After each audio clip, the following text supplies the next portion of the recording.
Escobar. How are you? Always good to see you. Will the meeting please come to order? Well, will all members of the council, as well as the public, please rise for the invocation and remain standing for the Pledge of Allegiance. The invocation this evening will be offered by Pastor Shane England of Resident Church in Madison, Tennessee, the guest of Council Member Nancy Van Rees. Pray with me. Father, we are mindful that since we woke up this morning, you've given us 10,000 mercies that many have gone even unrecognized. And so even in that, you've shown your love and compassion toward us. And so thank you. Father, we're also grateful for a new year.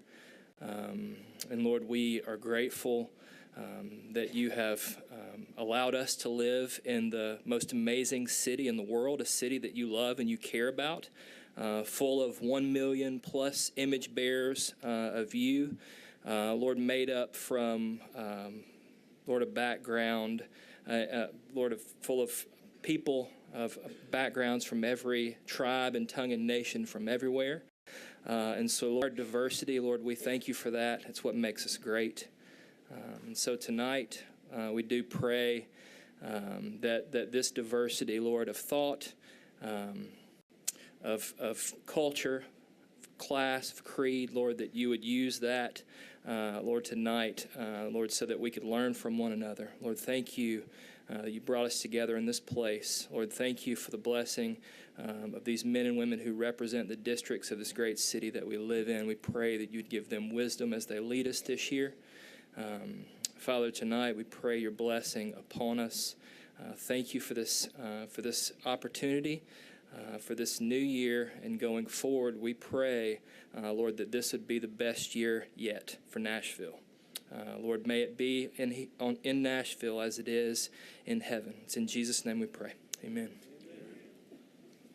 I pledge allegiance to the flag of the United States of America and to the republic for which it stands, one nation, under God, indivisible, with liberty and justice for all, we hope. You may be seated. Without objection, we'll suspend the calling of the roll and ask the clerk to record the names of those members present throughout the meeting. Is there a motion for adoption of the minutes of the meeting of December 19th, 2017?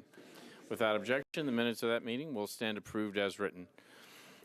Madam Clerk, are there any messages from the mayor? No, Mr. Vice Mayor. There are no messages from the mayor. Thank you, Madam Clerk.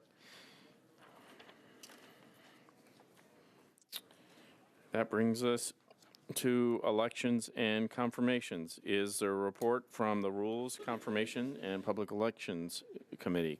Council Lady Haywood. Yes, Vice Mayor, there is a report, and we will start with the election to fill the vacancy of the General Sessions Court.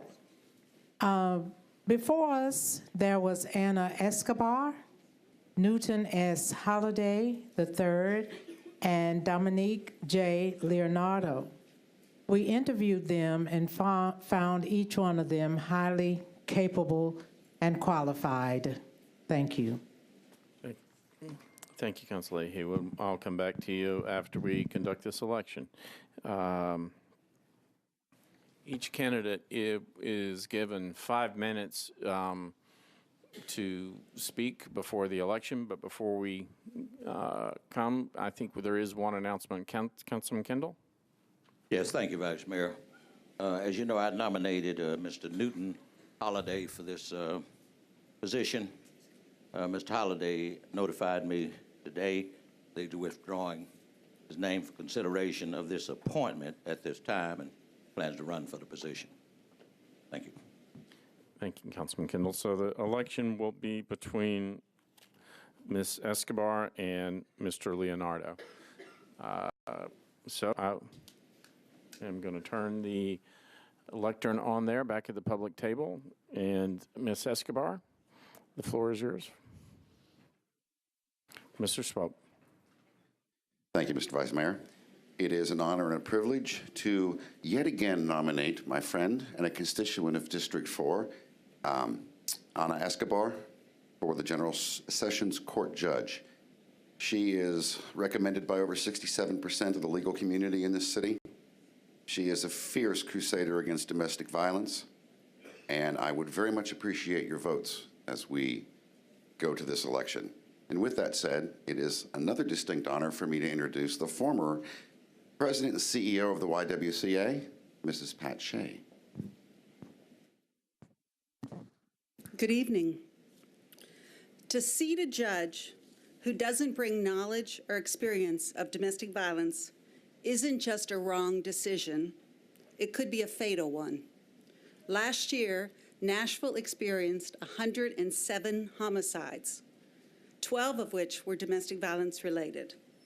National statistics report that 1 in 4 women and 1 in 7 men will be victims of severe physical violence by an intimate partner.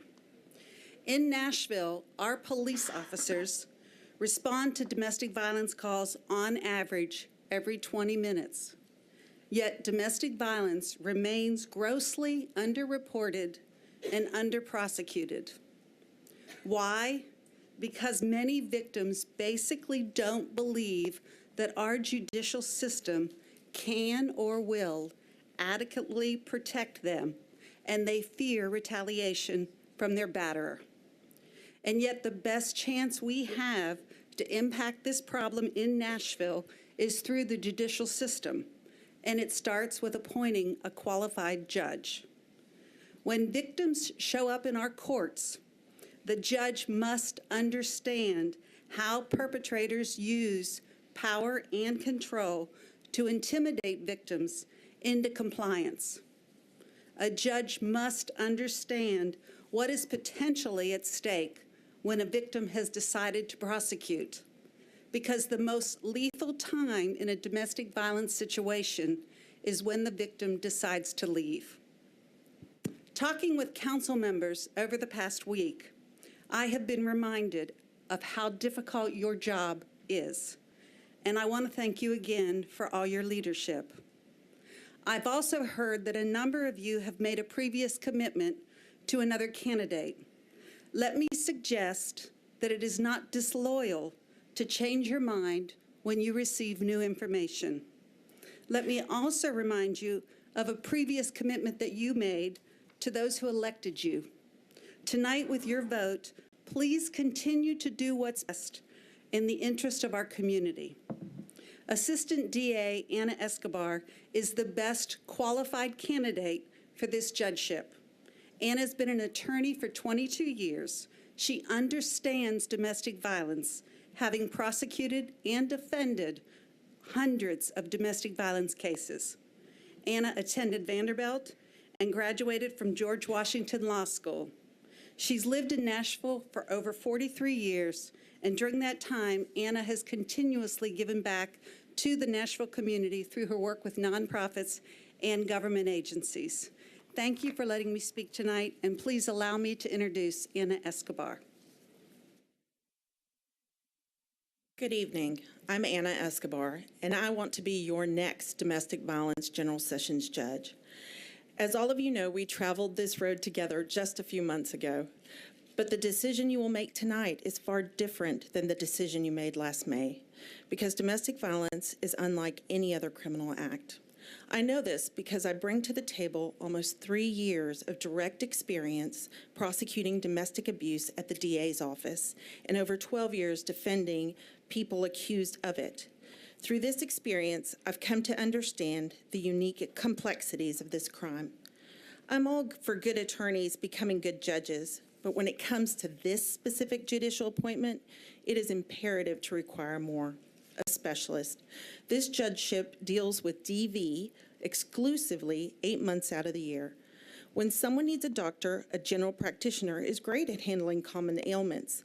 But if they have a chronic, life-threatening disease, they will be sent to a specialist, and that is me, a domestic violence specialist. Many years of training have helped me learn to recognize when a case needs low-level intervention versus life-saving intervention when lethality risks are high. The ultimate goal is to save lives by preventing domestic violence homicides. Our city had 13 last year alone. If you don't believe a specialist is important, try to understand this. A domestic violence relationship involves a pattern of escalating control and abuse, similar to a chronic disease. Victims of domestic violence remain under constant threat from their offenders.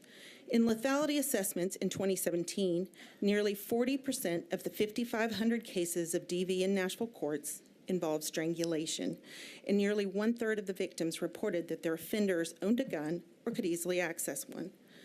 5 years ago, our city stepped up to become a national leader in combating domestic violence. Because of the investments of our mayor, our past mayor, and this council, our city will open the country's largest family justice center later this year. But the center and the more than $20 million that have been invested in it only work if the entire system of domestic violence services in our city work. National best practices tell us that it takes a three-legged stool approach to protect victims and hold offenders accountable: trained law enforcement, knowledgeable courts, and shelters. Appointing a judge without experience in DV is like sawing off a leg of that stool. It just won't hold up. I know without a doubt that I'm prepared to serve in this critical role. I also want to share with you that I'm an immigrant like some of you and like a growing number of our fellow Nashvillians. When I was 6 months old, my parents got on a plane, said their tough goodbyes, and sought the American dream, in large part to provide a better life for me. I now have the chance to become the first Hispanic judge in Nashville. But I seek your vote today not just because I'm a Latina, but because I'm highly qualified to serve in this specific role. I ask for your vote. Thank you. Thank you. Mr. Leonardo, I'd ask you to use the podium in the back as well.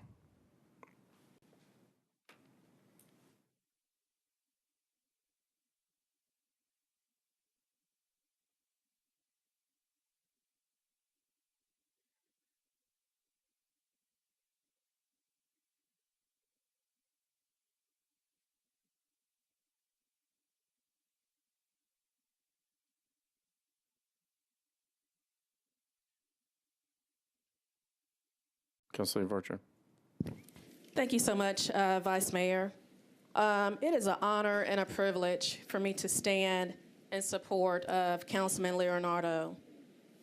There's a great distinction between serving in this council body and serving in the judicial branch. The needs between each community are separate and distinct as the people. Mr. Leonardo has consistently practiced criminal, family, and general law, including domestic relations and domestic violence cases. He is beyond credentialed for this appointment. There's been talk in the community as it relates to that this body, we provide hall passes. But everyone sitting in this chamber, we know nothing in this chamber comes free. Everything in this chamber we earn. And he's earned our support. He's earned our vote for this appointment. More beyond than just serving with us on this body. Professionally, he's well accomplished. He's received some of the highest appointments. I believe Attorney Jameson is the first. I believe Councilman Leonardo is the second as it relates through going through a judicial appointment on the state level. Many have articulated that he is not qualified. He is just as equally qualified. And more importantly for me, why I support him, is because that he's proven, he has a proven record of community service. He has a proven record of sacrifice. And I'm not going to take away from his story, but once you hear his story, and this is what we have to start doing, not just as a body, but overall as a community. We have to start getting to know one another. We have to start listening to each other's stories. I was a little disheartened, but, I understand when Trump says, fake news. I was a little disheartened about an article that I read in the Tennessean when there were quotes made against Councilman Leonardo, and no one picked up the phone to actually call him to see what his circumstances were. He's pulled himself up by the bootstraps. He's worked really, really, really hard, both in this chamber, both in his law practice and out in the community. He is well respected amongst his peers. As you well know from the letters, recommendation from various entities, lawyers included. And I know we have a difficult choice to make tonight, but I stand confident behind my decision, and I know he will make a great judge that can relate to not just domestic violence cases that comes before that General Sessions Court, but all cases. I think we have to be mindful that this is just not a domestic violence court. This is a General Sessions Court. So these judges hear all cases. And for that, I'm going to turn it over to Councilman Leonardo. And thank you, and I am honored to support my fellow colleague. Well, I'd like to say thank you very much to Council Lady Vercher for those kind words.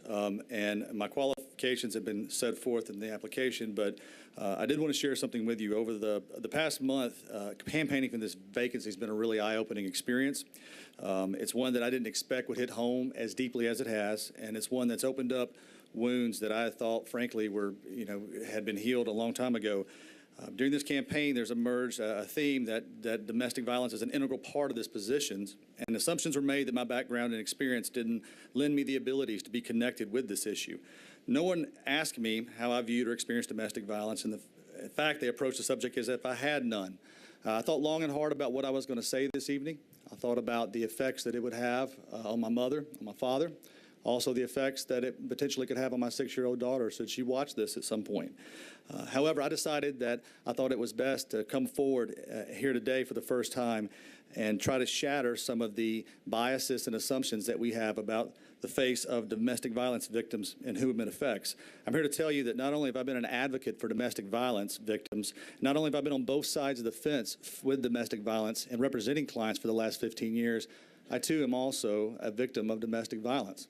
Throughout my childhood, throughout my adolescence, I was a victim of that, and I understand firsthand the fears of coming forward, not knowing about whether family unit's going to break up, the financial constraints that you may have as a result, and the guilt that is associated with coming forward and being told that it's your fault that the family unit may no longer be intact. But I am delighted to see all of these advocates here in the courtroom, in the chamber today, because 30 years ago as a young man, we didn't have those that we could use. And I committed to partnering with them to raising awareness about these issues and changing the biases and the assumptions that we have about who are actually the victims of domestic violence. And I would ask for your support. Thank you.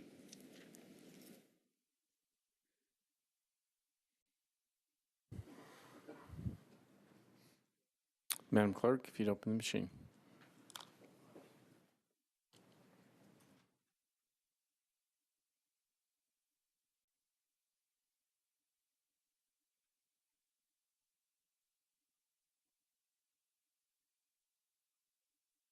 Councilman Roten. I need to be recorded as abstaining on this vote. Okay. Councilman Hager. Record me as abstaining on this vote, please.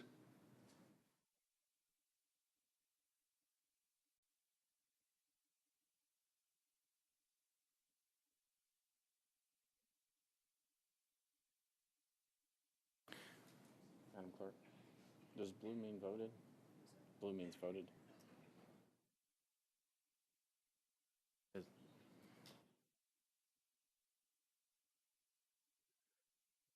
Madam Clerk. 16 votes for Anna Escobar, 21 votes for Nick Leonardo. Congratulations, Mr. Leonardo.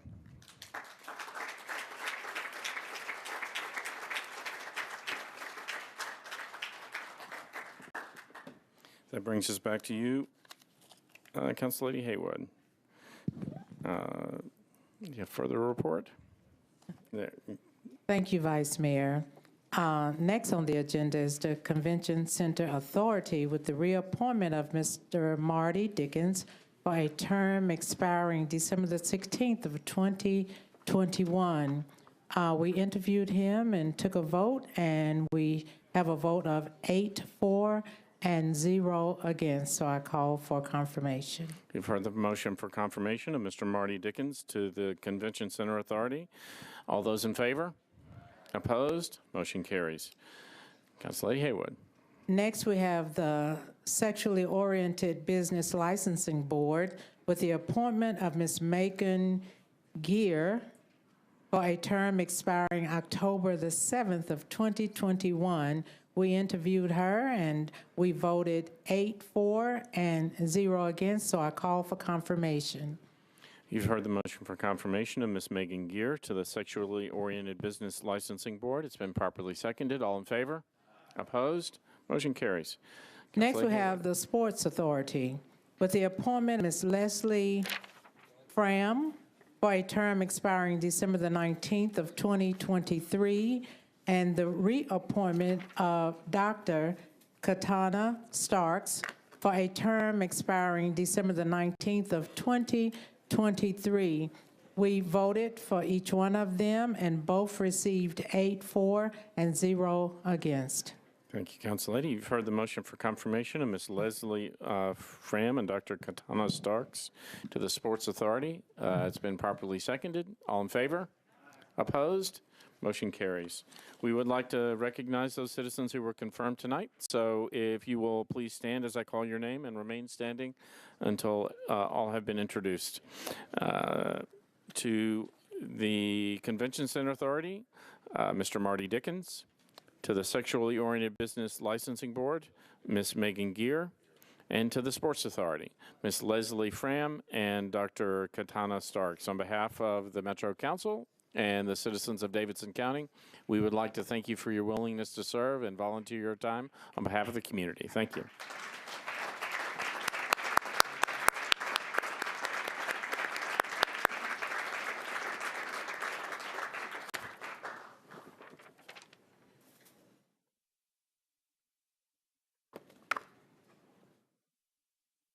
So you don't think I need to recuse myself?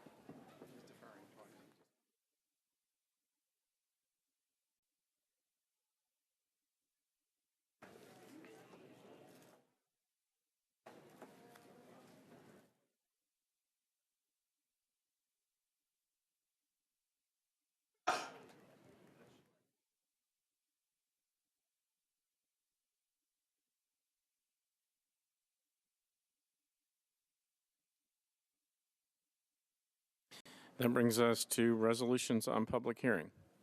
RS 2018-999, Councilman O'Connell, exempts Germantown Bar located at 1318 6th Avenue North from the minimum distance requirements for obtaining a beer permit. Councilman O'Connell. Thank you, Mr. Vice Mayor. I'd like to request committee reports, please. Councilor Roberts.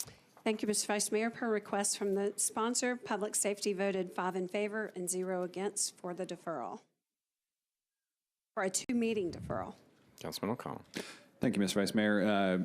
We are still working hard in the community where this establishment is located to get to an agreement. I think we're pretty close. I think 2 meetings should give us that opportunity, and my hope is that by the time we get to that public hearing, most of the things that we will need to hear will have already been heard.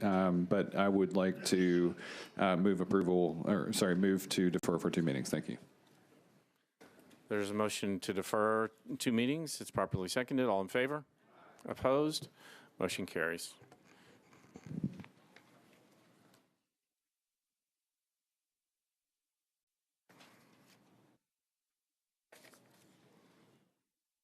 That brings us to items on public hearing, bills on public hearing. Just to clarify before we get started, I've reached out to the sponsors of the 4 short-term rental bills that are on the agenda tonight. We're going to consolidate those for one public hearing so we can sort of get it condensed.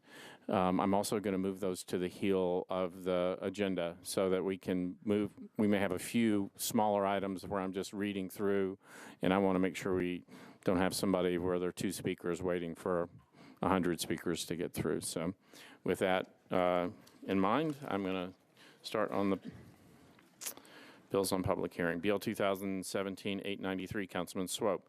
Changes 15.1 acres from R40 to SP zoning for property located at Edmondson Pike unnumbered to permit an assisted living facility. Councilman Swope. Thank you, Mr. Vice Mayor. Like to open the public hearing, please. All those in favor of BL 2017-893, please raise your hands. Those opposed? Somebody was trying to buy a car back there, I think. All those in favor? Opposed? No. Seeing no one opposed, do those in favor wish to speak? Declare the public hearing closed. Councilman Swope. Move approval. There's a motion to approve. It's properly seconded. All in favor? Opposed? Motion carries. BL 2017-916, Councilman Hastings. Approved by the Planning Commission 7-0. Changes .27 acres from CL to MULA zoning for property located at 2006 South Hamilton Road. Councilman Hastings. Thank you, Mr. President. Committee report, please. Well, open public hearing. Sorry. All those in favor of BL 2017-916, please raise your hands. Those opposed? Seeing none on either side, declare the public hearing closed. Councilman Hastings. I'd like to move for approval. There's a motion to approve. It's properly seconded. All in favor? Opposed? Motion carries. BL 2017-917, Council Lady Haywood. Approved with conditions disapproved without by the Planning Commission 6-0. Changes 18.04 acres from CS and RS 7.5 to SP zoning for property located at 3474 Dickerson Pike and Dickerson Pike unnumbered to permit the development of up to 267 multifamily units, clubhouse, and associated amenities, and up to 15,000 square feet of commercial space along Dickerson Pike. Council Lady Haywood. I would like to open the public hearing. All those in favor of BL 2017-917, please raise your hands. Those opposed? Seeing none opposed, do those in favor wish to speak? Declare the public hearing closed. Councilor Haywood. I would like to move for approval at this time. There's a motion to approve. It's properly seconded. All in favor? Opposed? Motion carries. Thank you. BL 2017-921, Councilman Hastings, approved by the Planning Commission 7-0. Changes .29 acres from RS10 to OR20A zoning for property located at 2000 South Hamilton Road. Councilman Hastings. Thanks again, Mr. President. We'd like to open the public hearing. All those in favor of BL 2017-921, please raise your hands. Those opposed? Seeing none opposed, do those in favor wish to speak? Declare the public hearing closed. Councilman Hastings. Yes, sir. We'd like to move for approval. There's a motion to approve. It's properly seconded. All in favor? Opposed? Motion carries. BL 2017-938, Councilman Glover. Amends the Metro Code pertaining to sidewalks and to establish an exemption for religious institutions in the General Services District with prescribed settings. Councilman Glover. Thank you, Vice Mayor. Vice Mayor, I'm going to move to defer this until the public hearing in March. And if I may, just give a brief explanation. The floor is yours. I don't ever remember us going to other commissions, et cetera, when the Planning Commission, the staff had recommended approval on this bill. And so it ended up being disapproved by the commission after some people spoke against it. That being said, we were in the holiday season, and this specifically dealt with religious institutions in the General Service District. I really thought it was a pretty vanilla bill. However, a couple people spoke against it, and so therefore I've kind of let folks have the holiday in order to kind of finish the holiday season, and now I'm talking to the various people to bring them in to discuss this bill and why I think the relevance would be important to follow this through. So with that, I appreciate the deferral until the first meeting in March. There's a motion to defer to the first meeting in March. It's properly seconded. Councilman Bednang. Yeah, Vice Mayor, I was at the Planning Commission, and it wasn't a vanilla thing. People were concerned about people getting run off by cars and killed. So I just wanted to put it into perspective.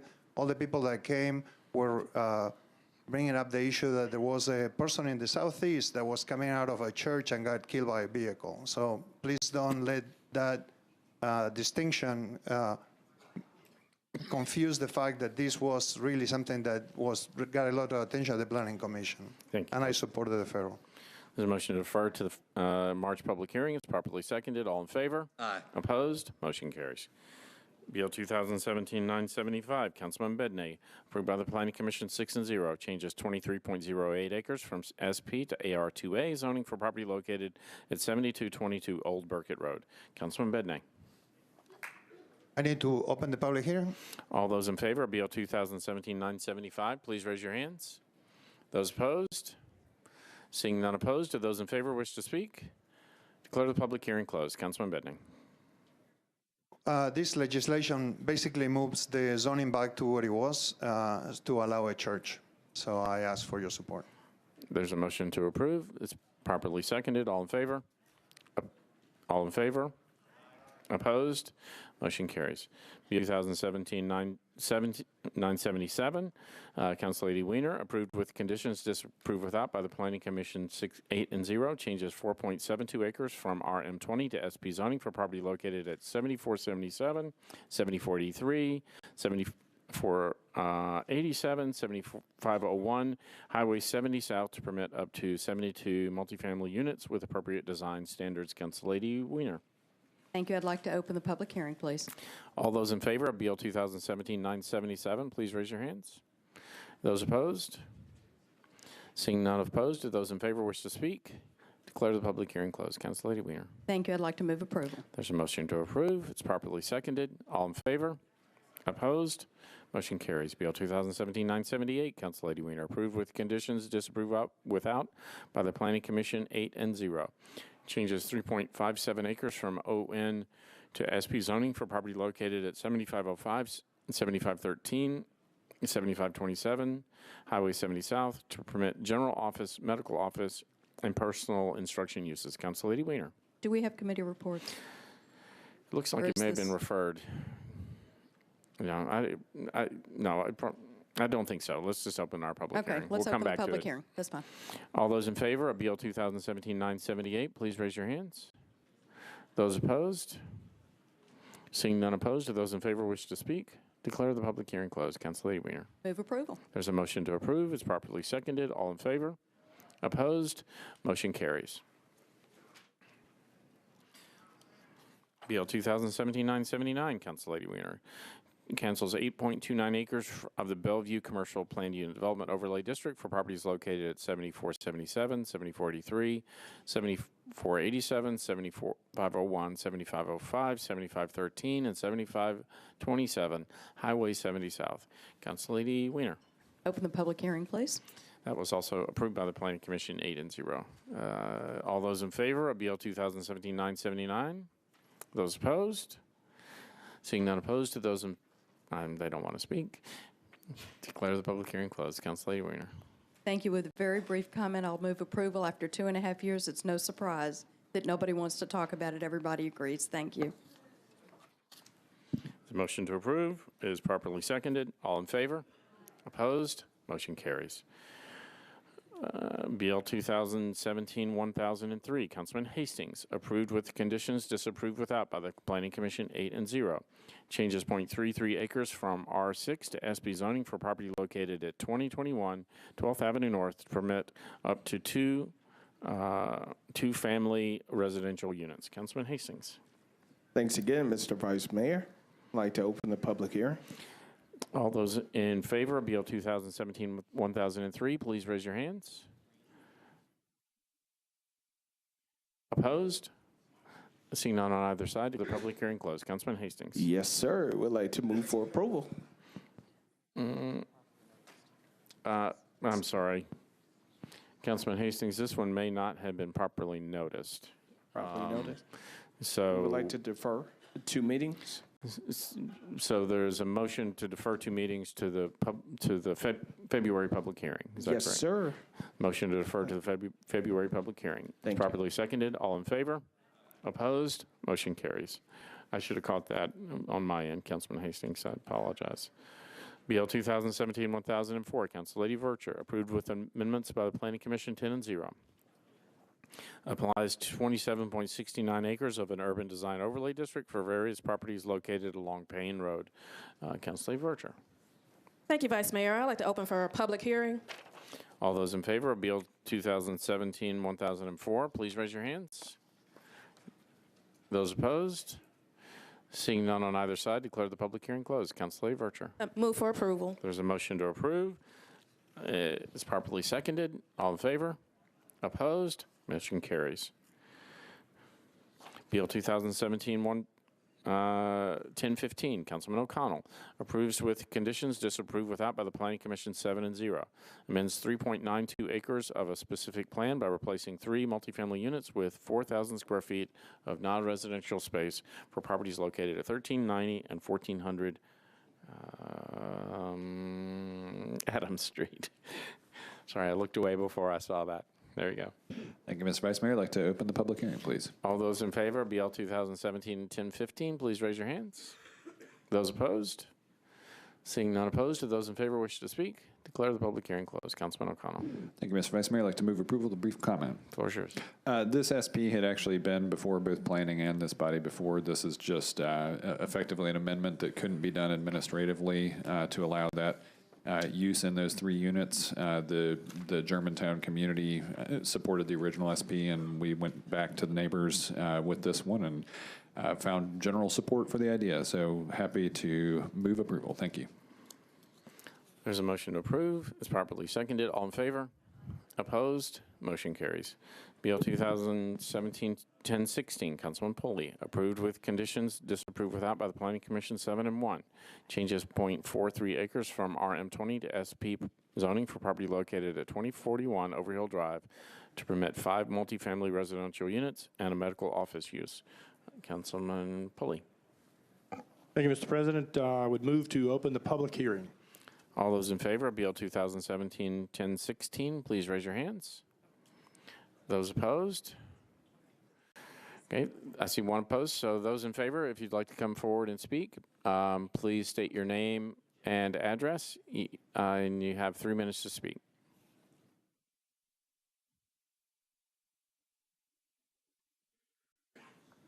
I'm Michael Beckham. I live at 1107 Beatty Drive, 37204. I am in favor of the physical therapy office. Dr. Doobie is a lifelong Nashvilleian. He has served the public here excellently. I'm a practicing internist in Hermitage and have utilized his services as well as his physical therapy services.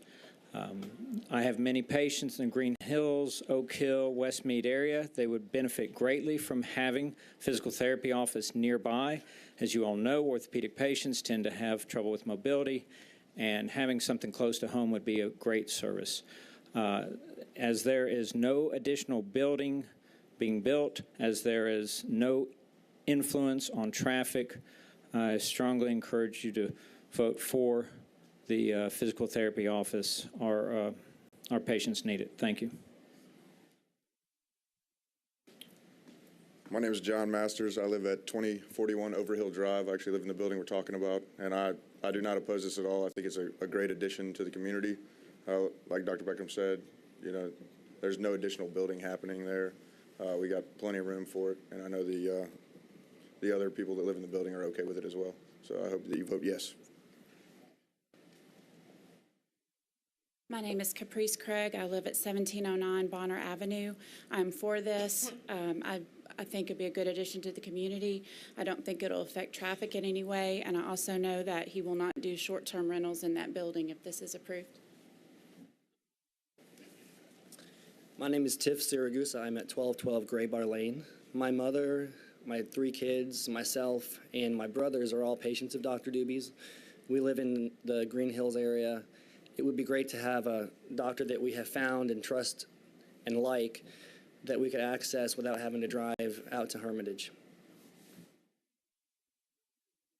Hi, I'm Perry Langford. I live at 411 Clairton Court, 37205, about a quarter of a mile from the subject property. And unfortunately, in my life, I've had occasion to use a lot of physical therapy for a number of things, and having one close by like this of a doctor and hold in high esteem would be very helpful. I do not see any reason from a traffic standpoint why it would be an issue. I go through that intersection multiple times per day. I don't think the number of patients that are involved would pose any issue at all. There's commercial property on the other three corners of that intersection, which would far outweigh any traffic or delays along that corridor. Thank you. Ladies and gentlemen of the council, Joey Hargis, 211 Commerce Street. Dr. Doobie is my client, and I'm here to ask for your support. That's zone change. We did go through the Planning Commission. The Commission recommended 7-1 in support. We prepared an access study in which Public Works reviewed and approved, and I would appreciate your support and wish Mr. Elrod a belated happy birthday. So, to you, sir. Thank you all for your support. Seeing no one else in favor, any those in opposition, please come forward if they'd like to speak.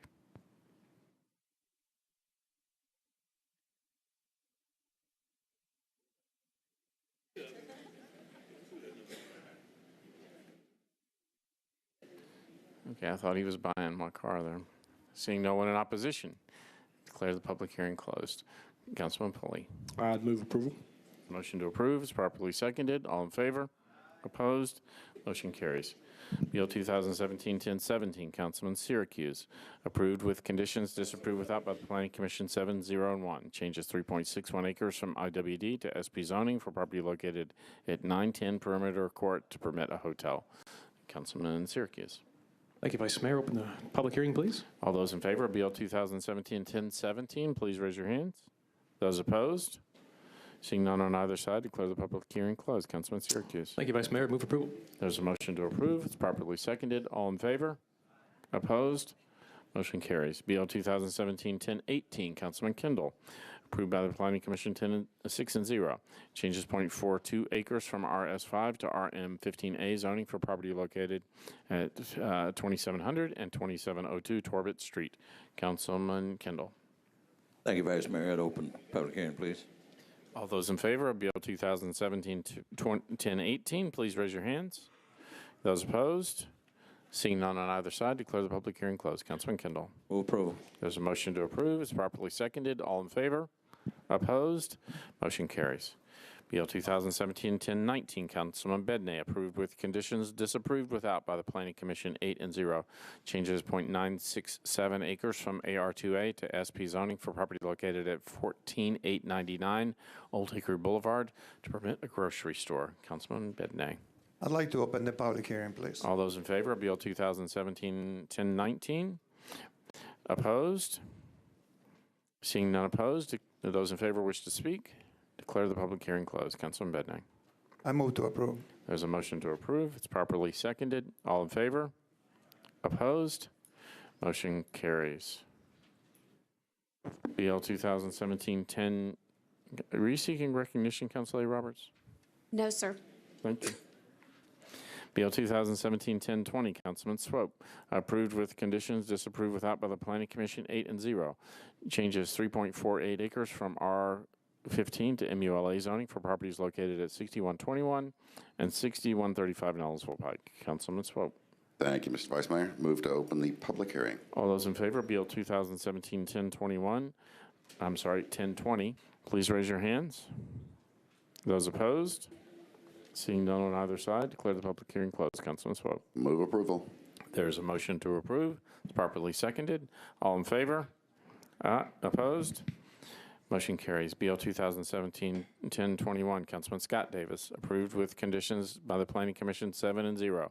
Changes 0.48 acres from IWD to RM20A zoning for property located at 851 Cherokee Avenue. Councilman Scott Davis. Thank you, Vice Mayor. I'd like to open public hearing, please. All those in favor of BL 2017-1021, please raise your hands. Those opposed? Seeing none on either side, declare the public hearing closed. Councilman Scott Davis. I'd like to move for approval with a very, very brief explanation. Floor is yours. I just want to thank planning staff for their help. You received an email today. One of the first units on Cherokee Avenue has been sold. It was 3-bedroom, 2-bath. Sold for $250,000, very affordable, and they used the $15,000 down payment from the housing trust, I believe. So the first affordable unit on that street, because there's been a few sold just recently. You would see the email from the new happy constituent, and hopefully we're going to be building at least 60 to 70 more of these 3-bedroom, 2-bath units under $250 with the help of the housing fund and that $15,000 down, which I know a lot of you supported. Thank you. There's a motion to approve. It's properly seconded. All in favor? Opposed? Motion carries. Bill 2017-1022, Council Lady Karen Johnson, approved by the Planning Commission 7-0. Changes 35 acres from CN and R20 to IWD zoning for property located at 2737 Couchville Pike. Council Lady Davis. Johnson. Council Lady Johnson. Council Lady Johnson, I'm sorry. Thank you, Vice Mayor. I'd like to move to open the public hearing. All those in favor of Bill 2017-1022, please raise your hands. Those opposed? Seeing none opposed, do those in favor wish to speak? Declare the public hearing closed. Council Lady Johnson. Thank you. I'd like to move for approval with a brief comment. Floor is yours. Thank you. This, again, is an example of a developer who has worked very hard with our community. We are looking forward to hopefully that light going up at Couchville and Bale as a result of this development. And with that, I move for approval. There's a motion to approve. It's properly seconded. All in favor? Opposed? Motion carries. Bill 2017-1023, Councilman Kendall, approved with conditions by the Planning Commission 7-0. Changes 0.54 acres from CS to MULA zoning for properties located at 1100, 1102, and 1104 Buchanan Street. Councilman Kendall. Thank you, Vice Mayor. I believe this is one we're going to have to defer for 2 meetings. I think there's a signage issue. Yeah, I believe you're right. This is motion to defer the February public hearing is properly seconded. All in favor? Opposed? Motion carries. BL 2017-1024, Councilman Scott Davis, approved with conditions with the Planning Commission 6-1. Changes 0.55 acres from IWD to RM20A zoning for property located at 828 Cherokee Avenue. Councilman Scott Davis. Thank you, Vice Mayor. I'd like to open the public hearing, please. All those in favor of BL 2017-1024, please raise your hands. Those opposed? Seeing none opposed, do those in favor wish to speak? Declare the public hearing closed. Councilman Scott Davis. Thank you, Vice Mayor. Move for approval. There's a motion to approve. It's properly seconded. All in favor? Opposed? Motion carries. BL 2017-1025, Council Lady Roberts, approved with conditions, disapproved without by the Planning Commission 7-0. Changes 0.43 acres from R8 to SP zoning for property located at 5923 Robertson Avenue to permit up to 5 multifamily residential units. Council Lady Roberts. Thank you, Mr. Vice Mayor. I'd like to open the public hearing, please. All those in favor of BL 2017-1025, please raise your hands. Those opposed? Seeing none opposed, do those in favor wish to speak? Declare the public hearing closed. Council Lady Roberts. I'd like to move for approval. This is a motion to approve. It's properly seconded. All in favor? Opposed? Motion carries. BL 2017-1026, Councilman Scott Davis, disapproved by the Planning Commission 6-0. Changes 0.68 acres from RS5 to RM20A zoning for property located at 1308 Montgomery Avenue. Councilman Scott Davis. Thank you, Vice Mayor. I'd like to open the public hearing, please. All those in favor of BL 2017-1026, please raise your hands. Those opposed? Those in favor, please come forward to speak.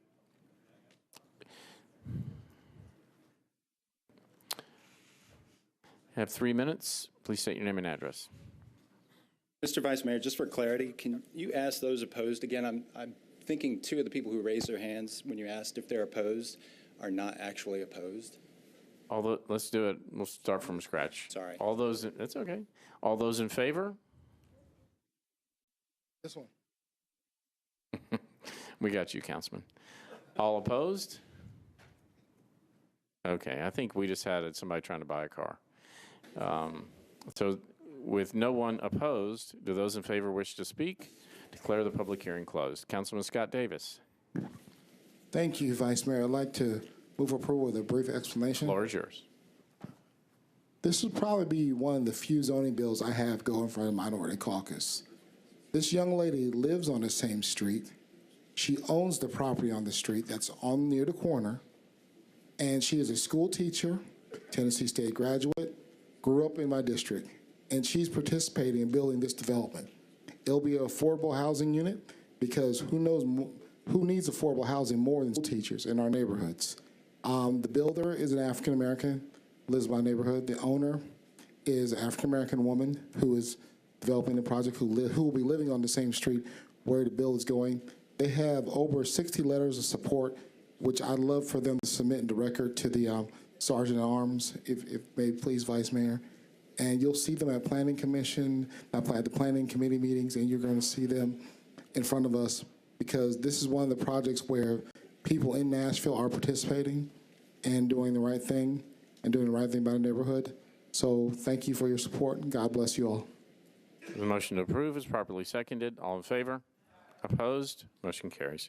Bill 2017-1027, Councilor Lee, approved by the Planning Commission 8-0, changes 21.36 acres from AR2A to RS10 zoning for properties located at 12474 and 12478 Old Hickory Boulevard. Councilor Lee. Vice Mayor, I'd like to open the public hearing. All those in favor of Bill 2017-1027, please raise your hands. Those opposed? Seeing none opposed, do those in favor wish to speak? Declare the public hearing closed. Councilor Lee. Mr. Vice Mayor, I would like to make a motion to defer this for 3 meetings, and I believe that ends up February the 20th. There's a motion to defer to February 20th. It's properly seconded. All in favor? Opposed? Motion carries. Bill 2017-1028, Councilman Scott Davis, approved with conditions by the Planning Commission 8-0. Changes 1.07 acres from RS 7.5 to RM 20A zoning for property located at 627, 629, and 631 East Trinity Lane. Councilman Scott Davis. Thank you. Like to open public hearing, please. All those in favor of Bill 2017-1028, please raise your hands. Those opposed? Declare the public hearing closed. Councilman Scott Davis. Move for approval. There's a motion to approve. It's properly seconded. All in favor? Opposed? Motion carries. Motion carries. BL 2017-1029, Councilman Glover, referred to the Planning Commission. Amends the Metro Code to require contributions paid in lieu of construction of sidewalks to stay within council districts. Councilman Glover. I'm sorry. There you go. Thank you, Vice Mayor. I have been meeting with Planning and also Public Works, and I think we've had some really good conversations on how to maybe make this bill and the next one work. With that in mind, I'm going to ask that we defer this until the public hearing in March, in April, excuse me, and on this one until April. So I apologize for the confusion there, but I would move deferral. There's a motion to defer to the April public hearing. It's really seconded. Councilman Bednang. Yeah, I just want to say this is a terrible legislation. For example, my district doesn't have many projects that take this in lieu of fine. So we wouldn't, if the amount of money were to stay in each district, we'll get very little money to build the sidewalks we need in my district. So I just wanted to make the point and support the deferral. Thank you. There's a motion to defer to the April public hearing. It's properly seconded. All in favor? Aye. Opposed? Motion carries. Bill 2017-1030, Councilman Glover, referred to the Planning Commission, amends the Metro Code to require an annual study to be conducted by the Department of Public Works to determine the cost of sidewalks within Davidson County and to preclude in lieu payments absent such a study. Councilman Glover. Thank you, Vice Mayor. I am also going to ask to defer this until the April public hearing. And so with that in mind, I'll move a deferral. There's a motion to defer to the April public hearing. It's properly seconded. All in favor? Aye. Opposed? Motion carries. That brings us back to the short-term rental bills on public hearing tonight. I'm going to read the caption for all 4 bills. I will then, with the consent of Councilman Withers and Councilman O'Connell, come to Councilman Schulman and ask for him to open the public hearing. And then I'm going to call each bill. And I'm going to call 937, 981, 982, and 1005. And just like every other bill, I'm going to ask for a show of hands, both in support and in opposition to each bill. BL 2017-937, Councilman Schulman, approved with substitute by the Planning Commission 4 and 3. Amends the Metro Code to establish regulations regarding short-term rental properties and to establish distinct land uses for short-term rental property, owner-occupied, and short-term rental property, non-owner-occupied. BL 2017-981, Councilman Withers, approved with conditions with amendments by the Planning Commission 5 and 2. Amends the Metro Code to establish distinct land uses for short-term rental property owner-occupied and short-term rental property not owner-occupied, and establishing a renewal allowance for existing permitted uses. BL 2017-982, Councilman Withers, approved with amendments by the Planning Commission 5 and 2. Amends the Metro Code regarding short-term rental property owner-occupied uses in two-family dwellings. And BL 2017-1005, Councilman O'Connell, disapproved by the Planning Commission 7 and 0. Amends the Metro Code to establish regulations regarding hotels. Councilman Schulman. Thank you, Mr. Vice Mayor. I would call for the public hearings on all those resolutions, all those substitute bills and bills. Thank you, Councilman. So would all those in favor of BL 2017-937 please raise your hands? And all those opposed? All right. All those in favor of BL 2017-981 please raise your hands. All opposed? All those in favor of BL 2017-982, please raise your hands. All opposed? And would BL 2017-1005, please raise your hands if you're in support. And those who are opposed. All right. So, contrary to our typical maneuver where we do those in favor and those opposed, at this point in time, we're going to allow everybody to line up and speak on all of the bills. You can say if you're in favor of it, you can say if you like part of it, not another part, if you're opposed to the whole thing. Like every other council meeting, you get 3 minutes, and we ask that you state your name and address before you begin to speak.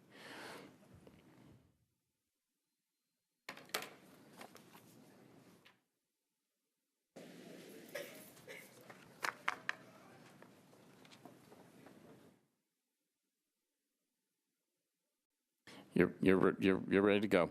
Okay, great. Hey, sir, my name's Adam Isbey. I live at 17206 6th Avenue North in Germantown. I just want to say that I support against investors in Germantown or any area for short-term rentals. However, I do believe that Nashville residents should have the opportunity to support short-term rentals. If anything, I believe that we should look at an opportunity where short-term rentals are owned by Tennessee residents at a minimum. And if anything, if we want to be really strict, that they're restricted to Davidson County residents. I feel like this allows us to have more income to the Davidson County residents and then more outflow of economy and monetary value into our own city. For each of the bills, though, I support those, and I look forward to hear for other people here in the general area. Thanks. Hi, I'm Colin Schiller. I live at 1103 Joseph Avenue. My girlfriend and I have 2 STRPs, and we manage a 3rd property as well. First, I want to thank everybody for their time. I know this has been a long, arduous process for everybody. I also want to say it's been an interesting experience being here because, I'm pro STRP, and I've over time gotten to appreciate the council members' opinions and stances on the whole thing. Some people at first I was like, oh, I don't like this guy, he's against it. And it's just been interesting to hear everybody's side and to see that, like, I really do think that you guys are out for what's best for everybody. So I just wanted to say that. I'm just going to talk about 937. I'm for it. 608 basically kills short-term rental properties, at least type 2 in Nashville. I think 937 is a good compromise. I know that the people wearing green don't feel so much about it, but I think with the anti-clustering clause that you put in it, it's really going to make it impossible for people to continue to open up new STRP type 2 properties in any of the UZO zones. So I think it really satisfies the need to kind of squash the expansion of it. I understand that there's a lot of people who aren't following the rules. I think if we could get this bill in place, which isn't perfect for everybody, there's things about it I don't like, but I think if we could get this bill in place, I think we could start to regulate the problems and really try to get rid of people who are having 20 people at their house, who are having hot tub parties, and all the horrible things that we hear about that I don't think anybody wants in their neighborhood, including me. So thank you. My name is Greg Garner. I live at 1882 Baker Road. I represent several properties, including my own short-term rental. I want to go on record to remind you all that under the current rules that Councilwoman Allen crafted, we were all promised that Metro Council would back off and not impose any more restricting regulations. We were promised that by your group. Based on that promise, many individuals built and enacted plans putting a lot of dollars at risk for the benefit of themselves, for their guests, and for Nashville tourism in general. Essentially, this group and body has lied to us and shown their bias in hand in their actions with further regulations that show that the true intent by your actions are that you're against short-term rentals in general. And we can only look forward to further regulations for the purpose of shutting down short-term rental industry in Nashville. The truth of the matter is that none of these regulations address the specific issues of noise and parking violations, among other similar guest issues that are easily solved. It is now clear that Metro Council is not interested in solving real problems, but instead in feeding into the perceived problems to further the agenda of anti-STRP advocates.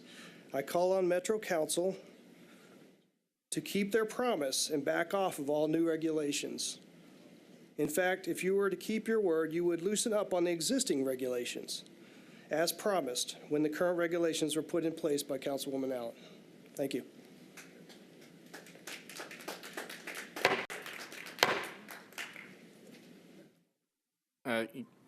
Hold on just a second. Don't start that one.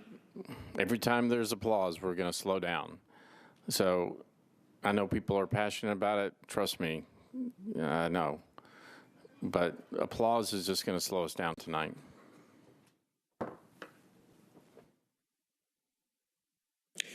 My name is Rafaela Cohen, and I live at 117 30th Avenue North. I'm against short-term rentals to begin with, but I understand about property rights, and I'm principled about that. I believe there are property rights. But no matter what, you're looking at businesses in residential areas. And that being said, if they're going to run businesses, especially non-owner occupied short-term rentals, they should be paying commercial real estate property rates, not residential rates. They should be, the owner-occupied ones can be partitioned to see how much they are using of the home for this commercial business. And they should be paying partly commercial rates. Now, maybe you need to have tiers on the real estate taxes, but that's what we should be doing in addition to regulating them, because I'll be honest with you, there's a short-term rental, there's an Airbnb in a building down the block from me. And in August at 3 o'clock in the morning, there were 6 women trying to get out of an Uber car, and they were so drunk and they were screaming they couldn't even get out of the car. I don't appreciate this at 3 o'clock in the morning. And I sat here at a meeting in August when a widow came who was a hairdresser. She was a licensed hairdresser, and you all denied her the right to run a little hairdressing shop in her own home. So if she was running an Airbnb, it would be great, right? But she couldn't do hair. She was a widow who obviously was in bad straits, and her husband didn't leave her any insurance, and you denied her the right to do that. The hypocrisy here is amazing, and I don't understand it at all. Thank you.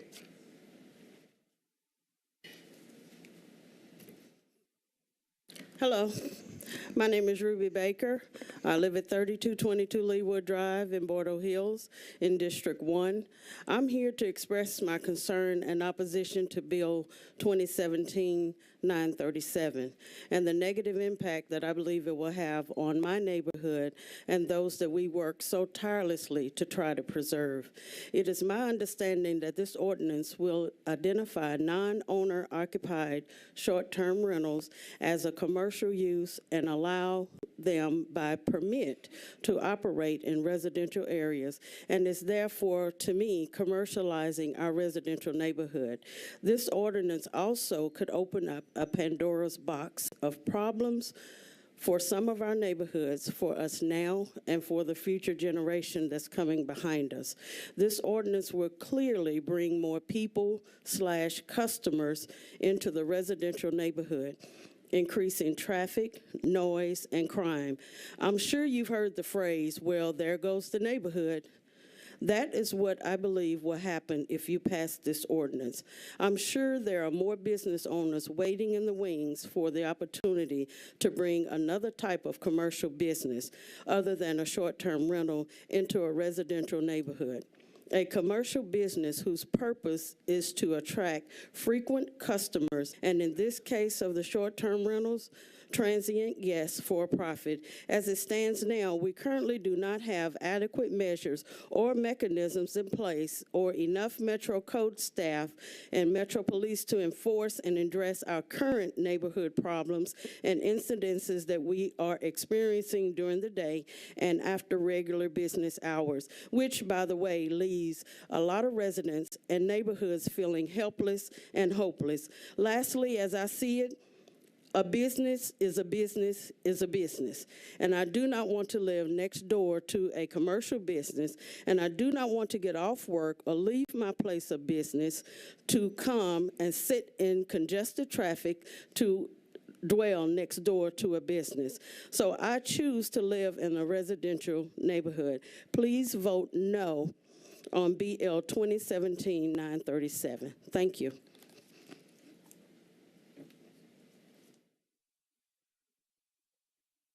Hi, my name is Billy, and I live on Melinda Drive in District 23. I entered into this debate about a year ago as a frustrated next-door neighbor to a new construction 12-sleeper non-owner-occupied STR in East Nashville in District 6.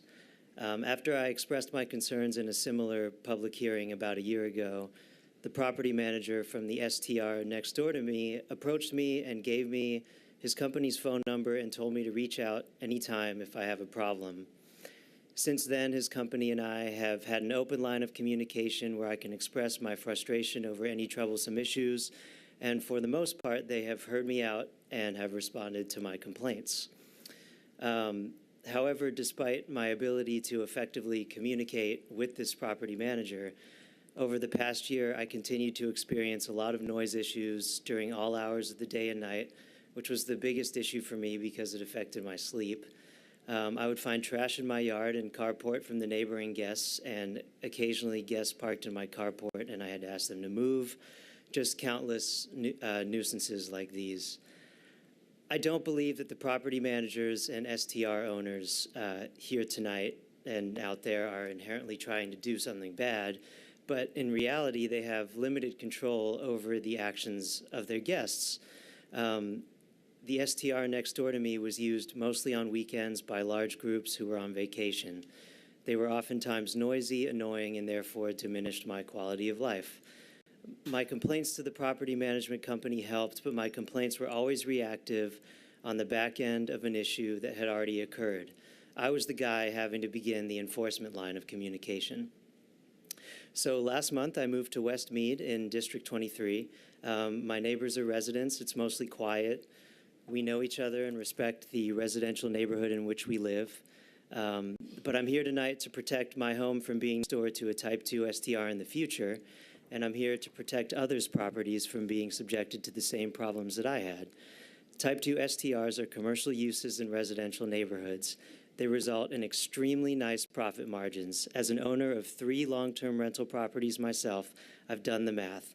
This would not be a debate if people were not here tonight to protect an extremely profitable asset. Please keep our neighborhoods residential and protect the quality of life of those residents. STRs can always set up shop somewhere else that is non-residential, but residential neighborhoods are currently the best option for those of us seeking to live on a street that is not crowded by businesses and mini hotels. Please vote no on 937 and protect our residential neighborhoods from commercial uses. Thank you.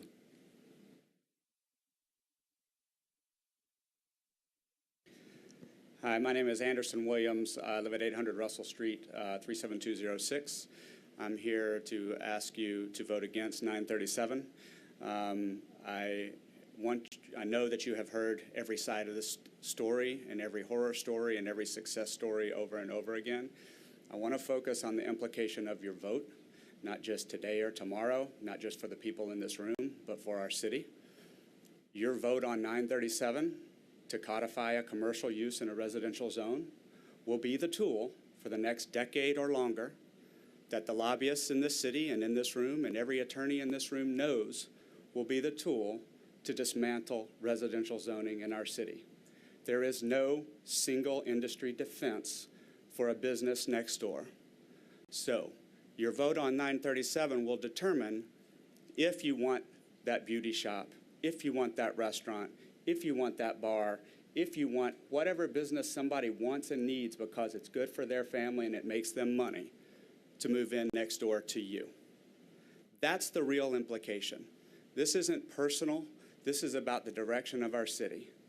And if you truly believe that residential zoning should be a thing of the past in Nashville, then you should vote for 937 because that's the direction it's taking us. We've heard a lot in the last few weeks about preemption from the state and fears of preemption. Your vote tonight, if you vote for 937, permanently codifies commercial use in residential zoning. Preemption might last a year and a half and will not be a permanent issue and can be continue to be fought by our city in the courts as the state and the rest of the country responds with policies protecting residential neighborhoods. It is not a choice between preemption and 937. It's a choice whether you decide to codify residential use or commercial use in residential zoning, or if we kowtow to fear-mongering from the state that they might do something that might have an impact. Yours will have an impact. And 10 years from now, your next neighbor might just be running their own business. Who knows what it's going to be? Please oppose 937.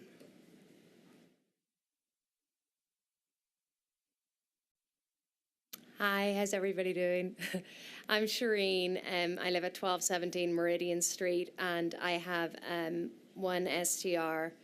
And I just kind of wanted, I'm in support of 937, and I really wanted to just put a personal face on it. Like, me and my boyfriend have a 2.5-year-old. We live here in Nashville, and we have put every single penny of our life savings, like everything. We borrowed at a really high interest rate in order to get our STR up and running, and we've put the last number of years of our life into this, and we love it. It's been wonderful for us, and we have wonderful neighbors who support what we do, and we've never had any issues, and we greet our guests in person, and we do have strict rules. I'm for 937 because I believe it's a compromise, and I'm willing to compromise. You know, it doesn't have everything that I want, but I would like everybody to be happy, you know?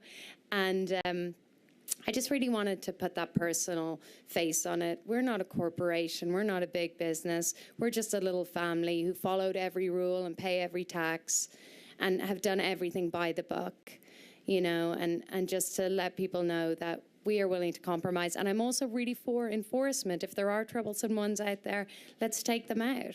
We don't want that either, you know. So thank you so much to everybody for being here.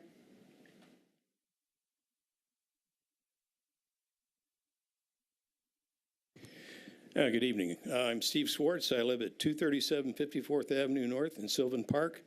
I'm the current president of the Sylvan Park Neighborhood Association. And I'm here to tell you that the Sylvan Park Neighborhood Association opposes 937. And the association was formed 30 years ago over commercial encroachment issues. And we consider this to be a serious commercial encroachment issue. It's really rather disappointing to see a bill which will actually authorize or actually puts the word commercial into the residential, in our case, RS 7.5 zoning. We think that the zoning rules are the glue that holds a community together. We're really proud of Sylvan Park. It's it's a community that has a lot of togetherness, and people identify as Sylvan Parkers with a considerable amount of pride. And we have major concerns that introducing that commercial wording into this 937 bill will cause lots of other commercial. Tomorrow we'll have an STR, the next day an attorney's office, and the next day a beauty parlor, and we'll change the nature of the neighborhood, and not for the better. And one other aspect I'd like to bring up is we already have on the books a means for people that wish to operate a commercial property in a residential neighborhood. Any property owner can petition to rezone their property to a commercial use. So what this proposed bill will do is undermining the existing process, which is also not a very good idea. So in short, our neighborhood association opposes is in favor of 608 and opposes 937, 938, 981, 982, and 1005. Thank you.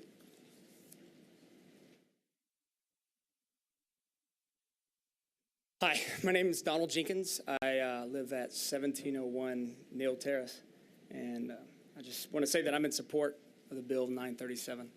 And I don't want to give you a whole lot of details that you probably have already heard on both sides. I just want to say that I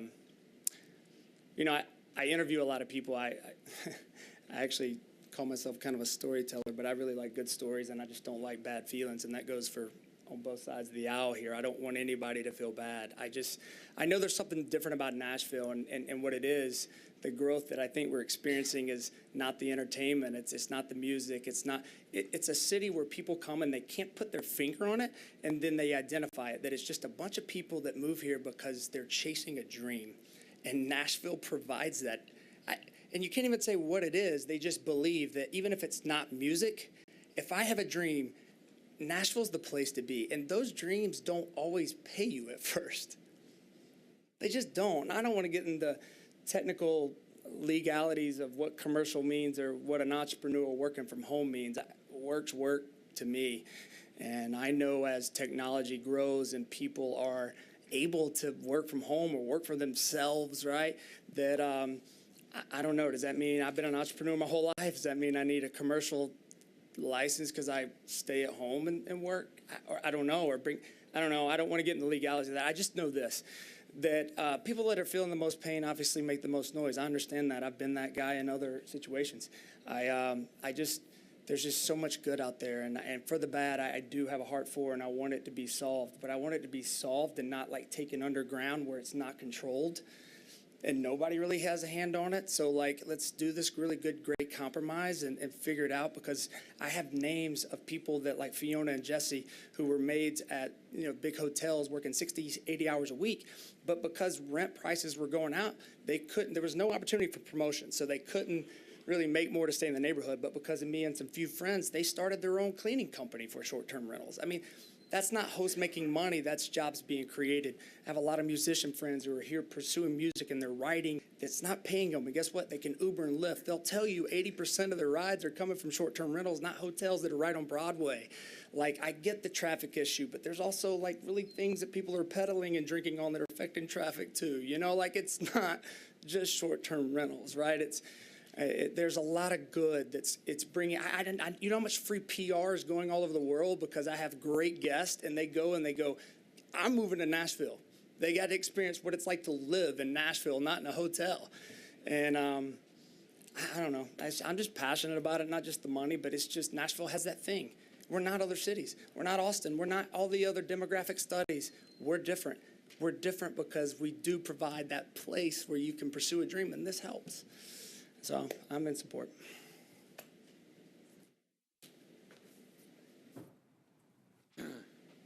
My name's Rodney Limley. I've lived at 2819 Barclay Drive for 58 years. That's in the beautiful part of East Nashville by Shelby Bottoms.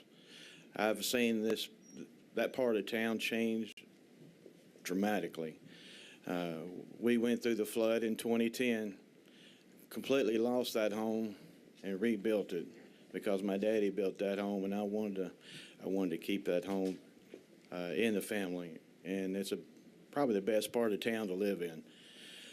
With that said, I went out and heard about Airbnb and got a short-term rental permit, went through all the inspections, and got everything approved to start, in which I only got my permit in December.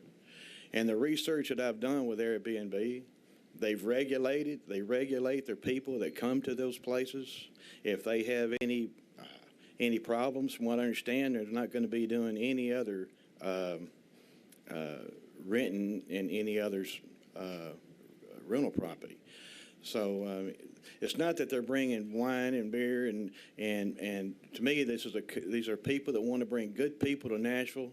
Want to reiterate what that gentleman just said. This town is absolutely exploding, and everybody knows that. Traffic is crazy everywhere. And from what I've researched, if you own a home, when I start renting my home out, there's not going to be any more traffic come to that house than normal. So to me, is where I live on Barclay Drive, it's not going to be a traffic issue. It's not going to be rented out every day, every night. So, I mean, but I support that Bill 937, and I would like for the council to look at what the communities can do as far as bringing people to Nashville, and like that gentleman said, bring them to Nashville, not just in a hotel downtown, but let them see what all the Nashvillians are really about. You know, we don't want bad apples coming to our neighborhood. We don't want bad apples coming to hotels or bars, and people deal with that, you know. But there's good people here in Nashville that want to run these businesses good and keep them, you know, to where they bring good people in and bring good people to Nashville. That's what we want to do. So, thank you. My name is Sharon, and I live on Shelby, and I'm running an STR right now and have been for about the past year. Most of my proceeds go to a local charity here in Tennessee that is a state-registered charity. We do things a little different, and I'm a very responsible person. If somebody is coming into my STRP, it is my responsibility to control them to the best that I can. And I'm on site, and I can do that, and I will do that because I am born and raised here, and I do have some of that Tennessee redneck inside. The point being is that if you have owner occupants, or if you at least do it where the owner has to live within 30 minutes, 50 miles, whatever, then they should be able to control pretty much what's happening at their business, if that's what you want to call it. But we're not open 24/7, and we don't run every night. And it's no different than if my family comes to visit for a few days. In fact, if my family came for a few days, they would be loud and they would be crazy. And everybody that I've rented to has actually been very respectful and very good people. And I've not had one phone call or one bad incident. So I think it's all about having the STRPs with the owner close by. I think that is and them held responsible first and foremost. And I think that's what I really just wanted to say. That it's not all about the greed like everybody thinks it is. I mean, mine actually goes to a charity. And it's helped me also just be a better person. Thank you. Hi, I'm Grace Renshaw, and I live at 220 Mockingbird Road. How many of you think the best way to deal with a child who won't obey your rules is to give him whatever he wants?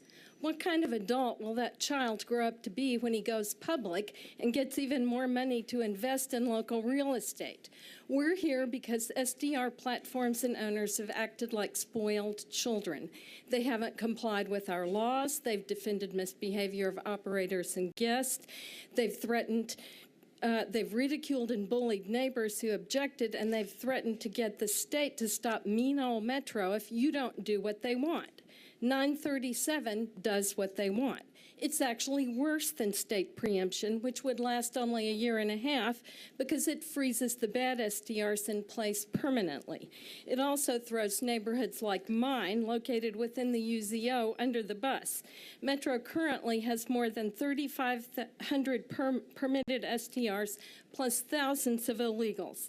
STRs are concentrated in 3 districts, 19 with a whopping 958, 6 with 637, and 17 with 537.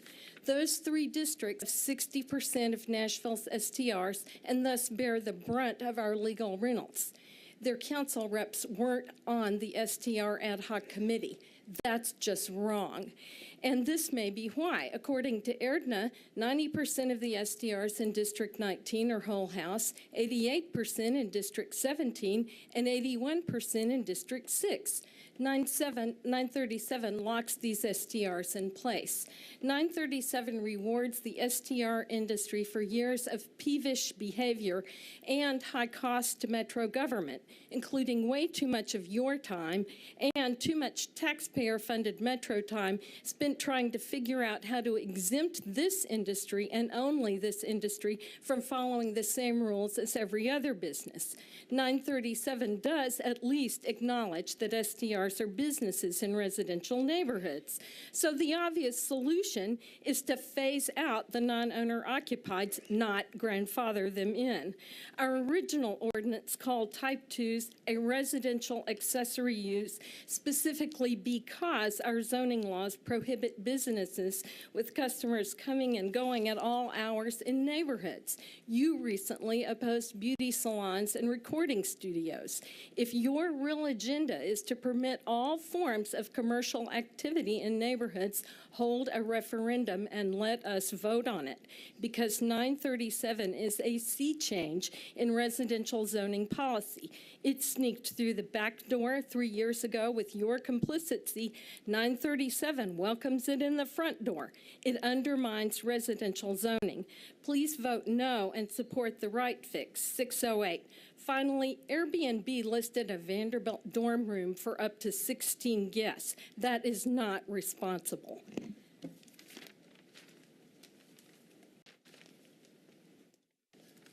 Good evening, Happy New Year. This is Tim Weeks, president of the Donaldson Hermitage Neighborhood Association, which is about a dozen neighborhoods on the east side of the county. Just a few comments. I mean, we've been here for a long time. This has been a really long process. We were all down here this time last year. All through 2017, we've expressed our support for 608, sponsored by Councilman Larry Hager. This fall, 608 had the votes, I think, almost. It was very close to pass. And it was deferred by a little arm twisting on a few of you to consider 937 because it was in this committee process. 937 is called a compromise bill. Well, it is a compromise bill because it compromises neighborhoods. It permits type 2s as legitimate commercial use in residential areas. Our neighborhoods in Donaldson, Hermitage, and Hickory are opposed to this type of commercial intrusion. The 3% and 1% caps, depending on what part of town you live in, that's also, it's arbitrary and capricious. I think it's going to cause lots of troubles. Basically, 937, even though it does some good things, it's flawed legislation, and I really hope you will not pass it. Now, just one other final comment about preemption. It's been said over and over, if 608 passes, preemption's like the Death Star is coming right over us, and it's going to zap us. You know, that's a possibility. It's a good possibility. I'm honest about that. But fear of preemption is not a reason to vote for 937. 937 is flawed legislation. It takes courage to vote for 608 in this situation. It takes courage not to vote for 937. I urge you not to vote for 937.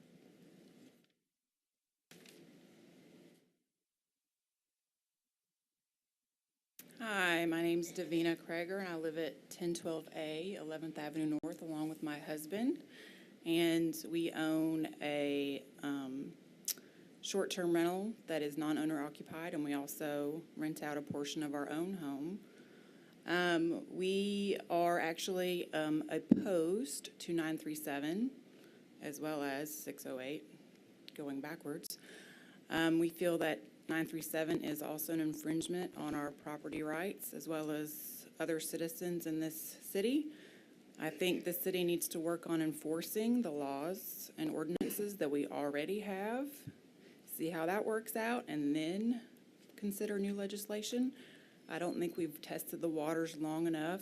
In my neighborhood for years, illegal short-term rentals have been allowed to operate, and only very recently have I seen some of them shut down. So thank you. I've got less competition now, but let's continue to do that because I think a lot of what the people who don't want these in their neighborhoods are seeing are the ones that are run illegally, and so we need to take care of those first. So thank you very much.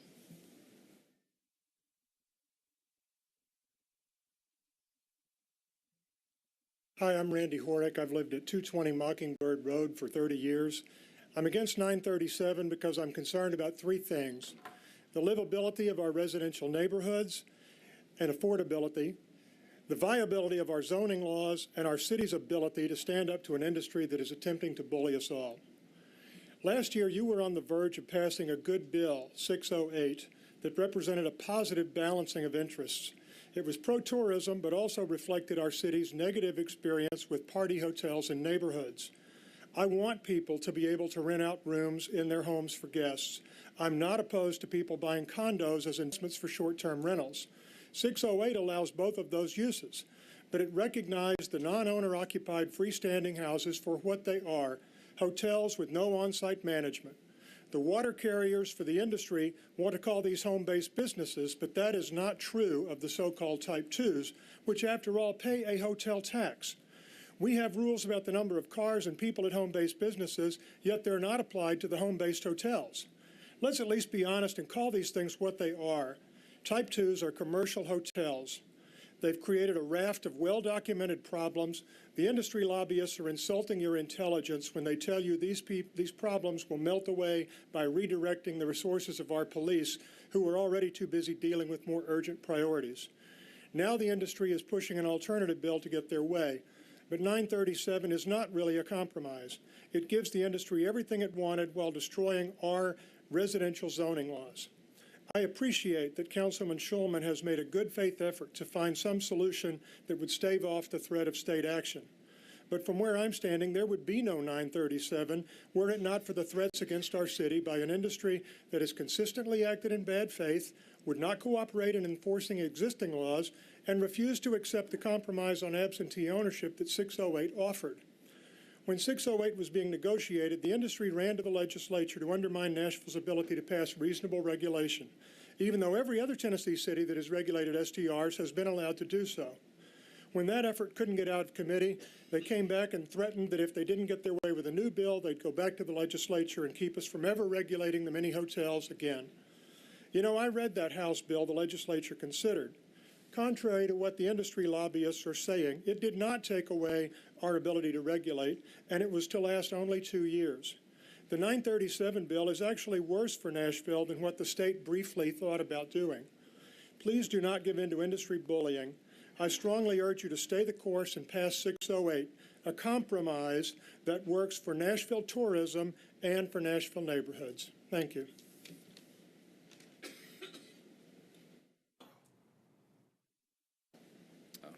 Hello, council members. My name is Brian Foster, and I live at 1025 Nunnery Lane in District 35. I'm for 937, and I'm one of your neighbors. I grew up in Nashville. I'm not part of an industry. I'm a small business owner, so I don't think we should all be classified as some giant industry. I'm an advocate for Nashville, and I invested in Nashville on the word of my city. I wouldn't have done this if I knew I'd be up here 20 times in the last 3 years trying to protect my business that I've invested pretty much all that a young person could. I've done my best to make it a good business. I understand that it's both. It's been a constant fight with never-ending points and counterpoints, and we're doing it again tonight, and they're both completely understandable. I understand the other side, and I appreciate the need for legislation and for good control. But finally, we've got a compromise on the table that is compromise. It's not ideal for me. It doesn't allow me to grow, and maybe it's best for the city, but it isn't best for the city for one side to win. We need a compromise bill where everyone walks out a little disappointed but can live with it. So many people have been so contentious. I've seen people in this neighborhood drive around and take pictures of people's houses and post them online, and they weren't even short-term rentals. I mean, there was kids in front of one of my normal rental houses, and if anybody's curious whether I'm actually telling the truth, there's a link to it I can send you. It's posting pictures of people's houses on there, the opposition to this, and this is just nasty. And it's been on both sides, just pure nastiness. When we finally have a compromise, let's end a debate in the city and get back to just doing something useful. Let's all leave here a little bit unhappy. Please pass this, and let's put at least the first nail in the coffin of a long debate where we think that there's two good sides. So thank you very much. I hope y'all have a good night.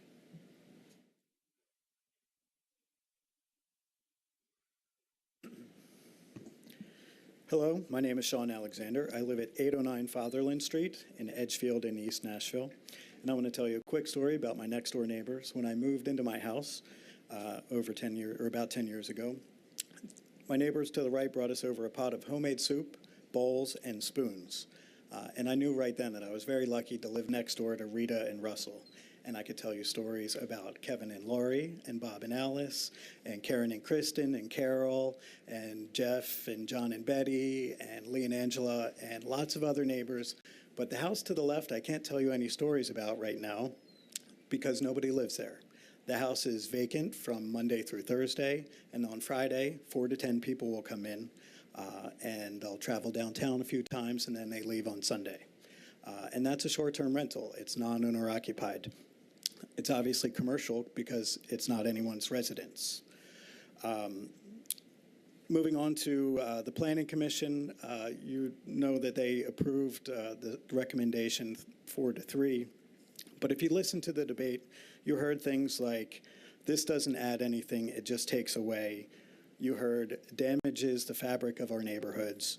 You heard that short-term rentals are hurting our city, but council needs to have the opportunity to do what's right for our city.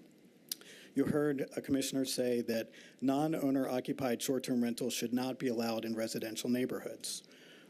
And though you heard these things, again, it was voted to approve 4-3. Not because these commissioners thought that short-term rentals, non-owner occupied, were good for neighborhoods. In fact, they were pretty heavily against them.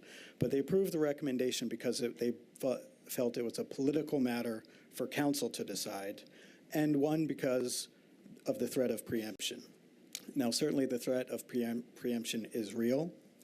And in the face of that threat, you may think it's sensible to vote for 937. But I remind you that entire neighborhoods have been lost one sensible decision at a time. I urge you to take a stand for residents of Nashville neighborhoods and to vote no on 937.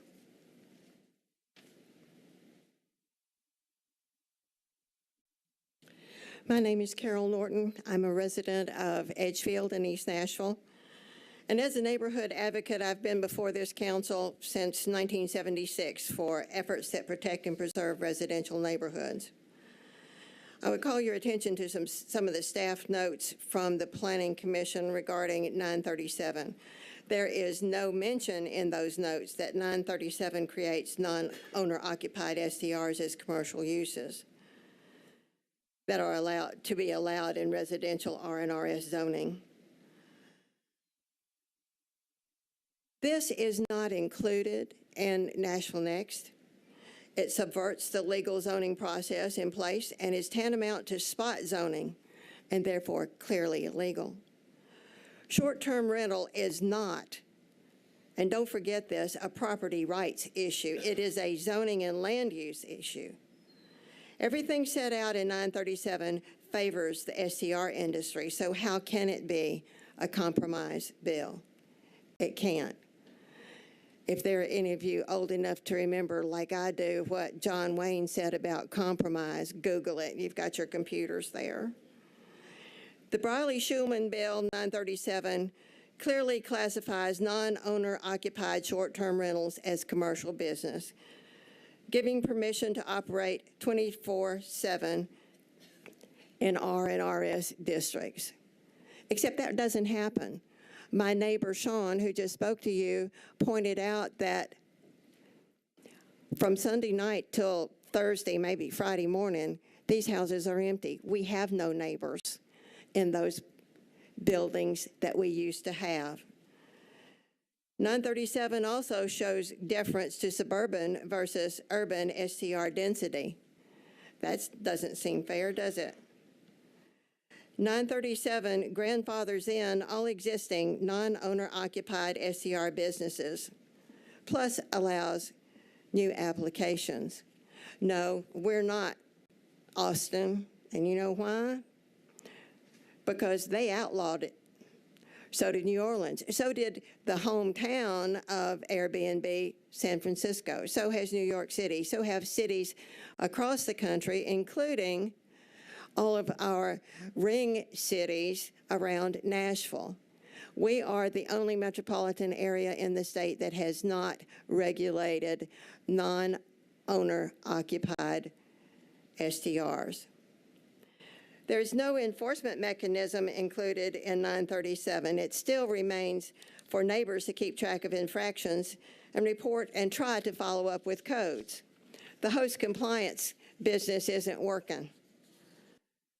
Look at the damage to our neighborhoods that has resulted. It's forced neighbors to make a choice to move to preserve healthy living conditions for their families.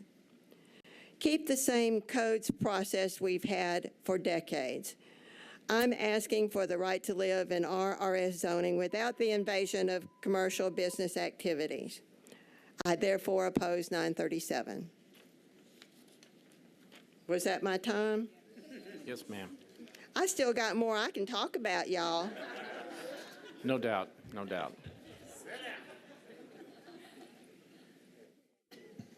Good evening.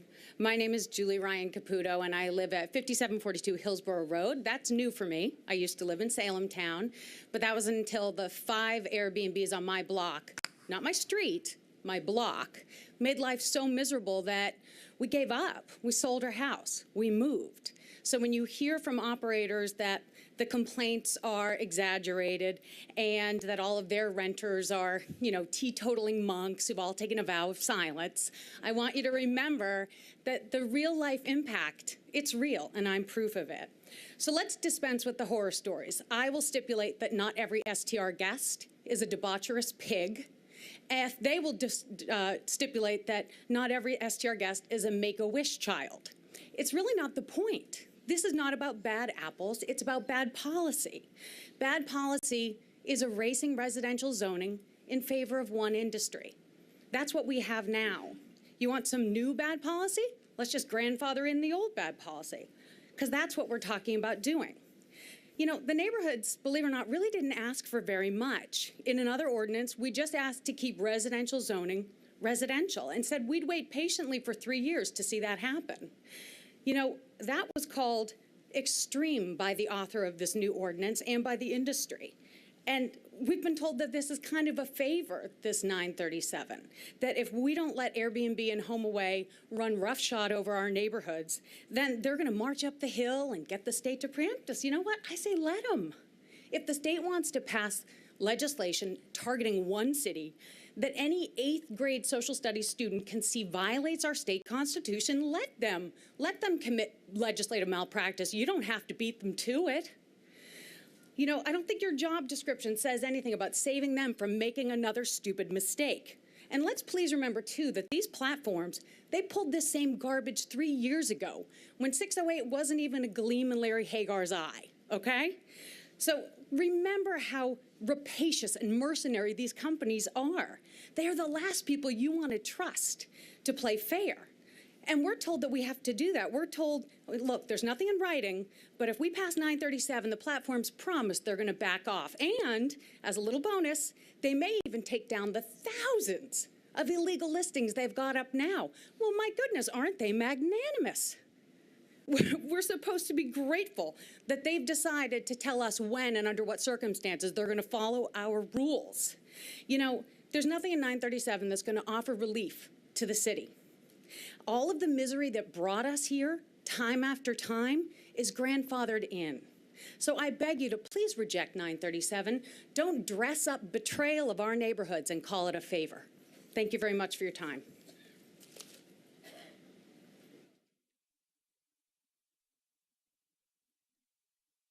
Hi there. Excuse me. I'm Laura Roast. I live at 4604 Villa Green Drive. My, what a strange place we find ourselves tonight, debating the so-called merits of a bill that has been crafted for one purpose, not on its merits, but to appease an industry so that it will not lobby another governing body to take action. That just seems odd as a premise. And there are a couple of things wrong with it anyway.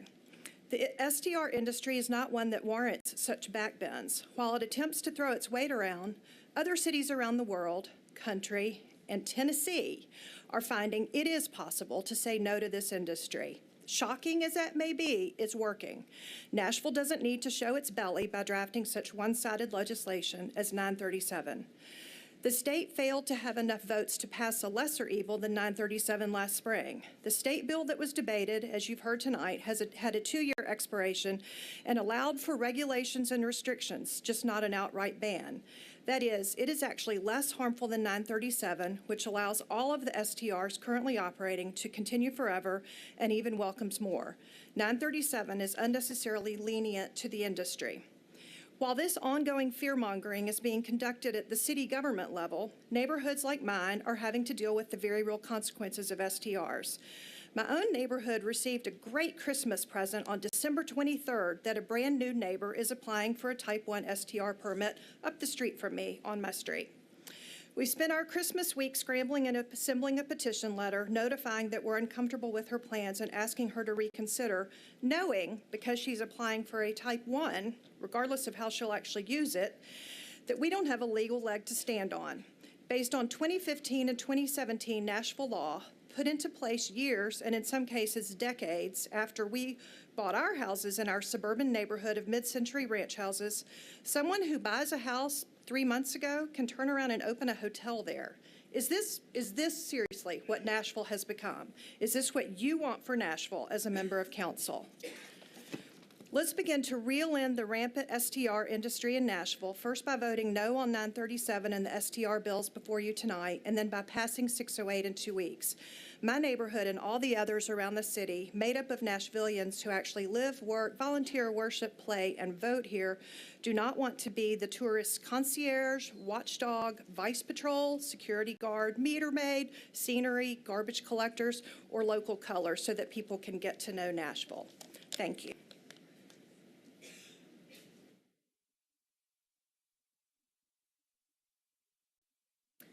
Hi there, my name is Ariel Hortman, and I live at 1717 6th Avenue North. I'm in support of Bill 937, and I think it's first important to point out that I am an owner-occupied residency, but I live amongst many owner-occupied residencies. Putting a face to that, I rent a single bedroom in the back of my home. That single bedroom paid for my entire wedding this past year in October at Bicentennial Park. I live there. I know what's going on, and I know that noise isn't a problem. It's a one bedroom, and it's couples. And that's where experience is people trying to live with locals in that realm. I'm here with a lot of my other neighbors, like who have owner-occupied, non-owner-occupied. We're a community here. Like, we speak with each other. We have each other's back and concerns. We have a lot of other issues in our neighborhood out in Salem town, and it's not just Airbnb. There's other things going on, and we all look out for each other because we're that community. So it seems like the root of the problem I'm hearing on both parties is noise and partying. And you have to look at, does our city's brand promote bachelorettes and bachelor parties, or did Airbnb? We have now exceeded Las Vegas at the number of those parties. And so you have these young people, they're coming in, they're partying, and they can't afford hotel prices exceeding $300 As we saw in Miami's agreement with Airbnb, they create a max number of guests in each unit. They just passed this. I don't know if y'all saw it with Miami, but they're trying to work with the city because this is going to be the most benefit towards Nashville. You guys are going to receive taxes. You're going to have it in place where you're not getting the partiers, and you're going to make both parties happy, and that's where you're trying to find the compromise. So I believe there's compromising to be done. Airbnb as is, it's not perfect. I've also experienced an Airbnb down the street who had late noise, and it's something maybe to consider is that it's the people maybe that are coming in, they're the ones who are doing it, because maybe it's time to find them. I mean, I've always had couples, I've had mother and daughter in our rooms, they're not causing issues. So why put it on the owner? Maybe put it on the person renting it. Just as you saw with Marriott CEO recently, it said in an interview, Airbnb has made it that we cannot price gouge customers. That was in a quote. We are those customers. There's going to come a time when you are going on vacation with your significant other or your family, and an Airbnb benefiting a local for $150 a night is a better experience than contributing toward a hotel corporation for $350 a night or more. This is putting capitalism back into the owner's hands. We have Airbnb, Uber, RV share. There's so many things popping up, giving people more opportunity. This is an opportunity not only for the renter, but the city and entire community. Miami working with Airbnb, they have the regulations and over $2 million in taxes. In Nashville, we're constructing over $5 billion in mass transit, and this is opportunity to pay a good portion of that. There's pros and cons of each side, but at the very least, these investors are paying more of that sum than you.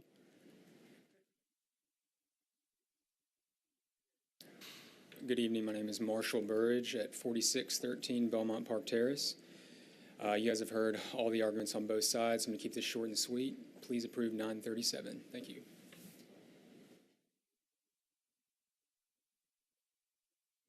Hi, my name is Leslie Eggleston at 570 Watson Wood Drive. Once again, short and sweet. I support 937.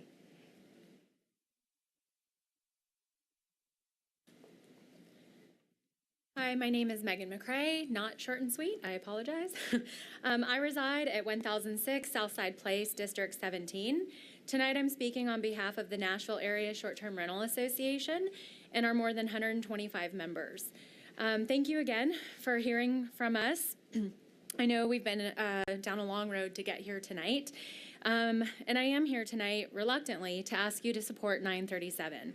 We cannot support a ban of any type of short-term rental, therefore we have no other option but to support that bill.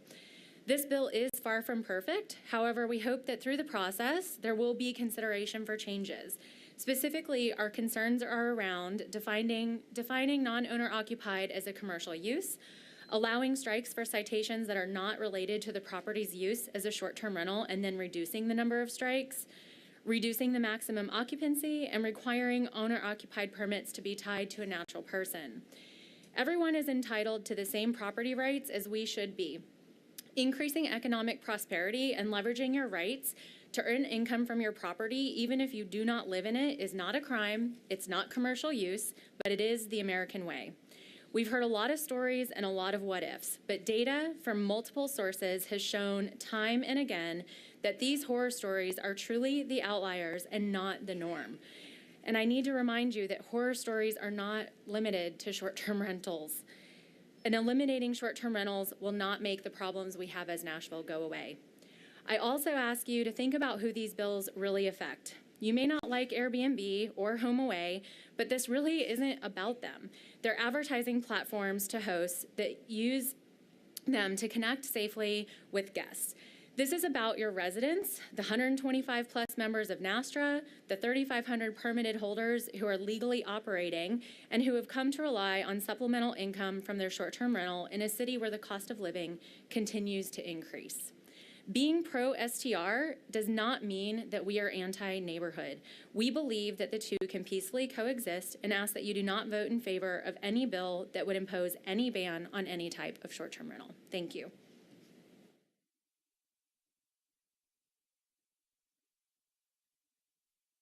Good evening. My name is Molly Collins, and I live at 1313 Greenwood Avenue. I live next door to a Type 1 short-term rental, and we share a backyard with the neighbors. across the street is a short-term rental, and 2 houses over is a short-term rental. I also own a non-owner occupied short-term rental with my husband. I'm here today to urge you to support 937 for a few reasons. First of all, I've been part of the ad hoc committee meetings in that I've attended and I've responded and provided input. They've overturned every stone. They've involved every entity involved in the short-term rental conversation. They've done over and above due diligence to try to work for a set of solutions that works for Nashville. Please support the movement forward, the progressive work that has been done by the ad hoc committee. They asked you in October for time to implement a solution, to find compromise. All sides are giving on this, and I ask you to support the work that they've done. You'll hear more from them this evening about the minutia that they've attempted to work to address, and it's important. They've listened to every concern. They've involved the zoning board. They've involved law enforcement. They've involved the codes department. Everyone who has a stake in this has been a part of the ad hoc committee's 937. So please work to help this set of solutions move forward. It transcends state legislature, it transcends platforms, it transcends the this and the that from this side or that side. And that's what Nashville is about. So let's work for Nashvillians. Thank you.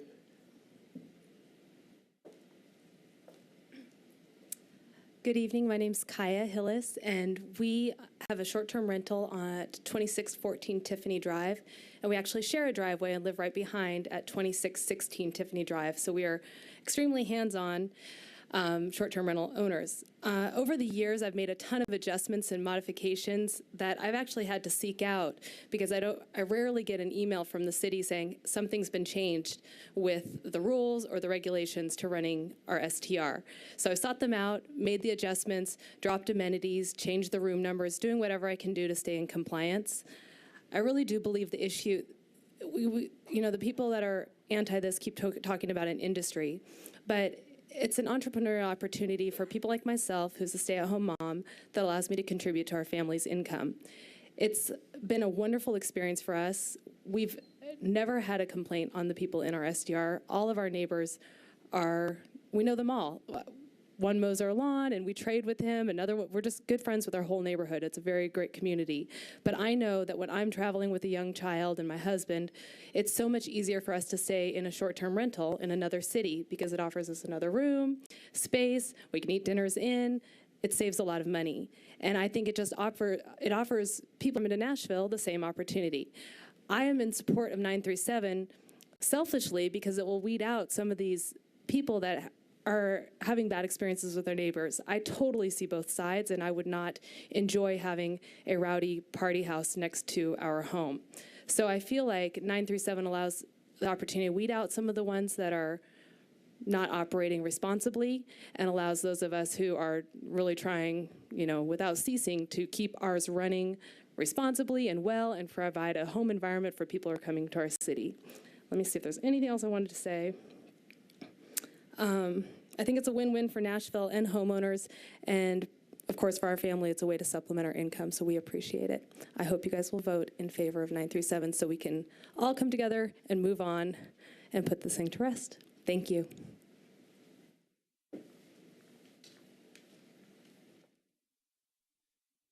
Hello, my name is Dustin Hillis, and I am also at 2614 Tiffany Drive out in East Nashville. And this weekend, we had a family stay at our short-term rental, and there were kids playing out all bundled up in the backyard, and was watching them run around and play with a soccer ball. And as my wife mentioned, we live behind and can keep tabs on what's going on. And I was reminiscing on memories that I have with my daughter playing in a yard. We travel a lot, and staying at Airbnb has completely changed the way that we travel and the preference of what cities we travel to. Today, I was planning trips over the next 2 months and chose not to travel to one of the cities that have banned Airbnb simply due to it's a weekend trip, my family's going to be there, and we don't want to be forced to stay in a hotel that's overpriced that we can't cook our own meals in. Most of the people that stay at our short-term rental are the profile of our family. At what our price points are allowed to be in Nashville, and the demand, because the market is demanding it, it can weed out a lot. And I'm pro the 937 to also help weed out the less desirable people that we don't want in Nashville. Nashville is a progressive city, and the decisions we make here tonight can help us to keep going in the right direction, or it can hinder us. The perception is reality to the world, and I have been disappointed in cities that have chosen to limit my options as a consumer, and it has affected my travel decisions. And what we decide tonight, I think, will directly impact people like me and my wife in the cities we travel to with our 6-year-old daughter. And if we can cook a meal, we can have a backyard to play soccer in, it'll influence the people that come to Nashville, the perception of Nashville. And we got a lot of really cool things going in Nashville. So I'm asking, please vote in favor of 937. And it's for Nashville. It's for not living in the past and forging through to the future and putting the right procedures in place to do it the right way. And I think that is. So thank you for your time and attention.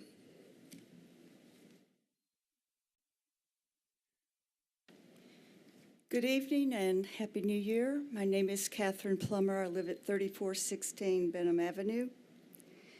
Airbnb has the ability with one computer keystroke to delist from its website unpermitted properties, host advertising over occupancy, party houses, professional landlords operating multiple properties, and supply data to enforce regulations and taxation. Have they? No. Airbnb called the shots on 937 by stipulating which conditions would ensure its cooperation and stipulating which conditions would not ensure its cooperation. 937 is an industry bill that commercializes our neighborhoods. 937 was supposed to be the enforcement bill, but there are no provisions for enforcement. The police department can't help. How much will it cost to hire off-duty police to cover over 500 square miles of Davidson County for decades to come? We have only 2 people in codes dealing with STRs. Remember, Councilman Schulman said, quote, "This thing doesn't work without proper enforcement," end quote. Airbnb offers a genuine home away from home experience for tourists. After partying, the revelers travel back home to the peace and quiet of their own houses. Lucky them, but too bad for you if you live next door to an STR with revolving tourist groups, because there's no genuine home experience each and every single day and night. Vice Mayor Briley said, quote, "The only realistic way for Nashville to effectively regulate short-term rentals is to address the market desire for STRPs and take advantage of the economic impact of STRPs," end quote. If 937 passes, not only will we have Type 2 STRs firmly rooted in our neighborhoods forever, but we will be back here again and again protecting our neighborhoods from the next big business idea Metro decides to address the market desire and take economic advantage of. There will be no end to this if 937 passes. Airbnb wants common sense regulations to form a long partnership with Metro. Common sense is not common to all, nor is it a substitute for the letter of the law. I challenge you to be the IT council that finally stands up to the $31 billion company. Make 2018 the year we finally reclaim our neighborhoods for neighbors by voting no on Bill 937. Thank you for your service to the city.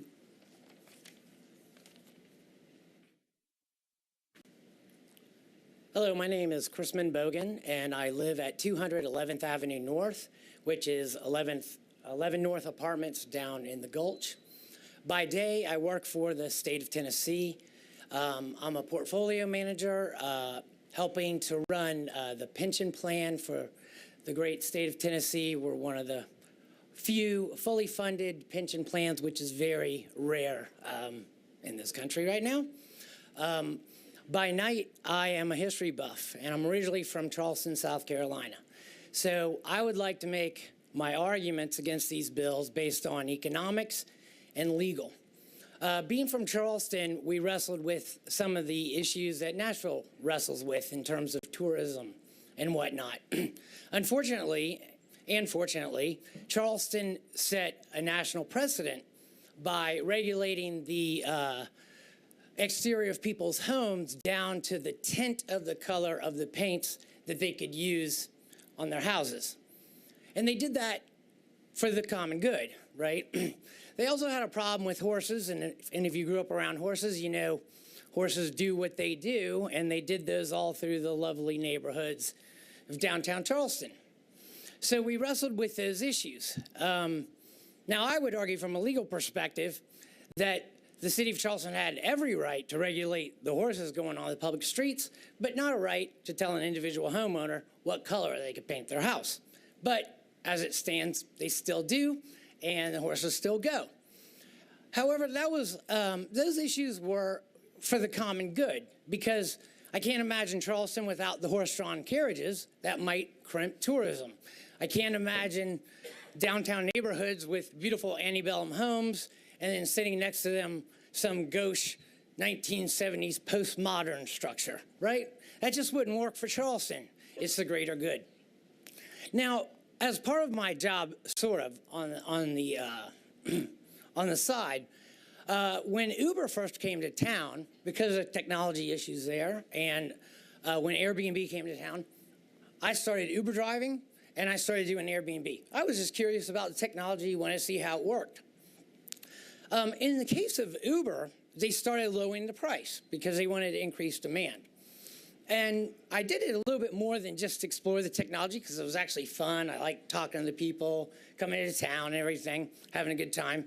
But then they lowered the price, they lowered the price, they lowered the price, and I said, this isn't worth my time. In the Airbnb case, I did very well with that until 11 North said, you can't do it anymore. And I had absolutely no problems with it at all. I mean, I had not one thing stolen in the entire time. I had not one complaint of any of my residents in there, and they came here to party. They came for bachelor parties, bachelorette parties, et cetera, et cetera, et cetera. Not one problem. And in fact, they review you. And the only complaint like I had was that my upstairs neighbors were too loud. So, thank you, sir. My time's up. But please vote against these bills. Hi, Happy New Year. Thanks for listening. I live next to a non-owner occupied short-term rental at 4515 Beacon Drive in the Tyne-Mead neighborhood of Green Hills. We moved here almost 5 years ago with our small children from Cleveland, Ohio. Since my husband is a doctor, it's imperative that we found a safe and secure neighborhood, as he is at the hospital late at night and is on call frequently. Our top priority was finding a safe and secure neighborhood. So before purchasing our home, we researched neighborhoods, zoning laws, schools, and proximity of sex offenders to prospective homes. As a mom with small children, building a home from scratch was an enormous job that I wasn't ready to take on. We were so happy that we found a newly constructed home that was already built prior to our purchase. We had neighbors on both sides of us. My neighbor turned his home into an STR about 1.5 years ago without telling us. Suddenly, we were living next to a revolving door of guests, Ubers at all hours of the night, suitcases and vacationing tourists.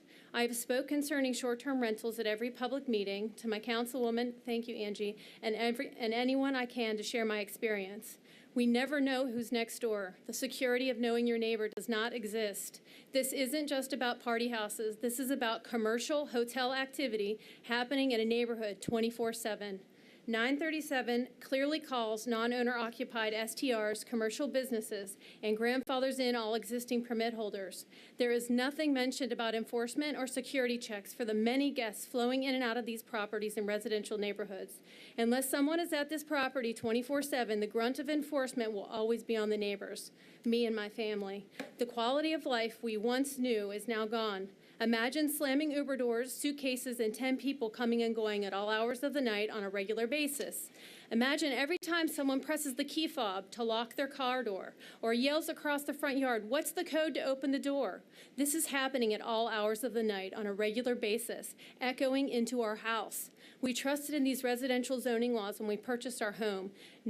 Nowhere in these laws does it allow commercial businesses in RRS zones. I am asking you to hold the STR industry to the same standard as all other businesses and prohibit them from residential neighborhoods. Having a short-term rental is not a right. It's a yearly permit. It must be renewed. This was never a guarantee.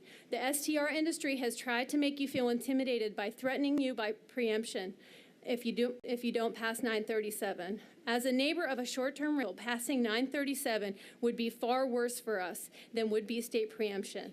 937 permanently changes our zoning code to allow commercial businesses in neighborhoods forever. State preemption only lasts 2 years, freezing our current STR ordinance in place. Please don't make your decision based on fear tactics from the STR industry. Vote knowing the real people of Nashville, the people that elected you, who made the biggest purchases of their lives, did that based on Nashville zoning laws for R and RS zones. Vote no on 937, and please think of my family. This is next to my house. This isn't across the street. This is right next to my house. Every time one of those Ubers pulls into my driveway at 3 in the morning, who hears it? Me and my family. This is not right. Thank you. My name is Nell Levin. I live at 1611 Forest Avenue in Laughlin Springs, where I've lived for the last 20 years. I'm not anti-Airbnb. My husband and I have rented out one room in our house for a maximum of 2 people. Since 2010, we have 300 positive reviews on Airbnb. We've had guests from all over the world. We are owner-occupied, and I believe that's in the spirit of what I understood that Airbnb was supposed to be about. So I'm not going to get up here and bash Airbnb. I am here to represent NOAA. Nashville Organized for Action and Hope. We're a coalition of 60 organizations of faith groups, community groups, and unions. And affordable housing is one of our main issues. And I'm just going to briefly talk about impact of short-term rentals on affordable housing. My personal experience is the duplex on the corner from me, which is empty 80% of the time. So we need housing, and there it sits all the time, empty, and it is it's a type 2 short-term rental. As mentioned earlier, 81% of the short-term rentals are investor-owned short-term rentals are in my neighborhood, in District 6. I just want to say that if in the top 6 zips where short-term rentals exist, if they would convert to long-term rentals, we could increase our housing stock from 4 to 28%. We'd have up to 28% more houses available for rent. Also, I have from a very reliable source, in the neighborhoods where we have 500 or more short-term rentals, rent prices have increased from 26 to 42%. That means in my neighborhood, prices have gone from $1,416 a month in 2010 to up to over about $2,539 in 2017. So short-term rentals are having an impact on our housing, the amount of housing that we have. And if those of you who follow this issue know that our city is supposed to build, and we need to build 31,000 units of housing. Of rental housing by 2025 in order to solve our rental crisis in the city. So we need more housing, and short-term rentals investor-owned short-term rentals are definitely impacting our supply of housing. Also, the other thing they're doing in my neighborhood is pushing up prices of housing, so it's becoming increasingly difficult for families to buy a house in Laughlin Springs today. Thank you very much. Just in closing, NOAA does support Bill 608, and we ask that you vote against 937. Thank you. Hello again, everybody. My name is Kim Sorensen. I live at 2627 Miami Avenue. Before you vote tonight, I really want you to consider, would you want to raise your family next door to a short-term rental? My street has 10 short-term rentals. 9 are on the east end of our street. Most are cluttered around my house. Out of the first 10 houses in a row, 5 are short-term rentals. That's 5 out of 10. I'm a tourist attraction. And this is not about party houses. This is about what was once a community disappearing family by family due to this industry. The tourists on my street can easily outnumber the residents on any given day. Bill 937 does nothing to help what's going on in my neighborhood. I mean, whether it's a 3% cap or a 1% cap or staying 13, 20 feet from another short-term rental, it makes no difference because Section 11 of this bill grandfathers them all in. And the anti-clustering provision only applies to new permits. So this does absolutely nothing for my neighborhood. It actually can make things worse because there's no cap for owner-occupied, which can also hold up to 10 occupants. So every house on my street could become a short-term rental, according to this bill. Now, I don't have $600,000 to make TV commercials to influence your vote tonight. I don't have lawyers or the dozen or so lobbyists that these companies have hired, along with their employees who are here tonight, who are all determined to change Nashville's laws in their favor so they can continue to make a profit off of our neighborhoods. I only come here as a Nashville resident asking you to help the neighborhoods that you represent. 937 also classifies short-term rentals as a commercial business. This is not home sharing. These are not my neighbors. I haven't met a single homeowner of all these 10 houses. I've never met anyone who owns any of these houses. But I'm sure the short-term rental industry loves this bill because that's why they are here tonight trying to influence your vote so that they can continue to operate in our neighborhoods. Our neighborhoods are worth protecting, and seriously, would you want to live next door to one? So please vote no to 937. Thank you.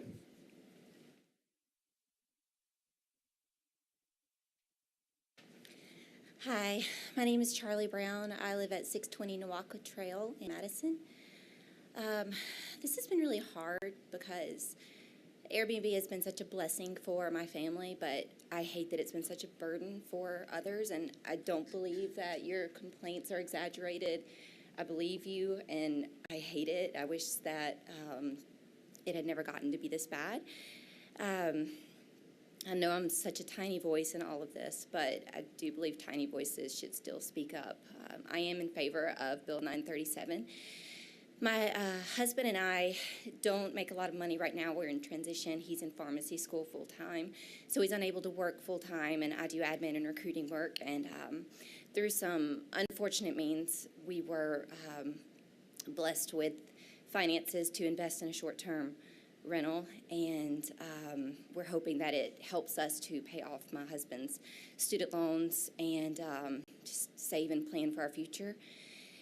And I just hope that we can reach a compromise, or at least try to reach a compromise so that it's not an utter loss for either party. Thank you for your time, and please vote for Bill 937.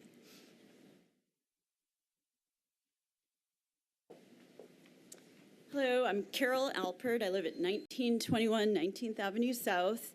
I've been a resident of Nashville for 23 years. I've been a long-term tenant, I've been a long-term landlord, and I'm a property owner.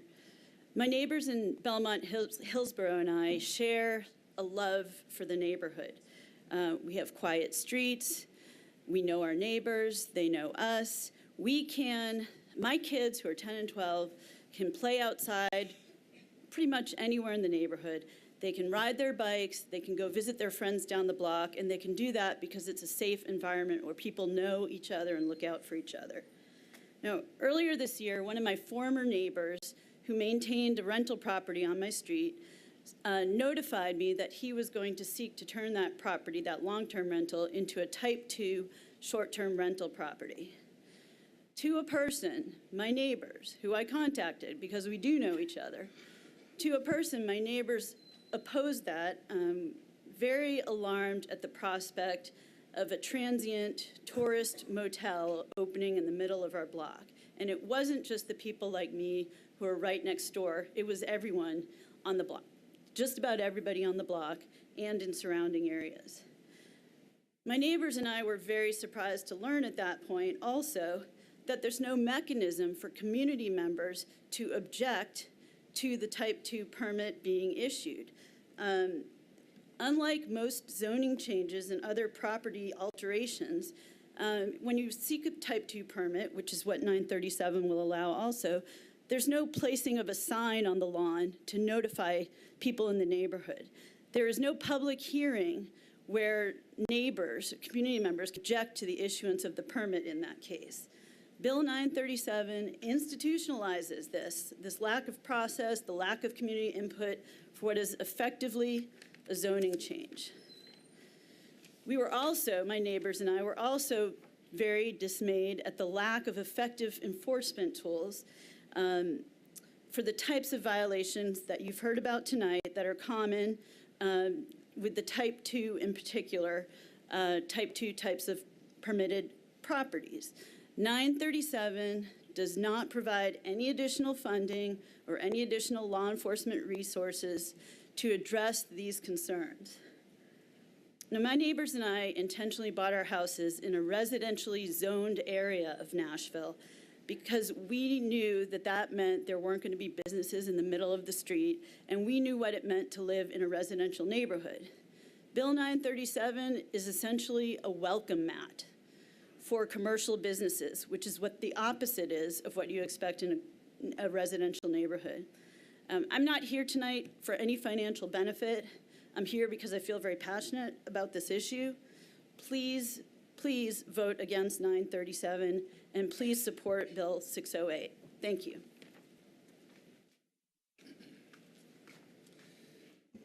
Good evening. My name is Omid Yamini. I live at 1204 North 2nd Street, Nashville, Tennessee, 37207.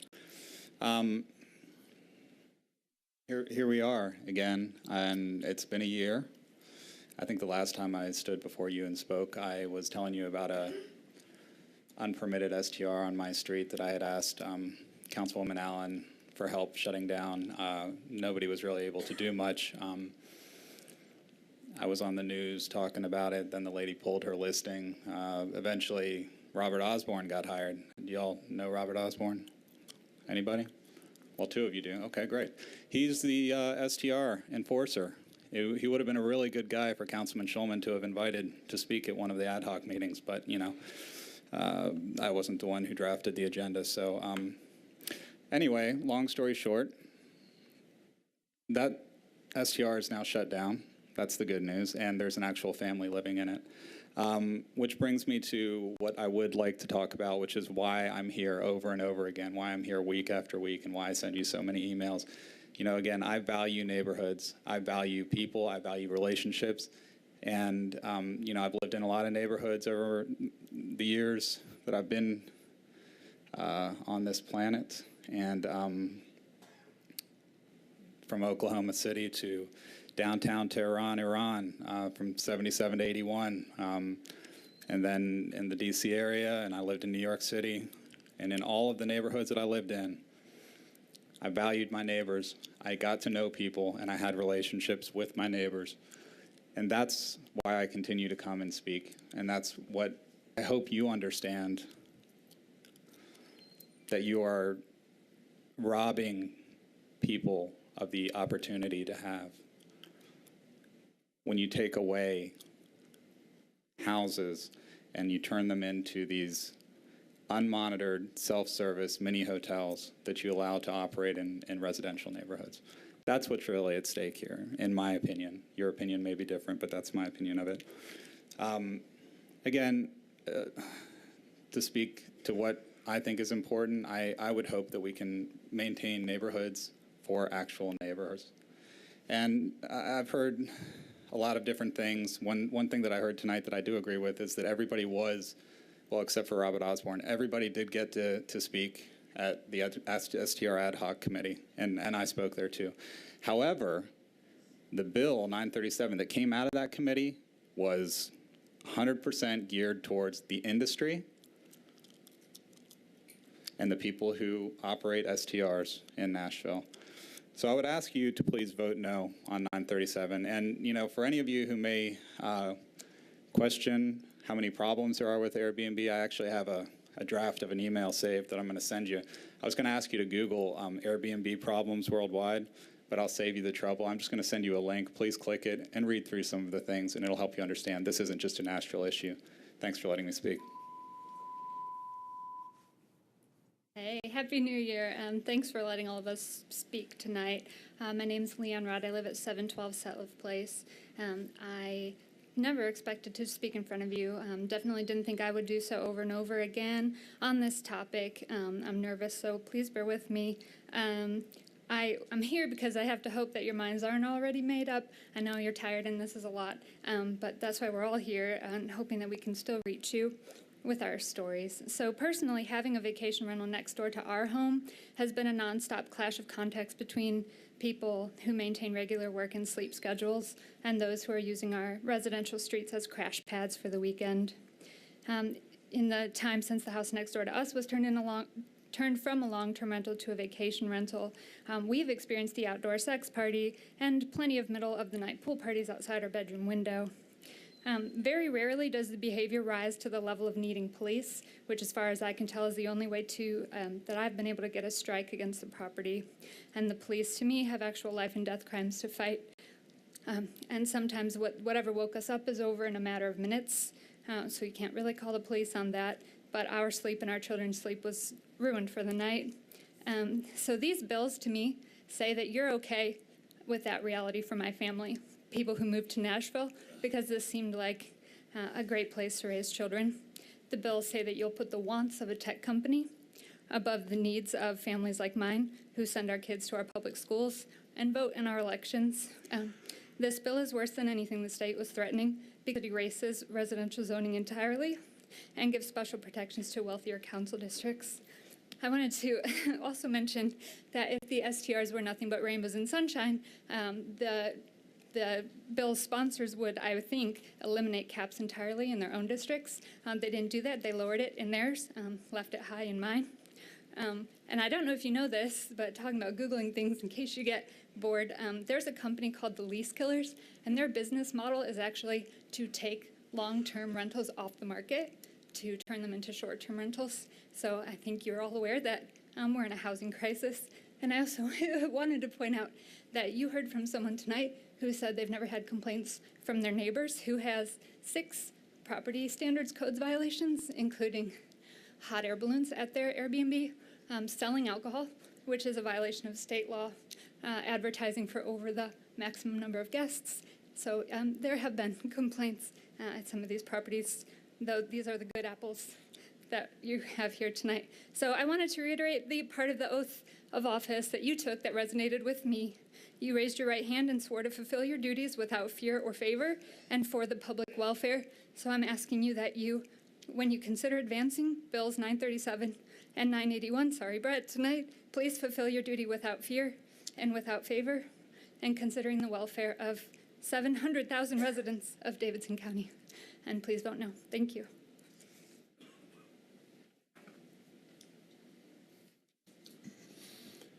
Good evening. I'm Matthew Bond, and my wife and I live at 3519 Gulf Street in Inglewood in District 7.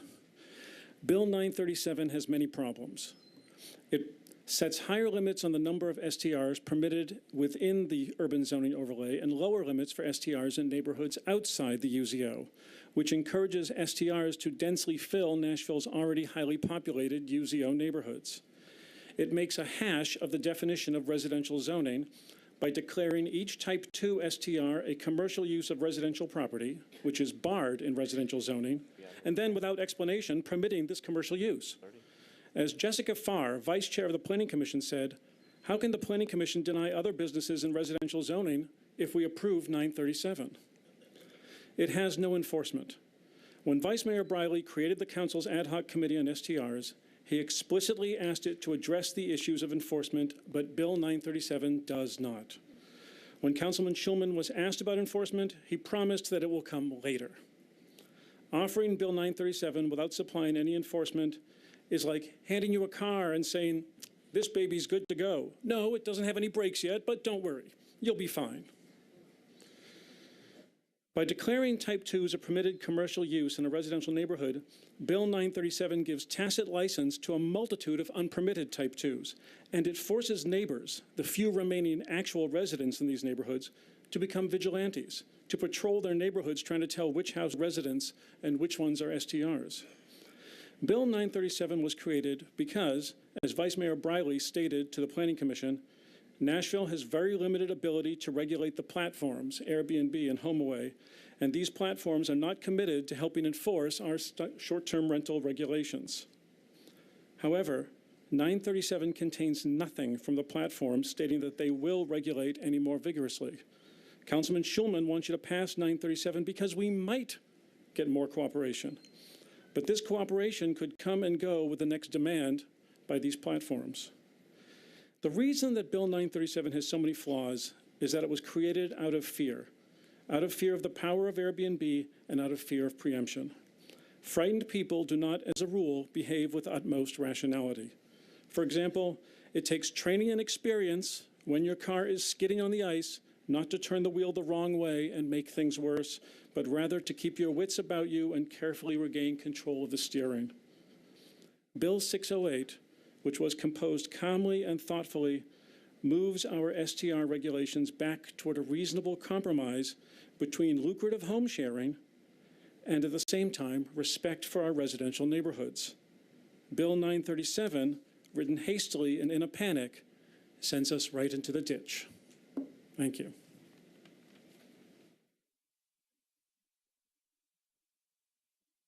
Hello, my name is Leslie Key, and I reside at 1411 Fatherland Street in Lockland Springs. The multiple Type 2 SDRs on my street are hollowing out my neighborhood and displacing families and individuals who could contribute to our community's schools, civic activities, and resource conservation. East Nashville has one of the highest concentrations of Type 2 SDRs in Nashville. 937 does nothing to address the number of Type 2 SDRs. In fact, it keeps everything exactly the same because it grandfathers all current STRs. It does not free us of one STR. How is this a compromise? 608, however, would phase out Type 2 SDRs over a 3-year period. Additionally, Metro is unable to enforce STR rules now and will not be able to enforce if 937 passes. 937 provides no planner funds for enforcement. It does not provide additional codes or police officers. And even now, when there is a strike against an STR, the Board of Zoning Appeals overturns them.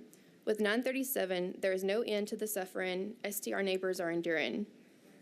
I'm deeply unsettled that the council is considering a bill that names Type 2 SDRs as commercial uses allowed in residential R and RS zoning districts.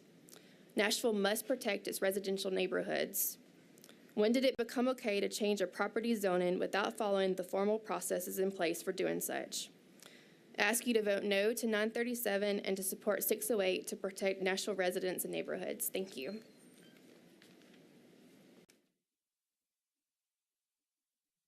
Good evening, council members, Mr. Chair. Jason Garrett, 1508 Sevier Court, District 6 in East Nashville.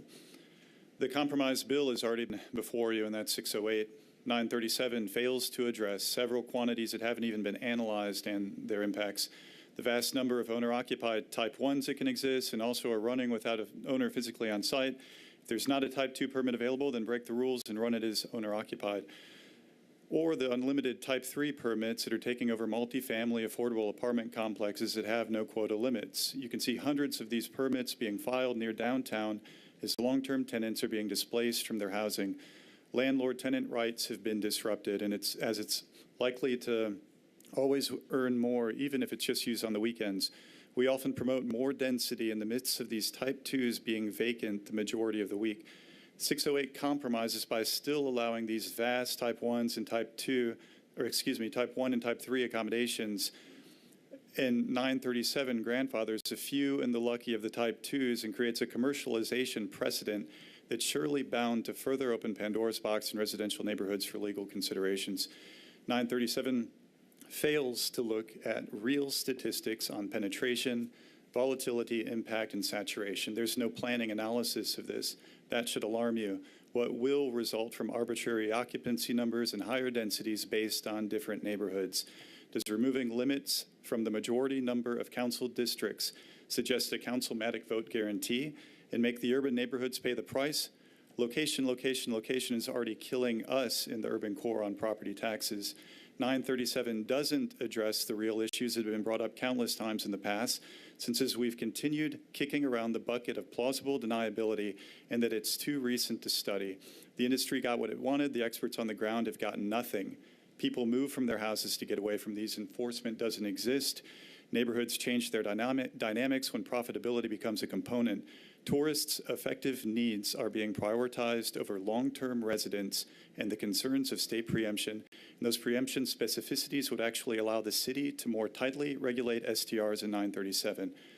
This bill essentially does nothing for the zones like mine that have already been the most affected by non-owner occupied STRs. We're already hearing better and better substantiated themes of the cost of growth for the city. And these data support these costs. I hope you will listen. The industry and many equity-worthy and lucky people are profiting. What will we lose? When will we try to reclaim what made Nashville the place people wanted to call home? How about by listening to the residents and not those profiting?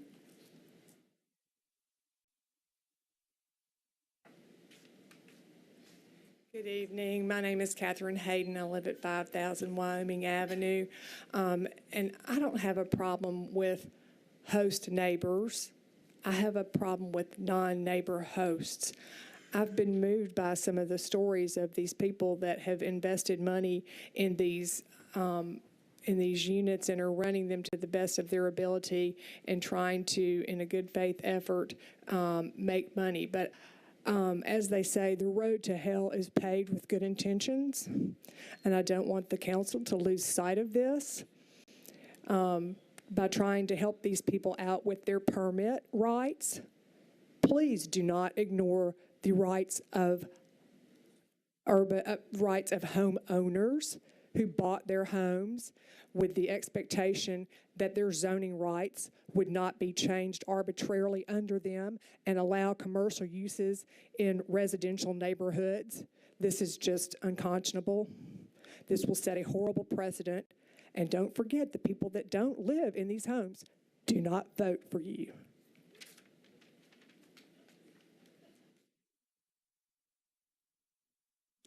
Good evening. I'm Charlotte Cooper, 3409 Trimble Road, District 34.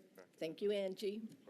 I have been a neighborhood advocate for over 15 years, working to preserve and protect our residential neighborhoods. I opposed and helped prevent LED signage in our residential neighborhoods. I opposed and helped to keep out specific businesses like hair salons and recording studios in our residential neighborhoods. And I opposed and helped defeat changes to the home occupation bill that would have allowed customers and clients to come to the home. Councilman, Mr. Jameson's not in here, but that was his bill several years ago. Now I stand before you tonight asking for your no vote on BL 2017-937, 981, 982, and 1005. 937, if approved, may be the beginning of the end to our wonderful residential neighborhoods as we know them. Residential zoning will no longer have meaning. The zoning lines will be blurred forever. The bill actually calls not owner-occupied short-term rental businesses as commercial uses in residential neighborhoods. If 937 is approved, I don't think it will end with STRs. How will you be able to say no to other types of businesses, especially with one lawsuit already pending on a similar issue? Passing 937 gives that lawsuit ammunition. Some are asking you to vote yes through an undetermined threat. We do not know how the state will vote, and those who tell you definitively that the state will preempt your decision simply do not know for sure. However, I will tell you, 937 is so bad for neighborhoods that if the choice were only between 937 and preemption, For me, state preemption would actually be preferred because state preemption sunsets out March 31st, 2019. There is no expiration date for 937. The ideal scenario for neighborhoods will be for you to reject 937, approve 608 on January 16th, and let the chips fall where they may with the state. The 608 bill does not fully phase out until 2020, after the expiration of the potential state bill. Please vote no tonight on 937, 981, 982, and 1005, and vote yes on January 16th for 608 in support of residential neighborhoods. Thank you very much.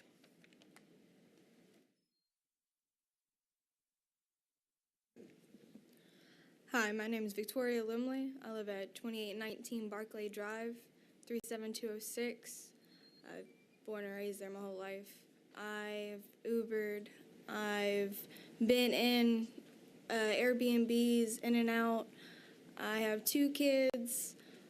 I've now invested everything I have into trying to make an Airbnb property because raising 2 kids as young as I am is pretty hard. And now that I finally have permits and everything, I feel like I didn't even get to start yet. And, you know, I have been in Airbnbs, stayed in them. They have a lot of rules that people I don't think want to tell you, but Airbnbs that I've stayed at, I've had to be in at 10 o'clock, take the trash out, clean the dishes, do the laundry, pull the sheets off. I mean, I understand there are bad things, but I feel like I feel like we're jumping the gun faster than we think. Like, right now, you think it's really bad. I believe that people are not taking upon the regulations or the steps to sit there and put rules on every single Airbnb that they could be. And I believe that, I know there are bad things. I know that not everyone is perfect but don't blanket everybody under the same umbrella. So.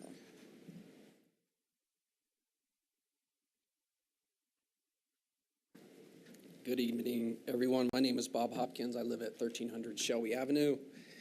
And the good news is I oppose 937, and all the brilliant people that oppose 937 that have gone before me have taken all of my points.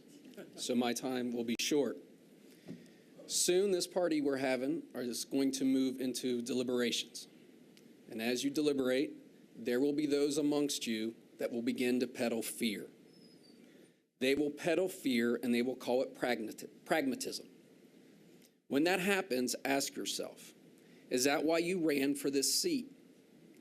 Is that what your constituents expect from you? Are you supposed to pass the buck to the state? Leadership is difficult.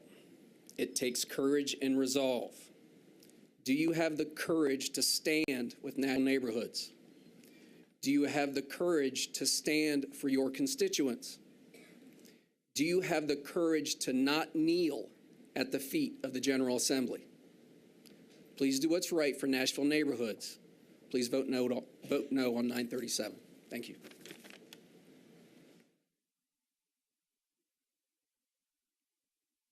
David Neff, Ashwood Avenue, 5'10", 265. I just thought we needed a joke. It's a serious night, and I'm here because Berkeley's my councilwoman. She does a great job. She's engaged, whether we agree or disagree on this topic. I appreciate the hard work she puts in. I'm a father of 2, 7-year-old and a 4-year-old, married. I have a type 2 short-term rental permit. I manage the unit myself. We invested a significant amount of money into this based off of the rules and the regulations. So I would just ask that whatever the council decides tonight, that they consider protecting people like me that have put a lot of time, money, and effort based off of the way the rules were, and that we're taken care of in that process.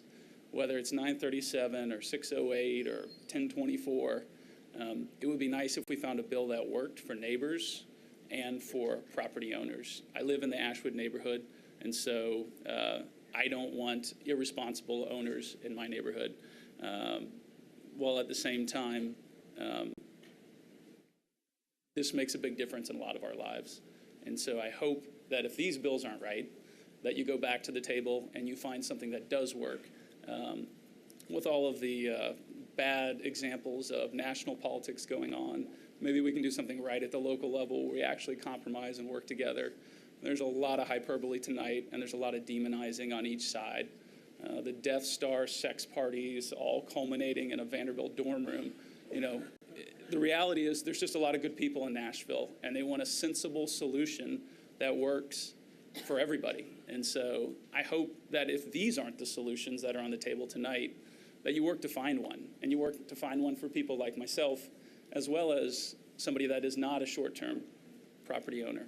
But it makes a difference to me and my family, and I hope that as you consider the other 700,000 people in Nashville, that I'm one of those people that you consider as well. So, thanks.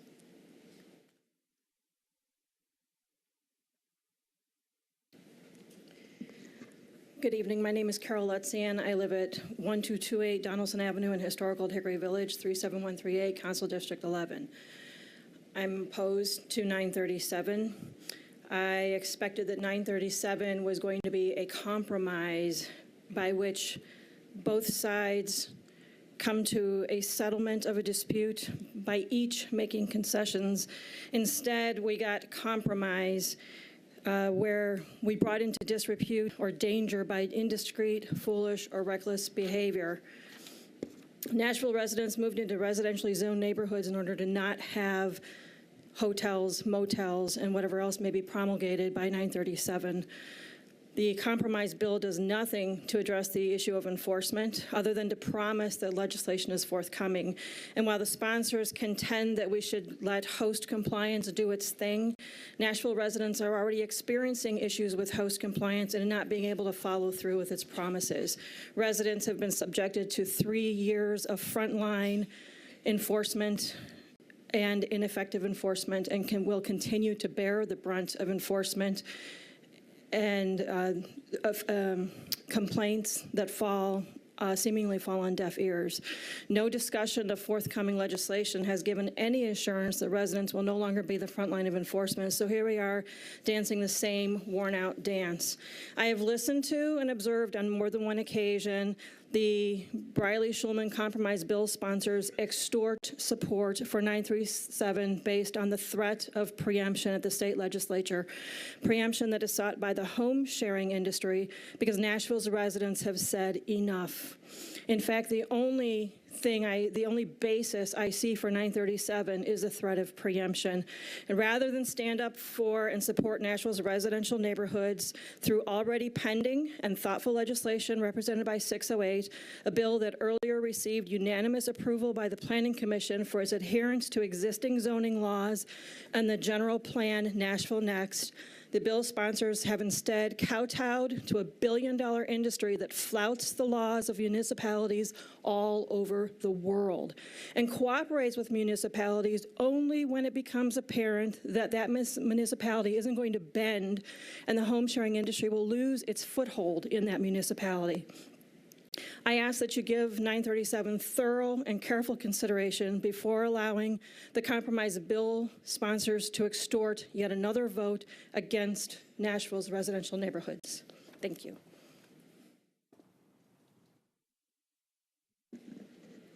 Good evening, council members. Thank you for your time tonight and for your service to our community. My name is Teresa McLaughlin. I live at 1300 Shelby Avenue in East Nashville. Shout out to my boy Brett. I ask you to please vote no tonight on Bill 937. Don't be fooled, this is not a compromise between the two sides. 608 was our compromise.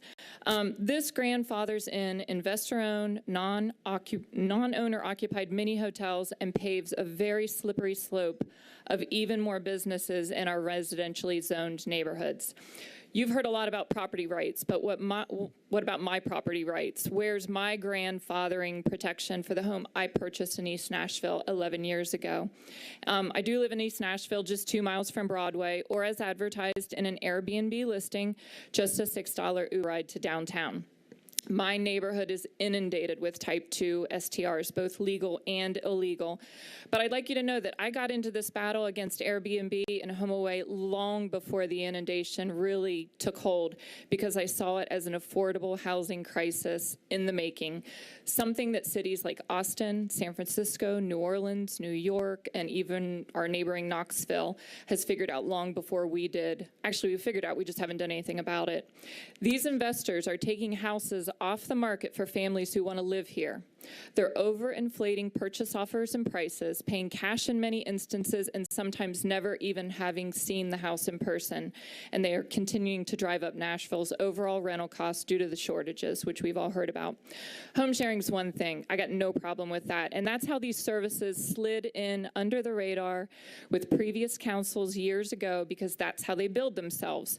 I mean, that current Airbnb TV ad is laughable, because we all know that's not the reality of what we're fighting against. These are investors taking advantage of an investment opportunity while they saw the chance. But like all investments, they're a risk. These permits weren't granted for life, they're for 1 year. And I get it. There are a lot of people in this room who have a lot of money at stake. They're not fans of people like me right now. They're very passionate about keeping their businesses operating in our neighborhoods. In fact, many of them have come up to me and said, why? Why do you continue to show up, and why do you want to put me out of business? Well, my answer is, because you're running a business in my neighborhood. It is a business. These mini hotels surrounding me are not what I signed up for when I bought my home. This is my one and only home. I'm not worried about these people behind me hating me. I'll be fine. And you know what? They'll be fine too when you pass 608 2 weeks from now, because they'll all still own a lot of real estate in a very it city.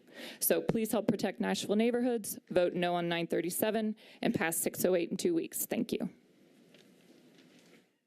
It is 2 weeks, yeah. That's going to be a fun meeting, huh? Hi, my name is Hi, my name is Heidi.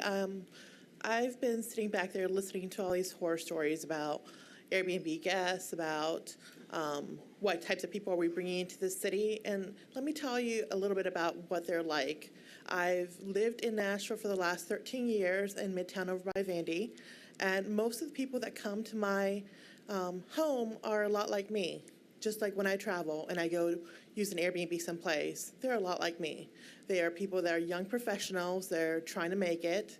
They're, a lot of them are coming to intern at Vanderbilt or coming for interviews. They're coming to the convention center. And time again, they've told me if they couldn't have found a place where it was affordable, you know, to stay, they wouldn't have been able to come. They wouldn't have been able to spend these dollars to make our city that great it city that it is. I've heard some people talk about Ubers late at night. Well, Ubers late at night aren't necessarily from short-term rental people. They're from young professionals, the people that are coming into the city who like to go out. As far as it goes, though, maybe a few years ago, I got very sick, and at the time I went ahead and just said, okay, I have the spare room in my apartment, let me take on a renter. And I took on a few renters, and there were renter horror stories involved there. And that's when I went ahead and said, let me check out Airbnb. And I don't Airbnb very much. I don't charge very much for it because like the people that I take in, I view them as friends. And that's really what they've become. They've really brought, I feel like, a joy into my life, especially as I was going through hard times. They've helped me out. They've helped this city out by bringing themselves and their business here, by bringing their tourism here. And I'm here in support of 937 because it's a great compromise. Some people are here saying that it's not a compromise at all, that it is for investor-owned property. Well, back to my building. My building, a lot of it is people that don't live there. They're investors. They're not doing short-term rentals. They're doing their investor-owned property and having, it's mainly, I think, one corporation. They rent out to students of Vanderbilt. Well, fine. that's fine. I feel like, if anything, the guests I've had from Airbnb are a lot better than some of the people that live here full time. They're more respectful. They treat the property better. They are quieter. That's my experience with it. So, thank you.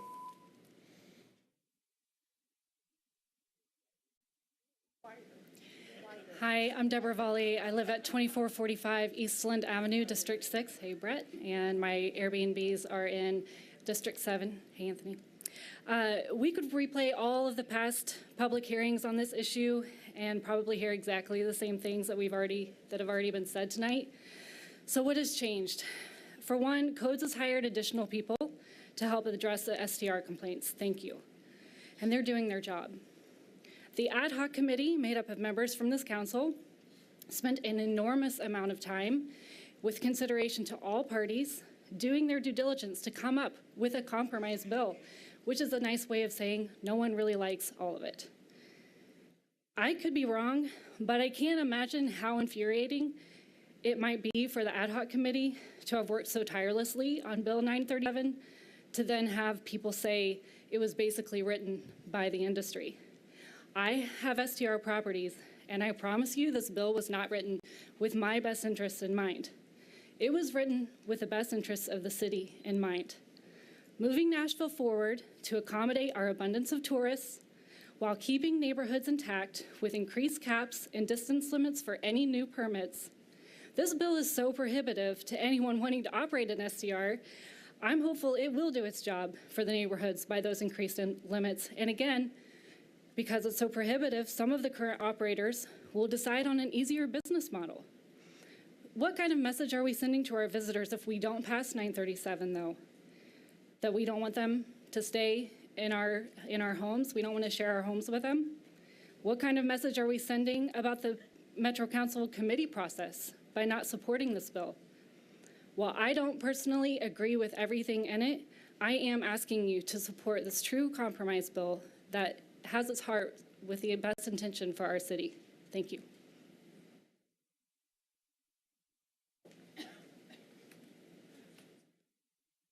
Hi, my name is Lauren Taylor. I live at 838 Inverness Avenue. I wasn't planning on coming up to speak, but I did want to make my voice heard.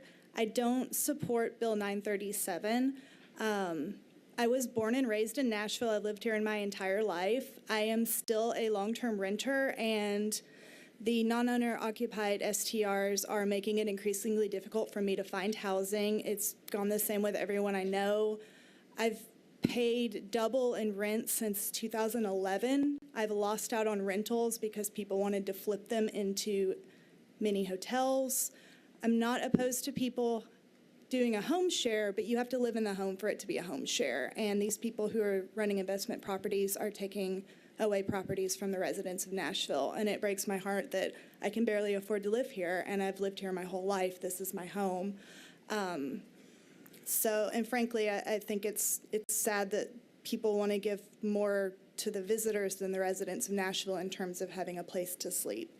So that's all I wanted to say. Thank you for your time, and I urge you to vote no on 937. Mine won't get any shorter. My name's Ryan Parrish. My wife and I moved to 4716 Benton Smith Road in District 34 this past September. Prior to moving, we were 14-year residents of 12 South and District 17 at 833 Glen Avenue, to be exact. We renovated our 100-year-old folk Victorian home 5 years ago and could have not been happier with our decision. We were advocates for the neighborhood, and we even stood before you in 2015 to help pass a conservation overlay to prevent the demolition of historic homes. In 2015, 2 STRs went up across the street from our home, and our quality of life immediately diminished for many of the reasons you've heard tonight. It's worth noting that within 1 mile of our former home, there were over 50 STR listings. After 14 years of investing in our neighborhood, my wife and I began looking for a new house to escape the disruptive presence of these properties. We started our house search by pulling up Nashville's short-term rental permits map to find the area closest to town with the fewest STR properties. As many of you know who've searched for a house in Nashville, it took us over a year to find a house that was in an area with fewer STRs that was also affordable. The reason I stand here tonight is to illustrate the fact that these properties impact real people, real families, so much so that we would sell our home of 14 years to try and find a place with a little more peace and quiet. 937 seeks to commercialize our neighborhoods, plain and simple. I ask that you please vote no on 937 so that no other families have to make the difficult decision that we did to leave a neighborhood that they loved. Thank you.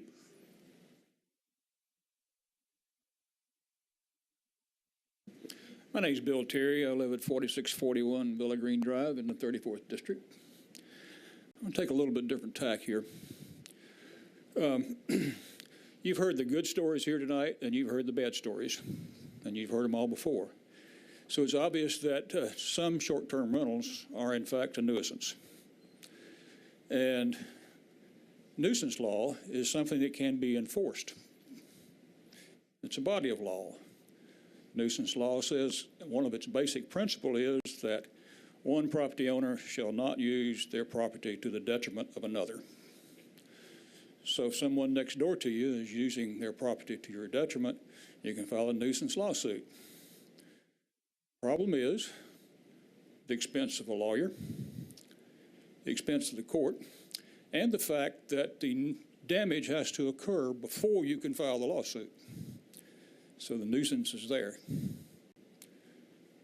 In the history of zoning, you look back, the first comprehensive zoning ordinance was adopted in 1916. One of the principles of that zoning ordinance, and of all the zoning ordinances adopted since then, is to prevent nuisances. That's what zoning, one of the principles of zoning is to prevent nuisance from occurring. So we have nuisances here, nuisances there. How are we going to prevent them? 937 does not prevent them. It allows them. Thank you.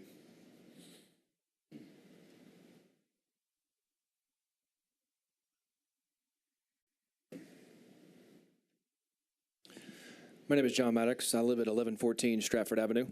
I'm an American who was born and grew up in the United Kingdom on a military base.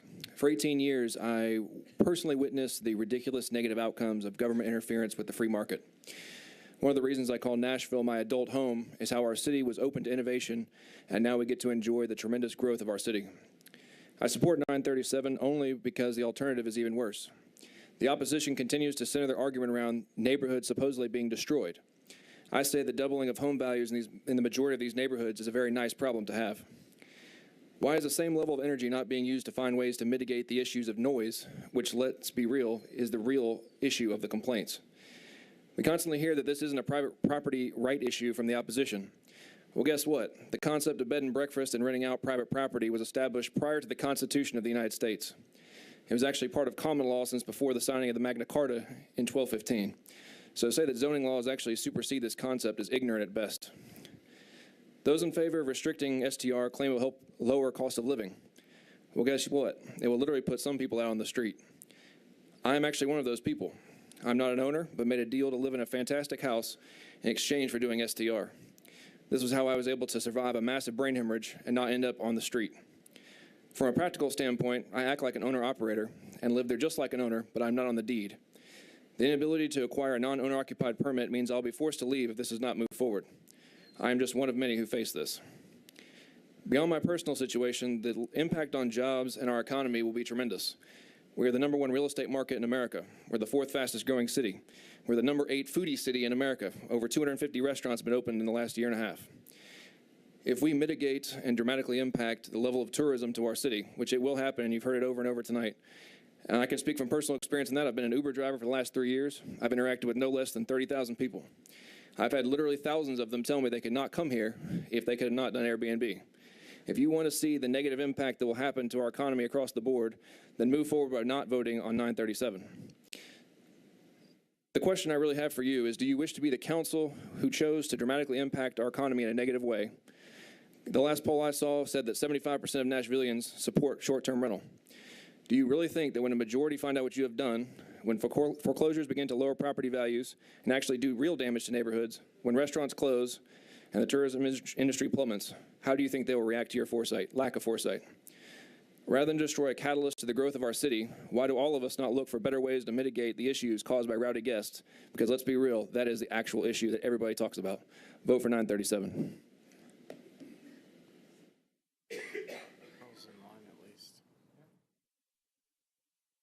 Mike Geiger, 1800 Holly Street, Nashville. I heard one speaker a minute ago say that if they disallowed Type 2 STRPs in the district, it would make 28% more rentals available. I don't get the math there. There's only 3% allowed in a census district, right? The other thing is, as far as a precedent for commercial properties in neighborhoods, we've had commercial properties in neighborhoods for as long as I've lived in Nashville, 35 years, right? Duplexes and triplexes, are they not commercial uses in residential districts?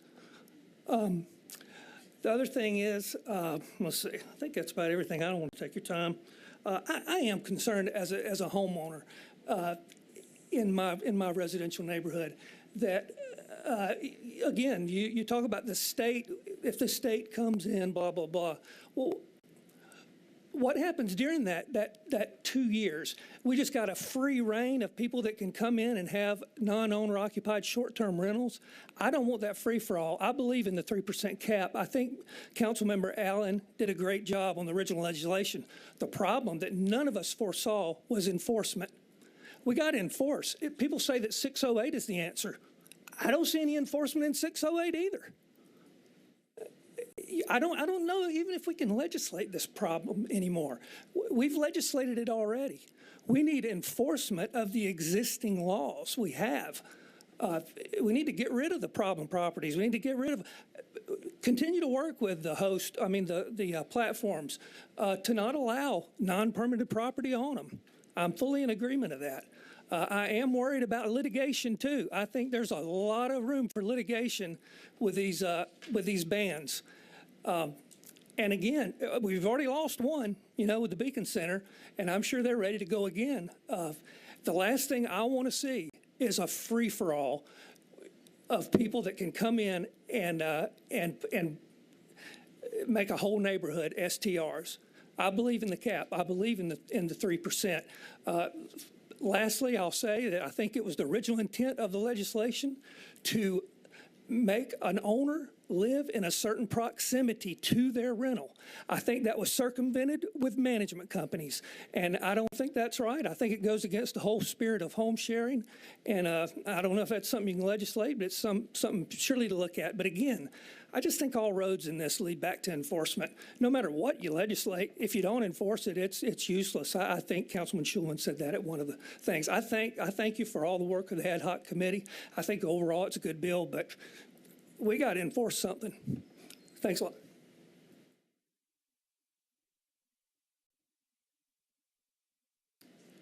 Hi, my name is Jennifer Ives, and I live at 2308 Scott Avenue. First of all, thank you all so much. This has just been really difficult for everybody, and I appreciate it. I am in support of 937. My personal story is I've been in Nashville for 14 years. I've been a single mother since my kids were 1 and 3. I lost everything twice.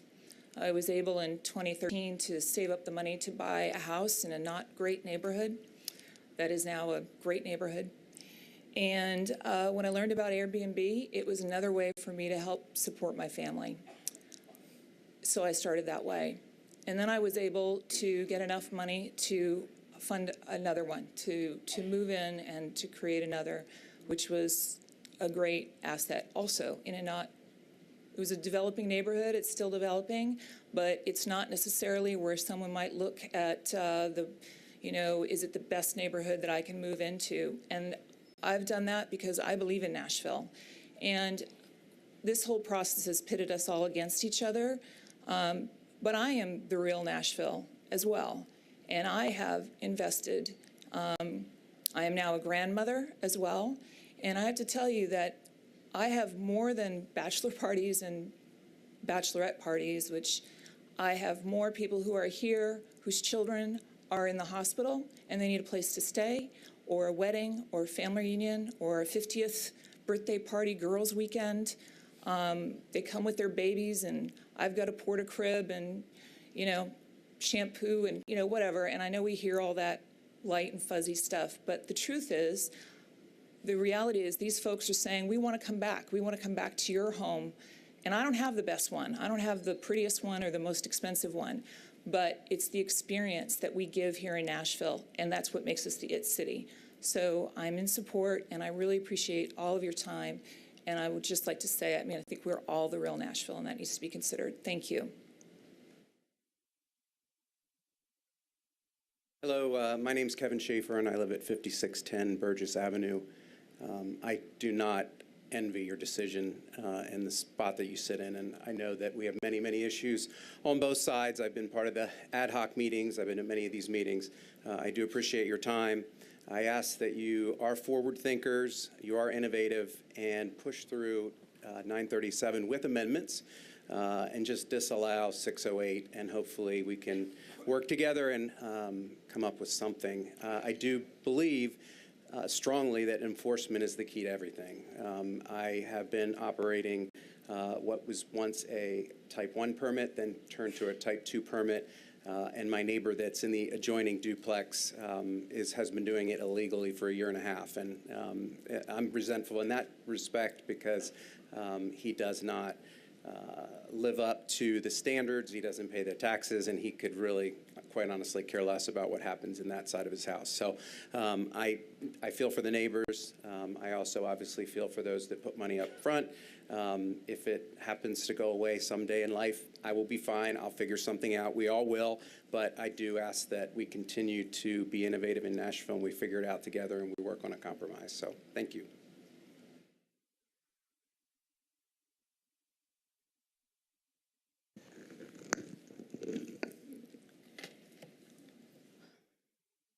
My name is Carol Williams, 800 Russell Street, 37206.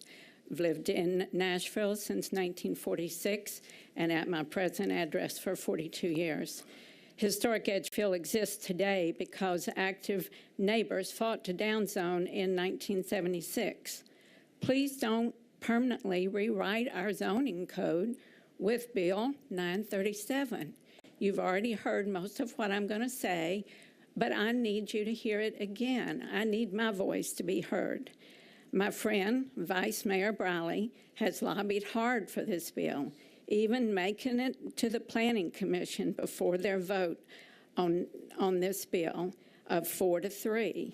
I'm surprised the Metro Charter even allows this in his role as Vice Mayor. 937 clearly classifies 9 owner-occupied short-term rentals as commercial business, giving them permission to operate 24/7 in RS zoning. This bill preempts our present zoning code by letting one business, STR2, defy the zoning process. This bill shows deference to suburban versus urban density. This bill shows deference to STR2 over all other local entrepreneurs desiring commercial use in residential zoning while catering to one multi-million-dollar business. 937 does not recognize the STR business operates 24/7 with continuous transient customers. The fear of state preemption action need not force Davidson County to destroy our long-standing zoning process. Operating on fear should cause you to fight, not fold. The term ban is a scare tactic used by the STR business and a few politicians. No ban is needed. Just continue our present zoning by not allowing commercial business in R and RS zoning. So why would any city leader vote for such a bill? Many of you have friends, family, business associates, or law partners who are benefiting financially from this bill. I ask you to protect the quality of life in neighborhoods over the influence of connections and vote no on this bill. I'm asking for the same zoning process that the state has left in place for decades. I am asking for the right to live in R&R zoning without invasion of commercial business activity. Please, I ask you to vote against grandfathering commercial businesses in R&R zoning. Why would you grandfather in any problem property? If you vote for this bill, you're voting against neighborhoods and the stability they provide our city. You are opening the gates for the demise of residential zoning. How can you legally reject other commercial businesses? Why vote for this bill, then stew about controlling and monitoring their business activity at taxpayers' expense? Makes no sense to me. Why vote for a problem? Please vote against this poorly written, even though well-intended, bill. Please vote against 937 and 4 neighborhoods, and please vote for 608 at the next council meeting. Thank you so much. I do appreciate y'all's service more than you know. I've been around a long time to know how much you do. Hi, my name is Rebecca Freeman. I live at 1304 McChesney Avenue in Inglewood. I'm going to just hit on a couple of points tonight because a lot of things have been covered very well by a lot of people and everybody's tired. There are a few things that, first of all, I'm asking you to oppose 937. And one reason, aside from all the problems that these STRs create for our neighborhoods, is the fact that the STRs push out affordable housing. The other day, I got a call from somebody who was calling on behalf of some real estate investors who wanted to buy my house. Maybe y'all have gotten calls like that. Well, I'm not interested. I want to be in a neighborhood. I want to build a neighborhood. And I'm concerned about the people that live in Nashville that don't have a lot of money. I hope that all of you are comfortable, but there are a lot of people in this city that are not. I saw a figure a few months ago that said that the median income for Nashvillians is about $50,000 a year. And if you think about it, what used to be a figure thrown out by real estate investors was to have about 25% of your income available for housing. Well, we heard figures tonight saying the cost of housing is going up between 26 and 44% was the figure I heard a few minutes ago. Well, 25%, that's a little over $1,000 a month. And it's very hard to find affordable housing or any kind of housing in Nashville for $1,000 a month. I challenge you to try to find it. And the other thing I want to say about this is I attended all the meetings, well, most of the meetings of this committee, and I'm concerned not only about the content of this bill, but by the bifurcation of the bill. Councilman Schulman and the other members in favor of this bill have said they're going to come back later and come up with an enforcement bill.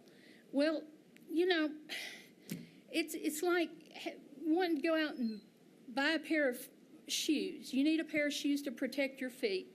Would you buy a pair of shoes, buy one shoe at a time, or buy a pair of shoes without any soles? Our city needs protection from STRs, and not legitimization. And a couple of other things I want to say. I've heard some arguments in favor of this bill that kind of confounded me. The attitude by the short-term rental industry is in some time nothing short of cavalier. These people have argued against the city in the legislature. They have blatantly supported illegal operators. And how can you trust an industry that will do that? How can you make a deal with them? Local people, local operators, I'm not saying they're all the same. The people on my street who recently were caught operating an illegal STR, their big concern is how did we get caught? It's not what did we do wrong, what can we do right? The other please, thank you. Please vote against 937. Thank you.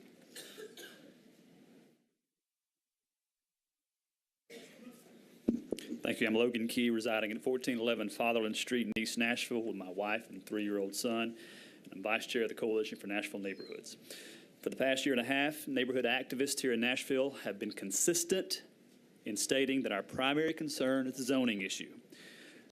We've been loud and clear, and the committee heard those concerns. Unfortunately, this bill worsens the zoning problem by classifying freestanding Type 2 STRs as commercial, which is accurate, but allows them by permit rather than through a zoning process. What other industries are granted that level of protection? And so, yes, 937 is an industry bill. It's anti-neighborhood. And I know that characterization makes the committee very uncomfortable because I know they don't think of themselves as anti-neighborhood. But if this is the be-all, end-all for short-term rentals, then we can take the whole zoning code and throw it straight out the window, because that's exactly what this bill does to zoning with respect to short-term rentals. Codes will continue to struggle with permitting and strike counts. Operators and neighbors in your districts will continue appealing to the BZA to fight over the meaning of a strike. You'll continue to be frustrated by the codes department and the BZA because enforcement isn't handled the way you'd do it if you were on the BZA. And we'll depart from our long-standing practice of not allowing customer-based activities in duplex and single-family dwelling districts. I understand preemption quite well, so let's talk about it.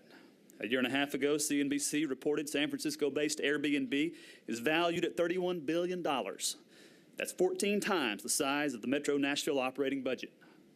They've ridden into town, hired lobbyists, and they've threatened you. They've said if you don't write zoning laws that suit their latest clever internet innovation, then they'll just go to the legislature. And quite the contrast from what happened in their own city, where on-site permanent residency is required for all listings, and they don't even allow them in commercial zones. Frankly, their preemption efforts here haven't been very successful anyway. They convinced the House to pass a bill that's constitutionally suspect and only preempts us on whole home STRs through March next year. That's it. And that bill stuck in committee. The bill doesn't nullify 608. It just says you can't enforce it until early next year. Folks, you and your predecessors have a great reputation for standing up and doing the right thing in the face of threats, in the face of fear, in the face of uncertainty, and I think this is one of those times. We are not representing an industry, we're not business people, and we're not paid lobbyists. We're just your neighbors. And all we're asking you to do is stand up for us and give us the peace of mind knowing that you care about our neighborhoods. Thank you. Declare the public hearing closed. Okay, step on up. If you're going to speak, step up. Sorry, David Sussler, 1912 Shelby Avenue. Keep this brief. I'm in support of 937, and I appreciate everyone's efforts to put that compromise bill together. And I hope you'll appreciate, if you weren't involved in that, all your colleagues' hard work to put that bill together and vote with them on 937. Thank you. Thank you, Vice Mayor. I'm John Summers. I live at 5000 Wyoming Avenue, and I'm here on behalf of the Coalition for Nashville Neighborhoods, representing about 150 people from about 60 neighborhoods all across the county. If the goal of the ad hoc committee was to find a common ground, then by all measures tonight, they have failed. Nobody has shifted their positions. Most of you have heard many of us before. You've heard us again. You've heard new faces. Truth of the matter is, whatever the process was going to be, at some point it reached a point where it was more about trying to appease the STR industry. That's, I'm sorry, the political reality. You can put lipstick on a pig, but it's still a pig.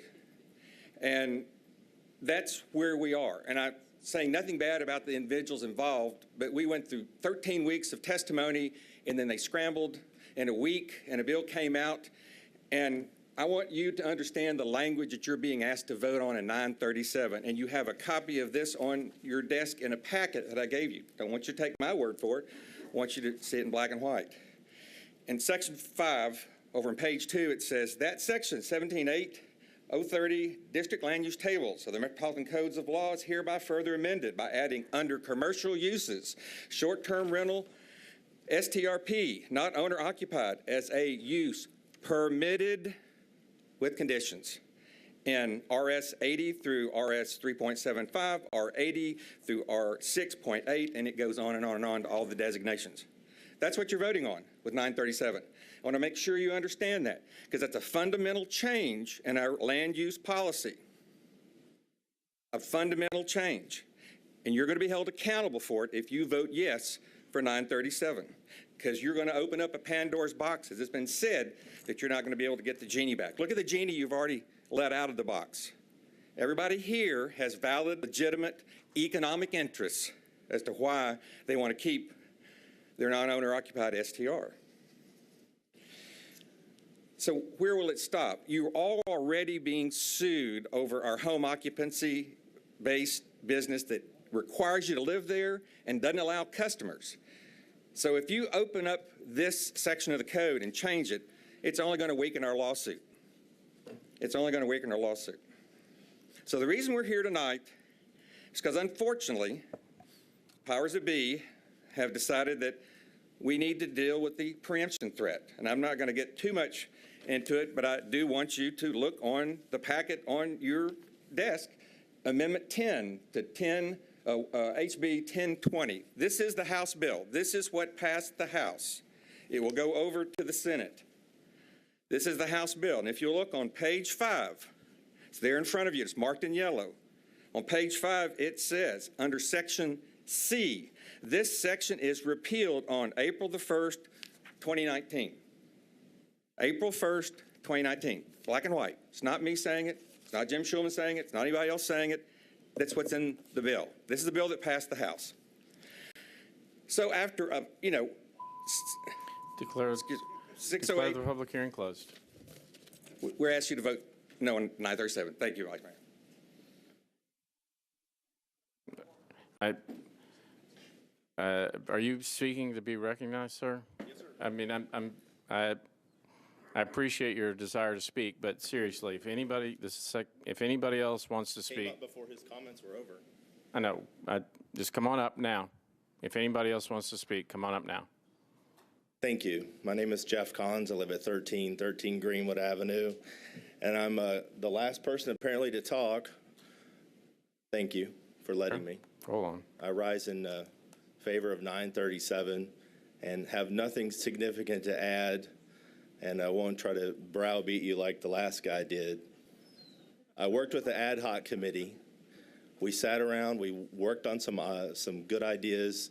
There are plenty more to come, but this is the compromise. 608 opens up more problems than it solves, and this is not a good way to end this discussion with this group. Thank you for your time. Thank you. Third time's the charm. Declare the public hearing closed. All right. I think all of you have been here before for a public hearing. I know tonight's not typical, and we're likely to have some discussion on the council floor before we vote on these. But if the bills pass, then they would go to third reading, where they would be heard in the Planning and Zoning Committee, and they're amendable on third reading, unlike all our other bills. So typically, there's not a whole lot of discussion or debate. We're primarily here to hear from the public tonight. I get a pretty good sense that won't be entirely the rule tonight, but I do encourage the council members to keep their comments to a minimum. Councilman Schulman.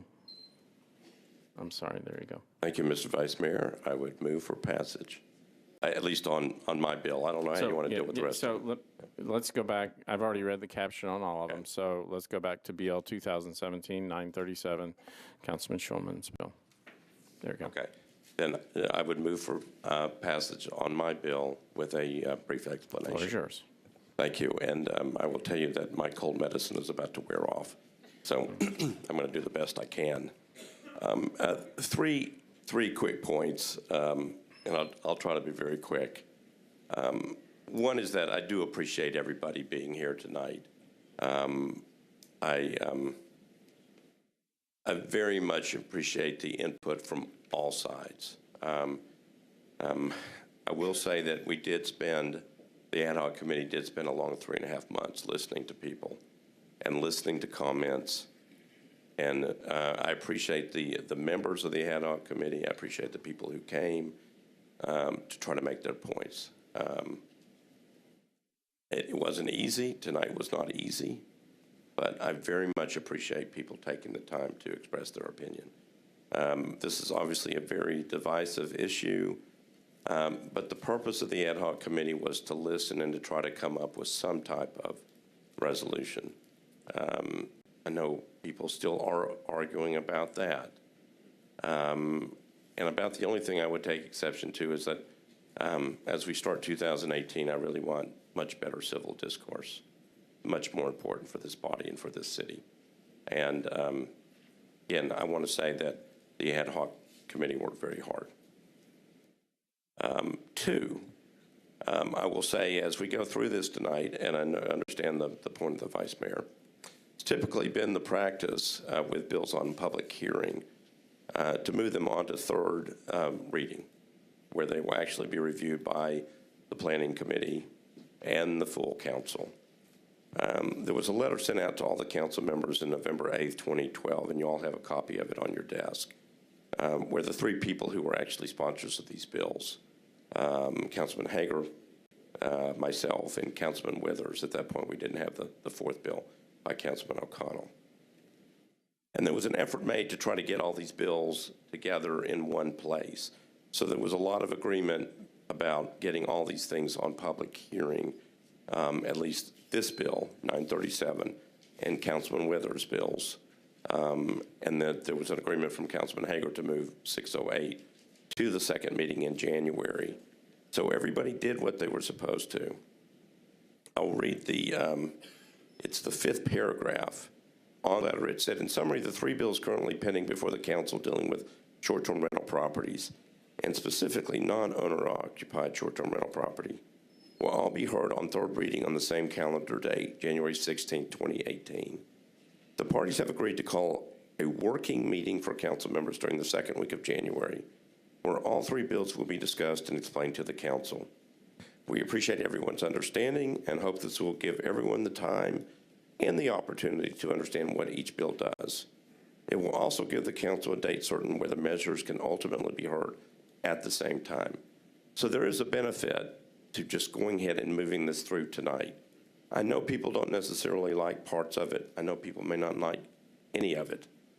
But it has been our practice in the past to go ahead and get these things through and go ahead and let the full committee process hear the bills and have the full discussion on the bills. And I will remind you all that if these things go through, Bill 608 will be in front of all the other bills, and then we can vote on 608 first. But that was the agreement by all the council sponsors. Now, doesn't necessarily mean that everybody else on the council has to agree. But the idea was to get them all at one time so that people who may not have had the chance to go to the ad hoc committee meetings would have a chance to learn what the bills do. And that leads me to the third thing. I was asked by one council member today to actually go over what the bill does, what 937 does, which means that some people, if you can believe it, which is true for a lot of people, have other things on their plates instead of just worrying about short-term rental property, which was me until about 6 months ago. And then I got involved in this, and since then, I've taken a lot of heat for this. All I was trying to do was do my job. So here's what 937 does. 1, it grandfathers in existing permit holders. 2, it caps off non-owner occupied units in the UCO at 3% and 1% outside. This is what the ad hoc committee did, okay? And I will tell you right up front, not all ad hoc committee members agreed, but 4 of the 5 did, okay? 3, it includes an anti-clustering provision of a quarter mile between non-owner occupied units. 4, limits the occupancy capacity to 2 times the number of rooms plus 4 or 10. I was watching that clock to make sure that didn't run out of time. Anyway, I would ask that we pass the bill. Your time has expired. Councilor Mina Johnson. Thank you, Vice Mayor. And I want to thank everybody who are here and stick up. Some came here as early as 4 or 5 p.m. and it's been 5 hours, and I really appreciate both each side, because this is a very emotional issue for both parties. And I understand, and I want to thank Councilmember Schulman for hard work. I know you appointed, did not volunteer, and you did not ask to be blamed or disliked by taking this role, and you are a victim of that, and I really appreciate your hard work and effort. And so after we had 2.5 hours, typically I would agree with the process to just go ahead and approve it, but after I had so many testimony, and I had both sides, at 9:37, I heard it's a compromise. But one thing I did not hear is why it is compromise. Because it does not make compromise just because it says compromise. Because 608 is already compromised. And because 608 will give us 3 years to continuously meet existing type 2 owner to come up with compromise within next 3 years.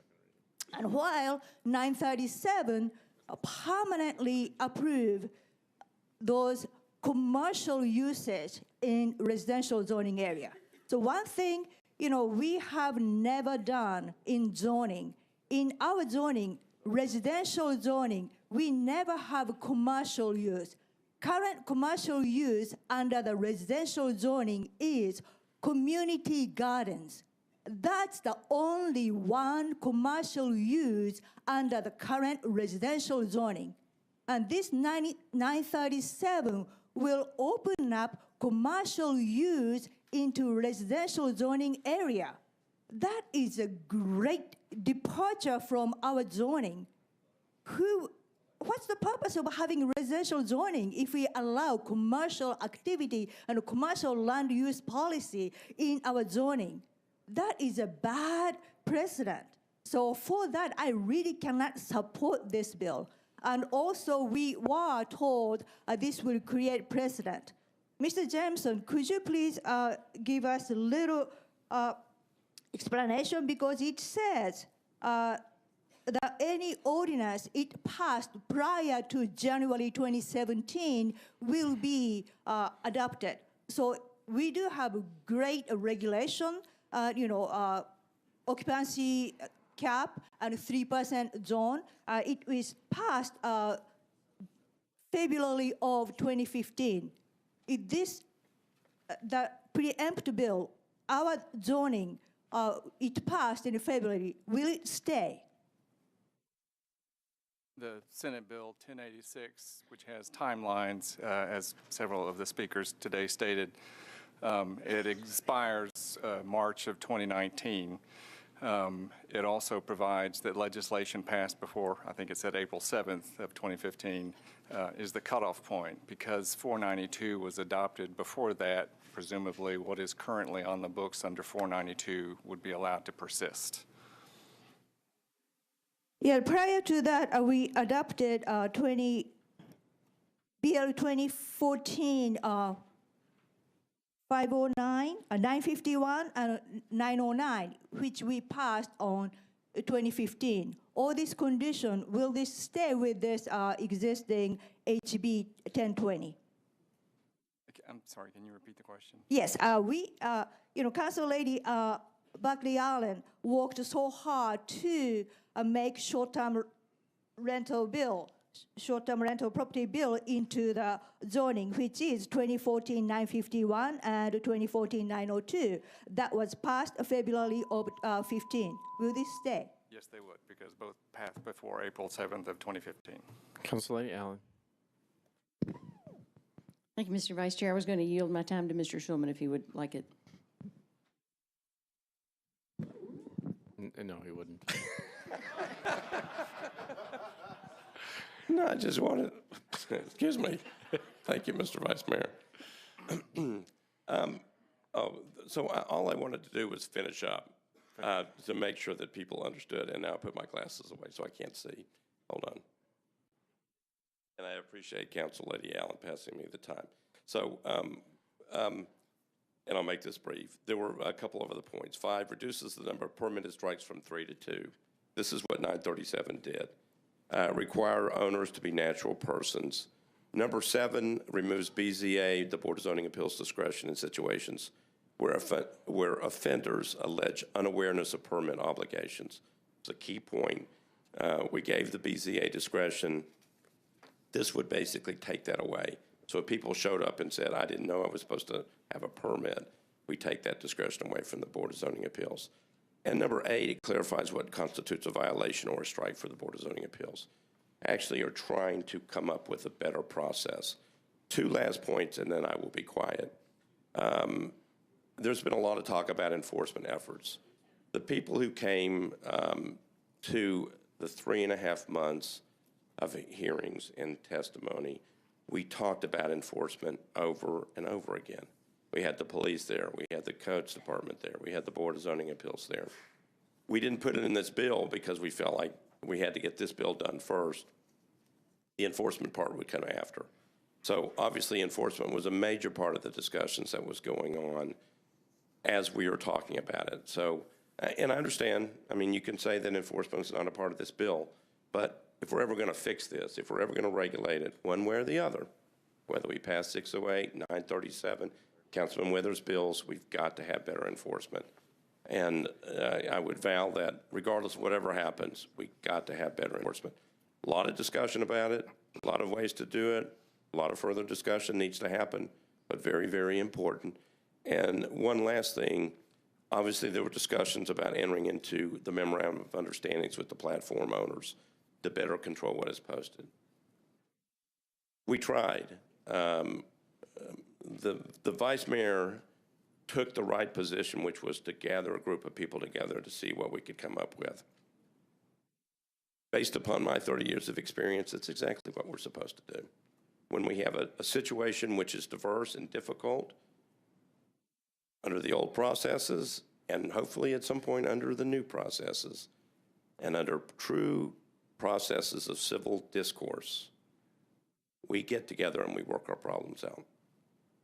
That's what makes a democratic society work. We've got a tough issue. The ad hoc committee certainly tried. Thank you. Thank you. I did have 3 speakers. I think I lost them here. Hager, Henderson, and Elrod. I think, Councilman Hager, are you still seeking recognition? You were next, I think. Oh, hold on. There you go. Very short, very short. Doubtful. Happy New Year to everybody. Happy New Year.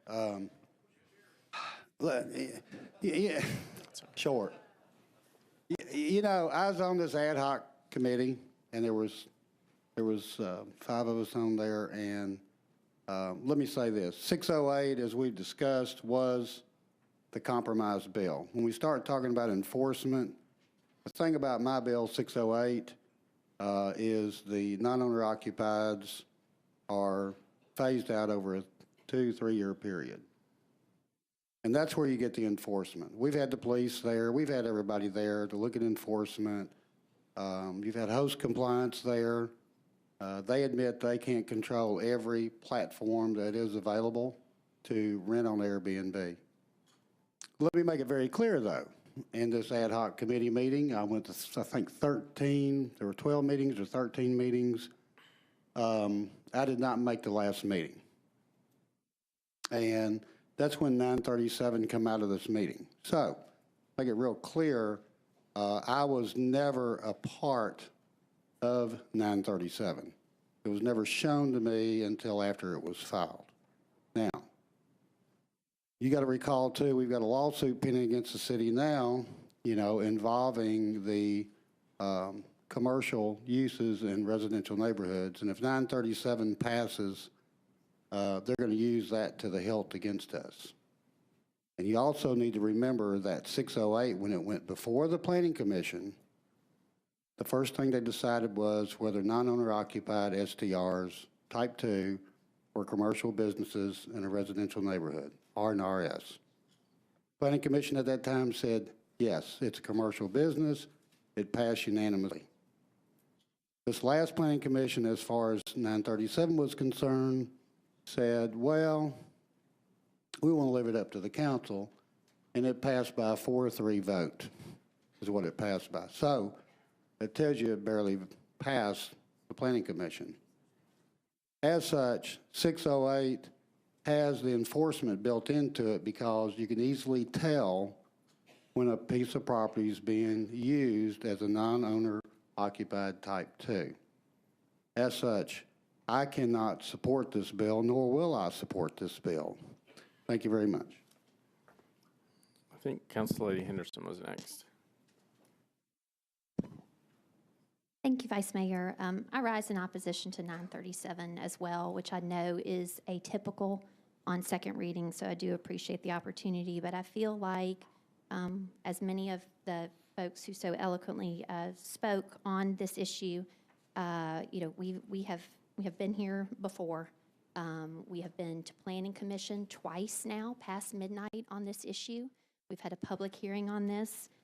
With all due respect to the work of the ad hoc committee for the last 3 months, the sponsors of 608 have spent over 2 years reading, researching, talking to folks, dealing with enforcement, talking to the police department. We've met in the jury room, we've met in committee meetings, and on and on. And so I think for this last public hearing here, where we have so many neighborhood residents who I think have clearly made the argument that this is an untenable use in residential zoning, that we need to have a roll call vote on this reading and let neighbors hear where you stand on this bill.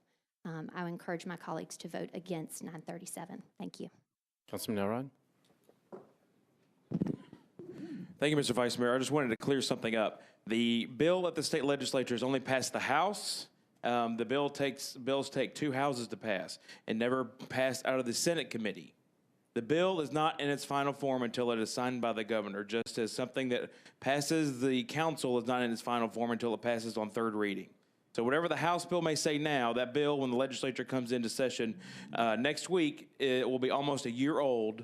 And if they are to preempt us, which I believe they are more than likely to do if we pass 608, that the form of that bill, the language of that bill will change, and it may or may not have a date certain when the section that preempts Nashville will be it's yet to be determined whether that will be included. But do not take stock that that language is in one version of the bill that only passed the House. And from reports, is one bill out of getting out of the Senate committee and making it to the Senate floor. And if it's still like that, then it is still very tenuous whether or not it'll pass the legislature. And I think it's almost certain that if it does pass the legislature, it won't pass in the form that was handed out tonight. Thank you, Mr. Vice Mayor. Councilman Withers.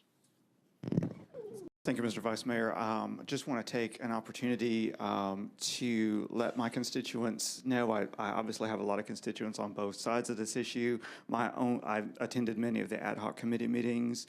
It was never my sense from the ad hoc committee meetings that there was like everyone was working toward this compromise, except for this or that or the other details. So we certainly did hear a lot of feedback and testimony. We absolutely heard testimony from the police department that they do not have the resources to enforce even noise complaints, for example. I'm personally of the opinion that having a record number of homicides in District 6, including in the Casey homes, including after adding some additional foot and bicycle patrols in the Casey homes, I still had a young woman who was murdered in the Casey homes by random gun violence because there were not enough officers there to be present. They happened to be in another location at that time. So I do not believe that spending large amounts of money on additional police resources simply to prop up type 2 short-term rentals is necessarily a wise use of our resources. That's my personal view. Maybe not everyone agrees with that. So what I'm going to say is that I did sign on with Councilmember Schulman and with Councilmember Hager on, on a letter saying that we're going to pass all of these bills and have a final discussion in committee. I am going to honor that commitment. I will tonight be voting to advance 937. I don't think it's any surprise to any of my constituents that there are aspects of 937 that I cannot and will not support. on third reading, at least as it's written today. I'm willing to continue the discussion. However, just want to make that clear tonight. I personally will vote in favor of advancing 937 on second. That does not mean that I support the bill as written. Thank you. No one else seeking recognition. Madam Clerk, if you'll open the machine.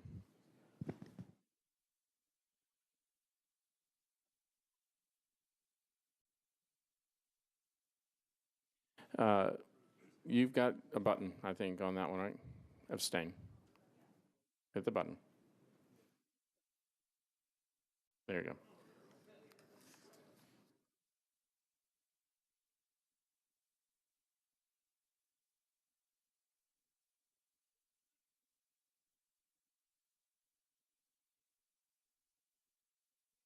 Nineteen in favor, 14 against, 4 abstentions. Motion carries.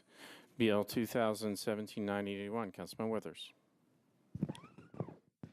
Thank you so much, Mr. Vice Mayor. I am going to move approval of this bill on second reading, very similar to my comments that I had before. I do have constituents who do own type 2 short-term rentals.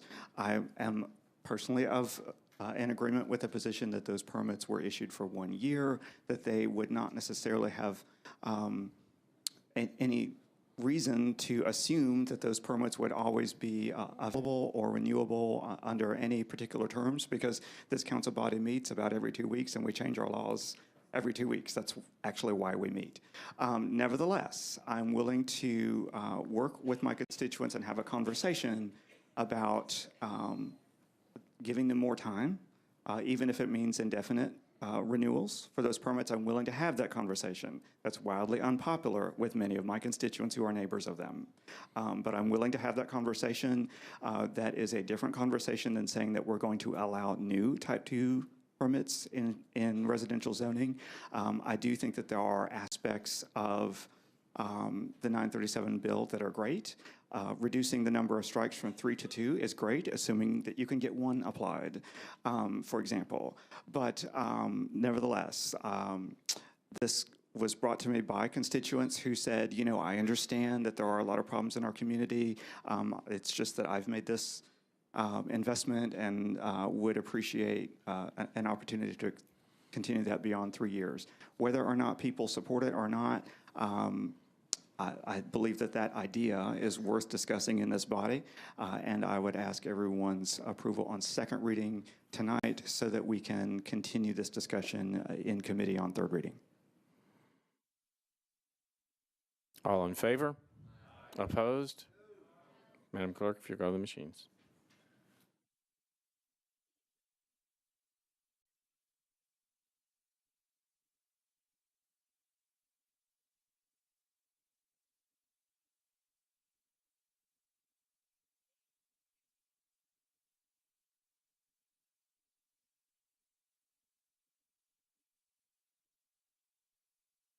I think that's it. 17 in favor, 16 against, 4 abstentions. Motion carries. BL 2017-982, Councilman Withers. Thank you so much, Mr. Vice Mayor. Very similar again to the last discussion. This is an item that came from constituents about a year and a half ago. Councilmember Allen and I worked on a bill that treated, at that time, sort of a clustering effect of short-term rentals in neighborhoods. It looked at a couple of things based on discussions from the planning department. At that time, we were still working our way through just trying to pass any kind of an affordable housing bill. There was a concern that there were opportunities for somewhat affordable housing that were typically being lost to short-term rentals. And so there were a couple of proposals in that bill. One of those was to limit short-term rental permits to no more than 1 per lot. Generally, that sort of addressed duplexes specifically. It also took up, under similar reasoning, DADUs, which are detached accessory dwelling units, and said that that is, in fact, a separate dwelling unit, not the dwelling unit that you live in. Applying very similar logic would say that that is not the dwelling unit in which you live, and therefore that would not necessarily be eligible for a type 1 permit because, again, it's not the dwelling unit in which you live. I heard a whole lot from constituents on that bill, and as a result of that feedback from constituents, the will of District 6 folks was that they wanted to, the majority of my feedback was that they wanted to continue to allow day dues to be eligible for type 1 permits so long as the owner lived in one or the other unit. And Councilmember Allen and I worked together to amend that to leave that in place. So now I have constituents who own a traditional duplex, which is you have an upstairs apartment, a basement apartment, an old school left-right duplex, you live in one side and not the other. And so they're saying to me, well, you know, the same logic should apply, and I can see that point, that if you can have 2 dwelling units on the lot in which you live, but you do live there, should you be able to get a type 1 permit? It's not wildly popular necessarily among my constituents, but I think it's a valid point. Once again, this is an item that I'm going to ask you to move forward on second reading so that we can continue to discuss that on third. All in favor? Opposed? Madam Clerk, if you go on the machine.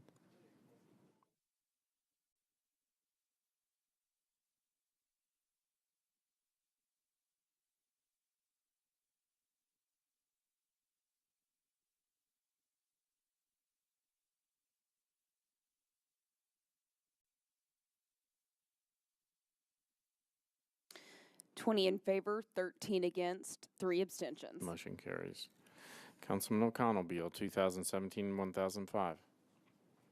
Thank you, Mr. Vice Mayor. I'd like to move approval of brief comment. In this case, as long as the ad hoc bill is advancing, I think it's worth this body continue to advance this bill as well, as we are giving extraordinarily special consideration to not just a single industry, the hospitality industry, but actually a specific subset of that hospitality industry.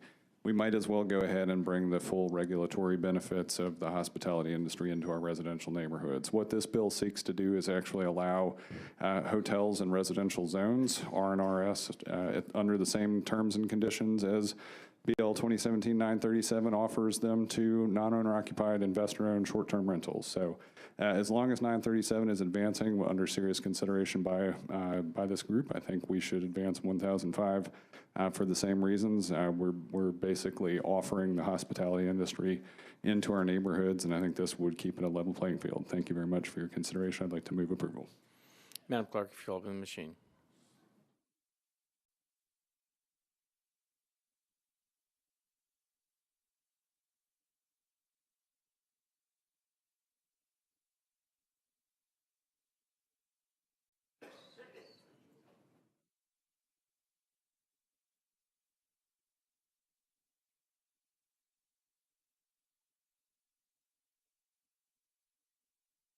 Six against, 21, 6 in favor, 21 against, 10 abstentions. Motion fails. That brings us to the consent agenda. The following items are currently on the consent agenda. RS 2017-957 and RS 2018-1000 through 1008. Is there a request that any of these items be removed from the consent agenda? Seeing no request, if you'll bear with me while I read the consent agenda. RS 2017-957, Allen Sledge, Bednan, Elrod, authorizes GBT Realty Corporation to construct and install an aerial encroachment at 1608 21st Avenue South. RS 2018-1000. Council Lady Mina Johnson, Council Lady Haywood, confirms the reappointment of Marty G. Dickens to the Board of Directors of the Convention Center Authority. RS 2018-1001, Vircher and Roberts, approves a Homeland Security grant from the Tennessee Emergency Management Agency to the Office of Emergency Management to fund costs related to Homeland Security preparedness. RS 2018-1002, Council Lady Gilmore, approves a Service Enterprise Initiative agreement between the Metro Board of Health and the Best Friends Animal Society to provide training and consulting for Service Enterprise certification. RS 2018-1003, Council Lady Karen Johnson recognizes the 90th anniversary of Alpha Delta Omega chapter of Alpha Kappa Alpha Sorority Incorporated. RS 2018-1004, Councilman Pulley recognizes Mike and Cheryl Williams for the contributions to the Boy Scouts of America and the Nashville community. RS 2018-1005, Councilman Pulley requests registrars, registrar forms, and registrar training in Metro Nashville Public Schools to increase youth voter participation. RS 2018-1006, Gilmore, Weiner, and others designates Friday, February 2, 2018 as National Wear Red Day in the city of Nashville and marks the 15th annual National Wear Red Day in the American Heart Association's Go Red for Women movement. RS 2018-1007, Weiner, Murphy, and others recognize January as Slavery and Human Trafficking Prevention Month. RS 2018-1008, Council Lady Hewood approves the election of notaries public for Davidson County. Committee reports. Council Lady Vercher, Budget and Finance. Thank you, Vice Mayor. RS 2018-1001, Budget and Finance recommended approval, 11 for, 0 against. Council Lady Gilmore, Health, Hospitals, and Social Services. Thank you, Vice Mayor. Health, Hospitals, and Social Services Committee recommended 6 for approval and 0 against. Thank you, Council Lady. Councilman Bedney, Planning, Zoning, Historical.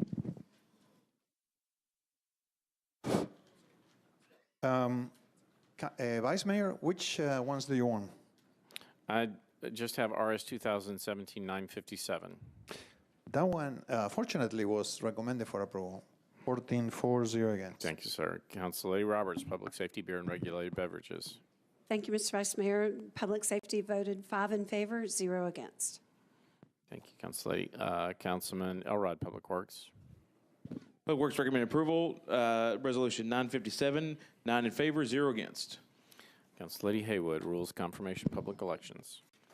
Yes, the rules reviewed 2018-103, 104, 1003, 1004, 1005, 1008, 1007, and we approved all of them with a vote of 8 for and 0 against. And with that, all committee reports are in, and I would like to move that we approve all resolutions on the consent agenda. There's a motion to approve all items on the consent agenda. It's properly seconded. Councilman Rosenberg is requesting to abstain on RS 2018-1001. All in favor?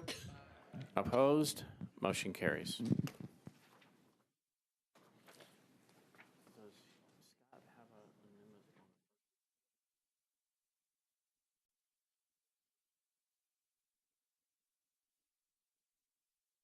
One on first reading?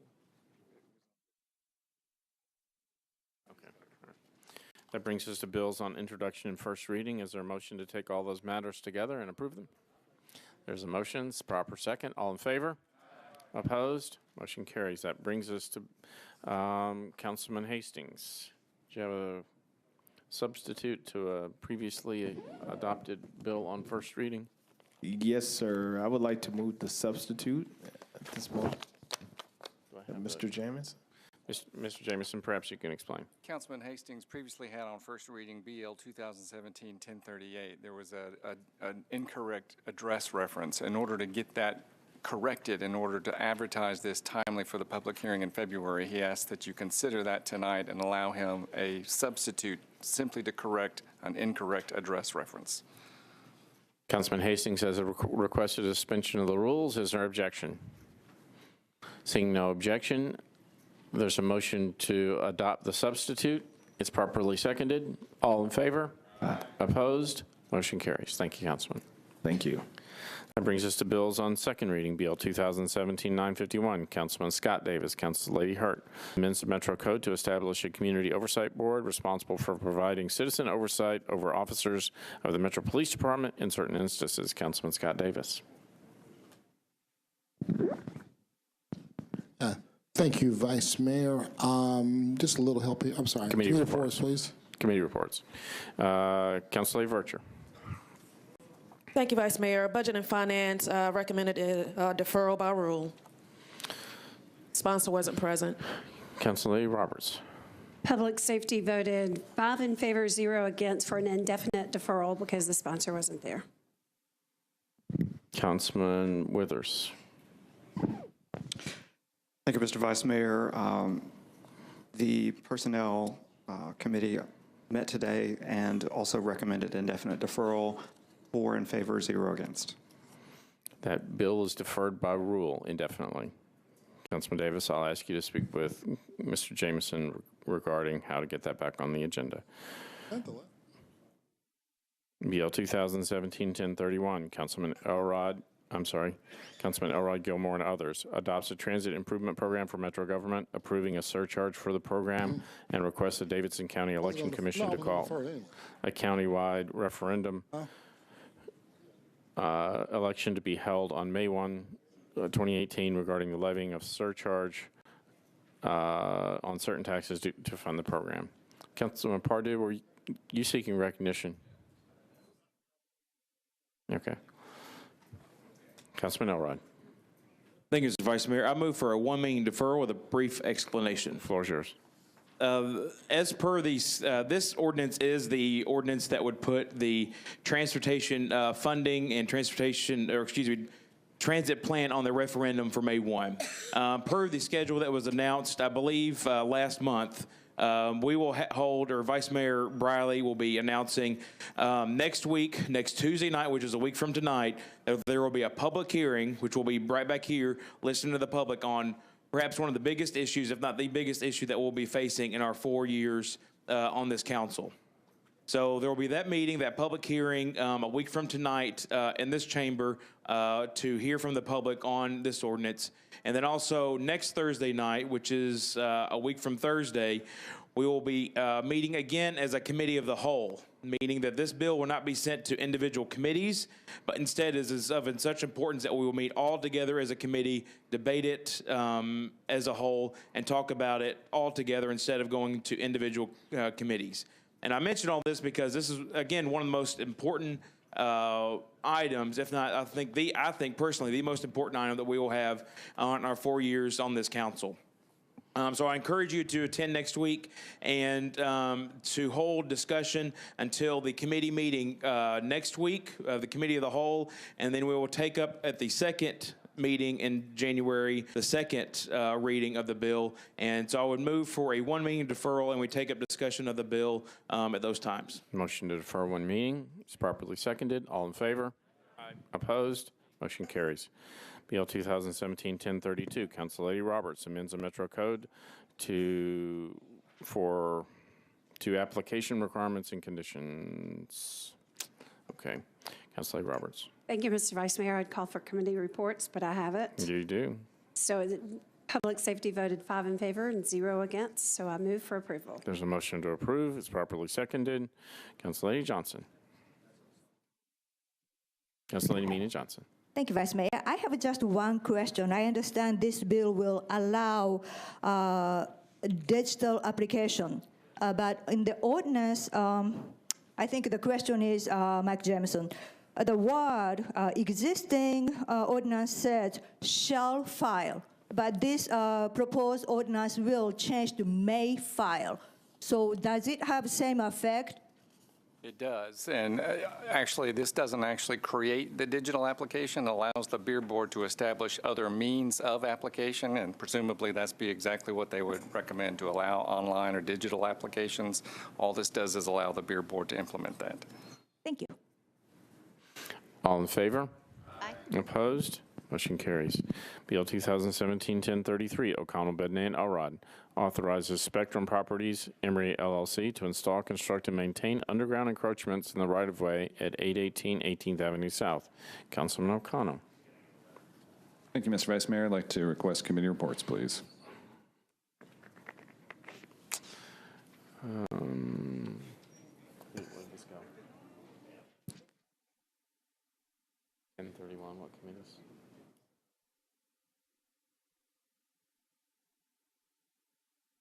Oh, I'm sorry, 1033. I'm sorry. My bad. Councilman Bedney. Yeah, the committee recommended approval, 14 for 0 against. Councilman Elrod. Public Works recommend approval, 9 in favor, 0 against. Councilman O'Connell.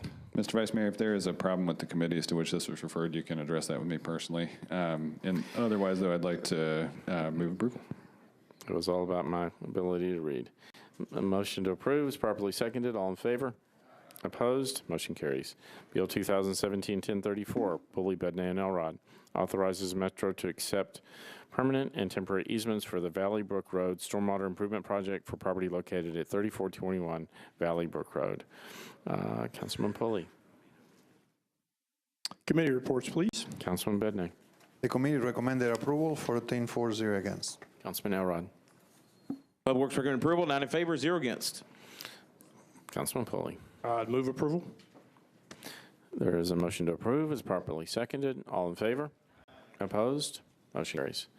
BL 2017-1035, Councilman Syracuse, Bednay, and Alrod, abandons existing sewer main and easements and accepts a new water main, fire hydrant, sanitary sewer, manhole, and any associated easements for properties located at 720, 724, and 728 Ermac Drive. Councilman Syracuse. Thank you, Vice Mayor. Committee reports, please. Councilman Bednay.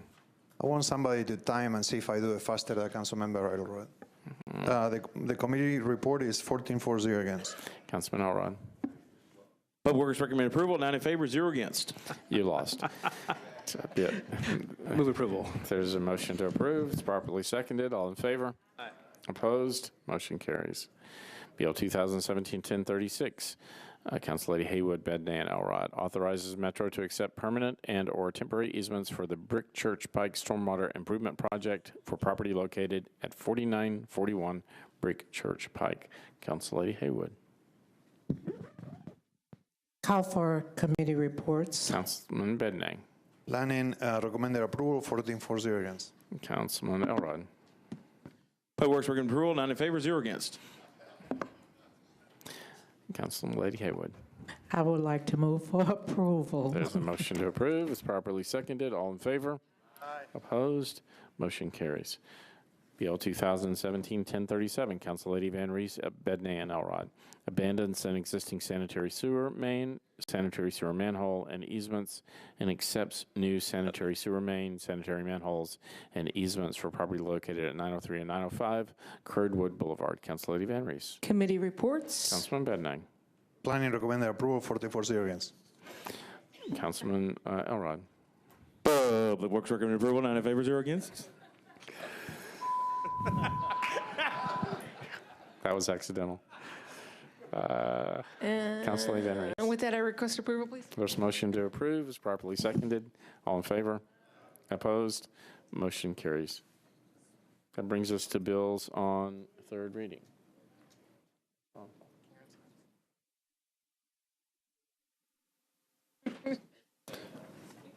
Without objection, we'll roll BL 2016-219 to the heel.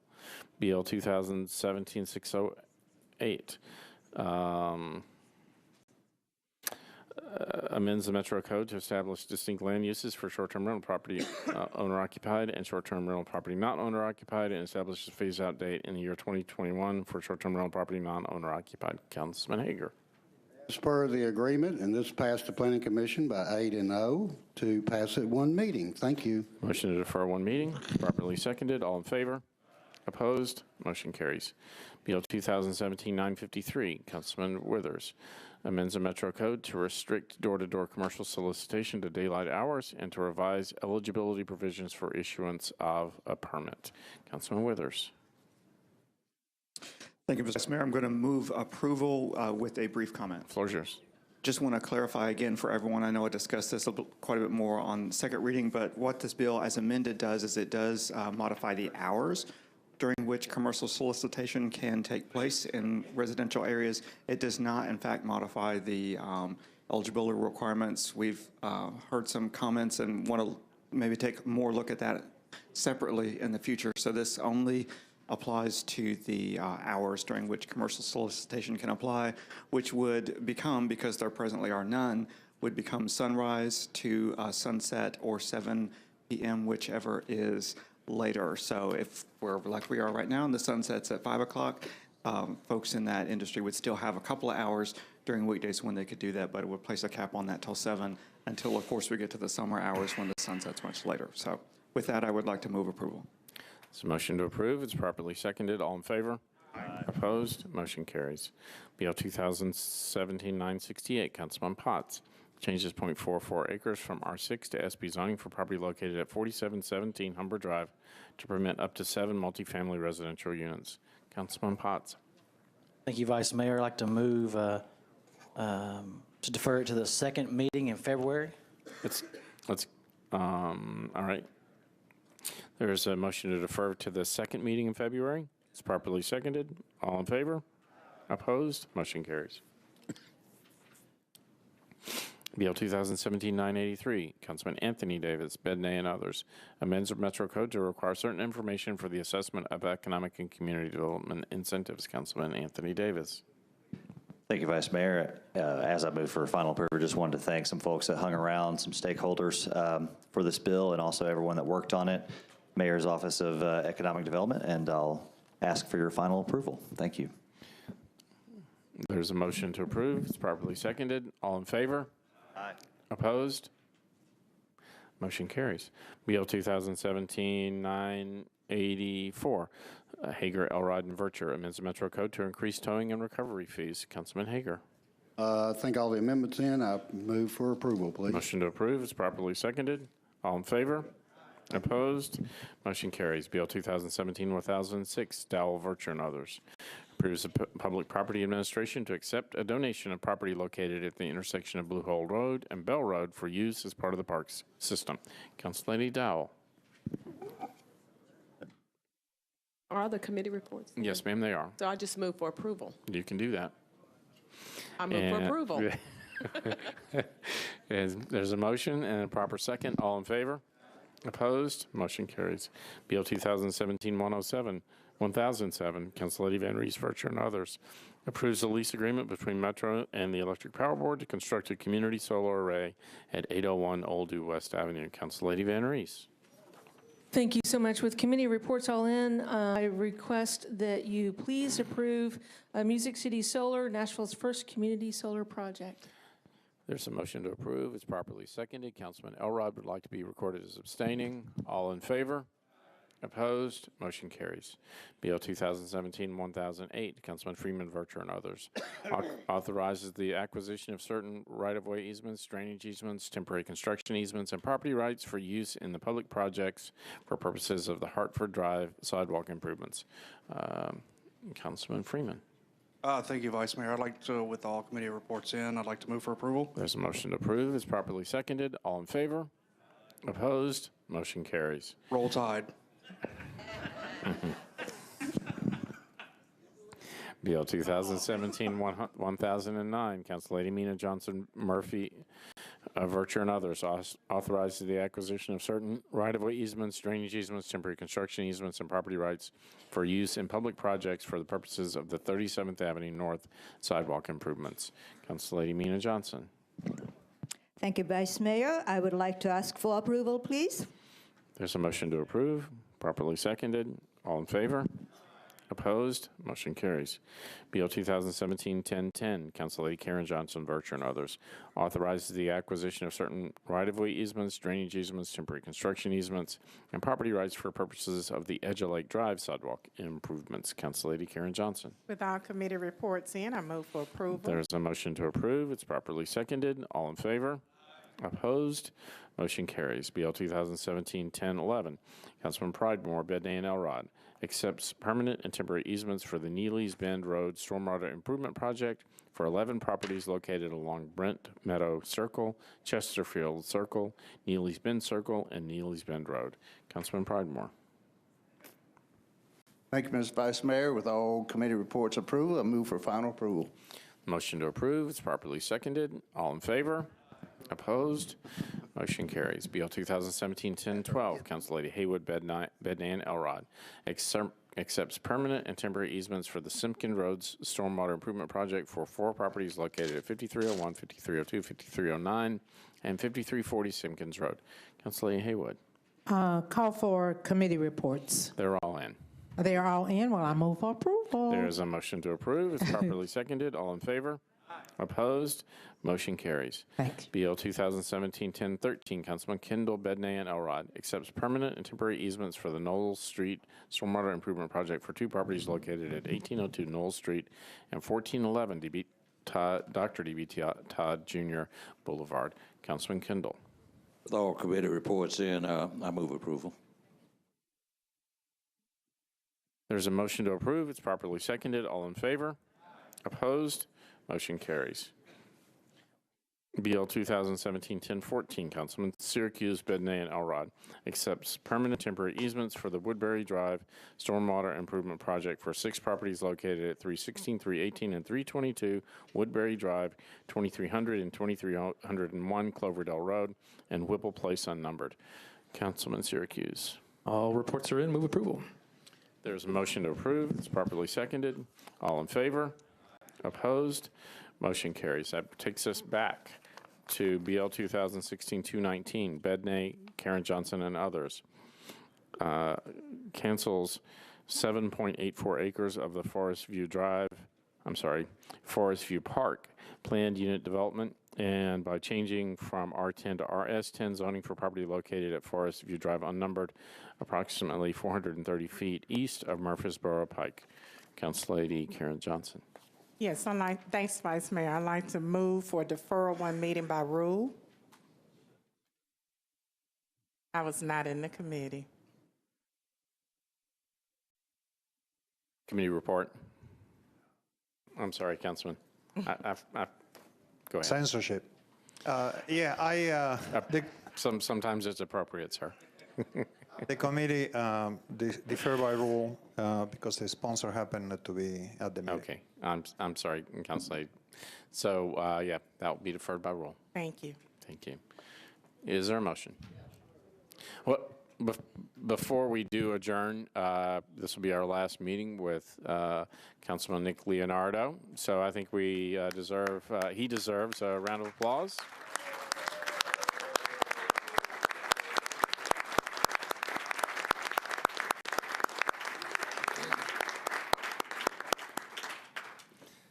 Vice Mayor.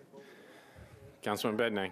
Yeah, I just wanted to let you know that Councilmember Kathleen Murphy's grandmother passed away, and so please have her on your thoughts. Thank you, Councilman. I appreciate that. Is there a motion to adjourn? We're adjourned.